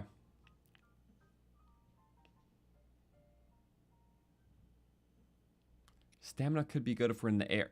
Bullet time, air. Sometimes you're in the air in the Ganon fight. No, we need money and arrows. Okay.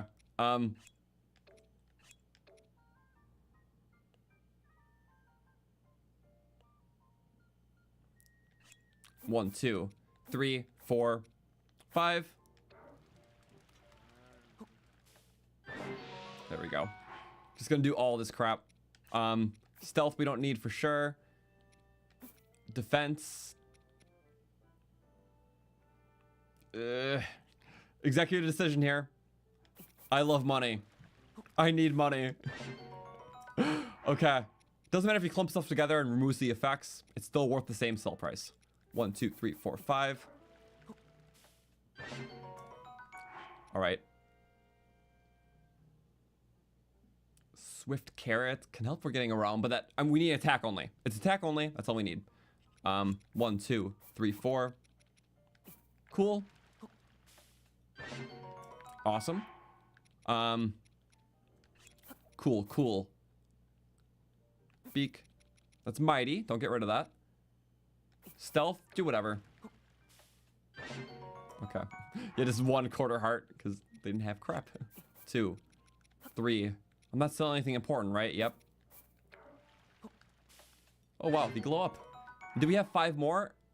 1, 2, 3. Wait, we actually do. 4, 5. We can do batches of 5 for the most effect.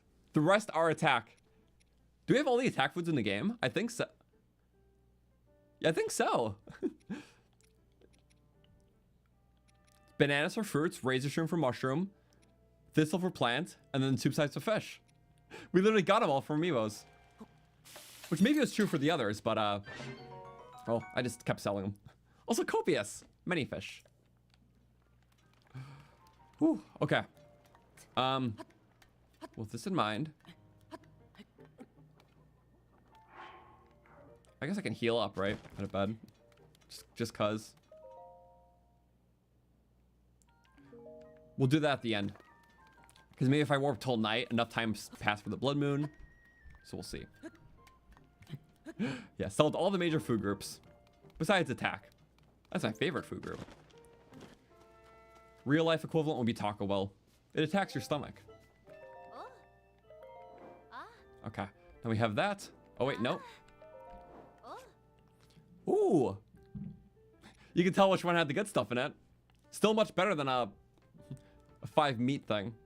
Although, much more expensive. But this looks like a couple hundred to me. But these will likely be the last rupees we get in the run. So, count it up. Appreciate it now. That's not even hitting 400, is it? Oh. No, not at all. Ah. Oh. 384. 5 rupees is, or 5 arrows is 20 rupees. So 25 arrows, 24, 60, 80. 50 arrows is 200 rupees. That's pretty good.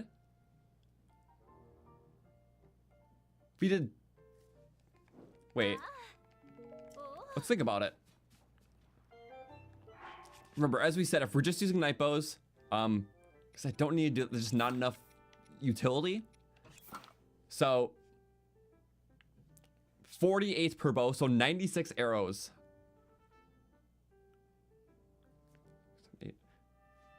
Which is perfectly 50 more arrows we need to get all the potential of our knight's bows. So yeah, it's literally 50 more arrows we need to fully get all the potential.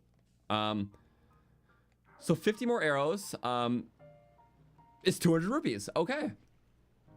So is it safe to spend 200? I think so. Let's math out the rest of the money. We have 1 Lizzletail in the bank. And for the others, so we can afford 2 more Lizzletails, right? Boom and boom. Like boom, boom, boom. You each get a Lizzletail, but this needs something. We can find something cheap to put. We can always use a shield to it. Shield gives a couple damage. I could do that. Or a bow? I don't know. I feel like it's not a lot.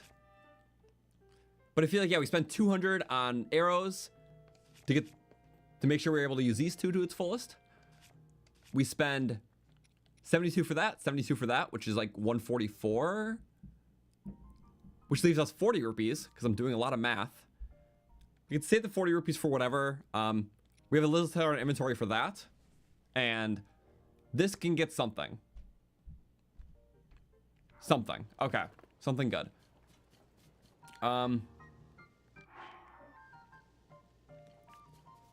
We're definitely in a very fine boat right now. So, let's go buy them. This is... Technically, there are traveling merchants that sell 10 bundles of arrows for 35.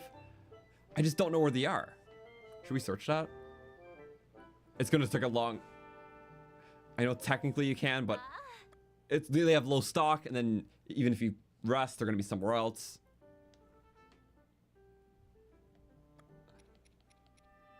There we go. So 25 arrows we can get right here. Boom. 25 more we need. Worth it. Let's go. Who has 25? Not Beetle. Beetle might, but we're not doing that. Beetle scams. Let's go. Kateno, I think, has arrows. We'll make it work.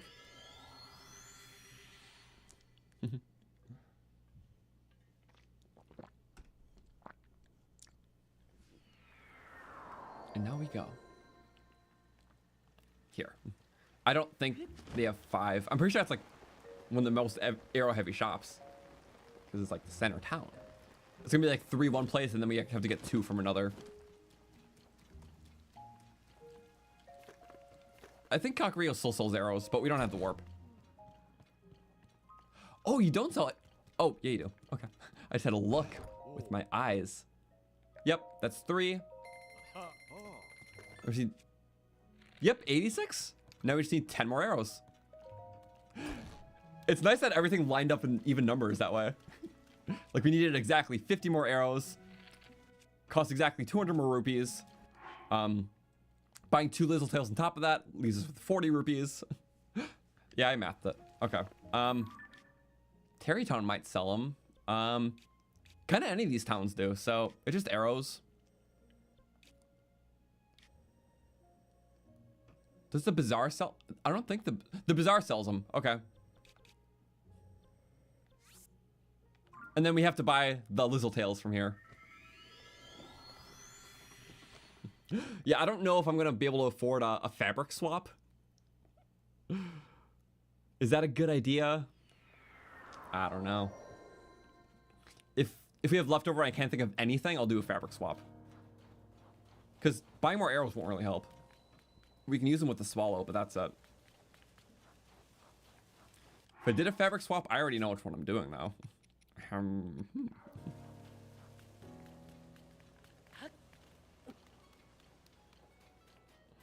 Okay. 86 to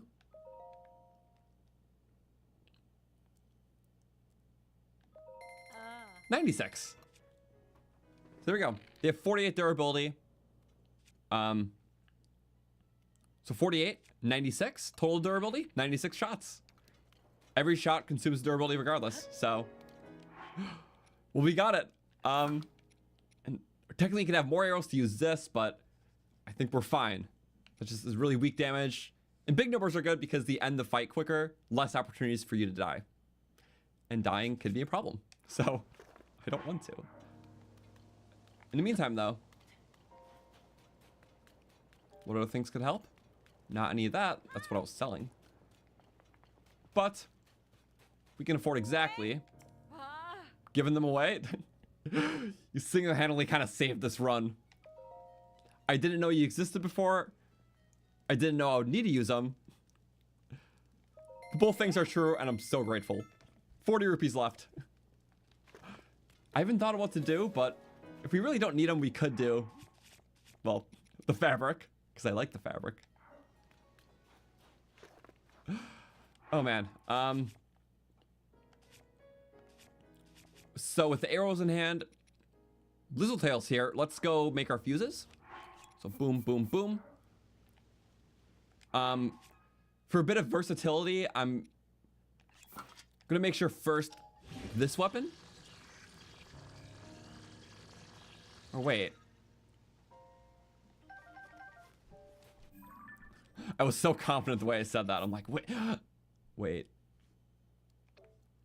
Let me try something. If I'm not using these bows and whatnot, I'll reload the save, but what am I getting out of all this?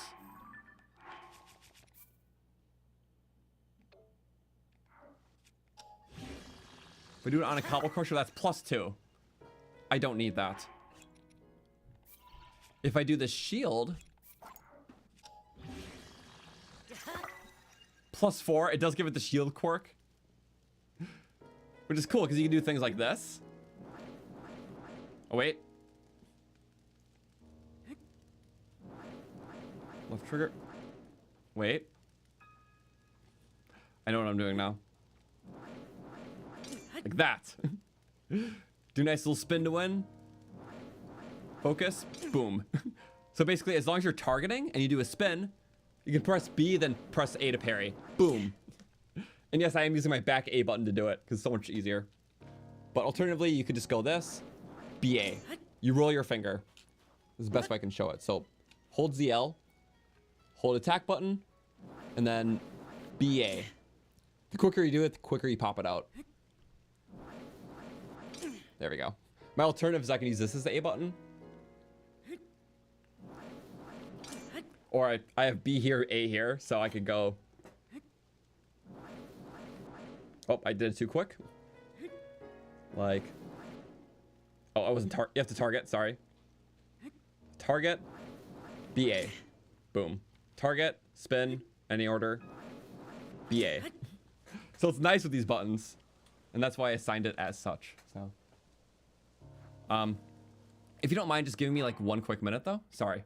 I'll be right back, kind of a sudden break. But give me a second, please. We'll go brush and break button, and we'll put a pig on there to be handy. Okay. It'll rank up the blood moon time too, so that's fine.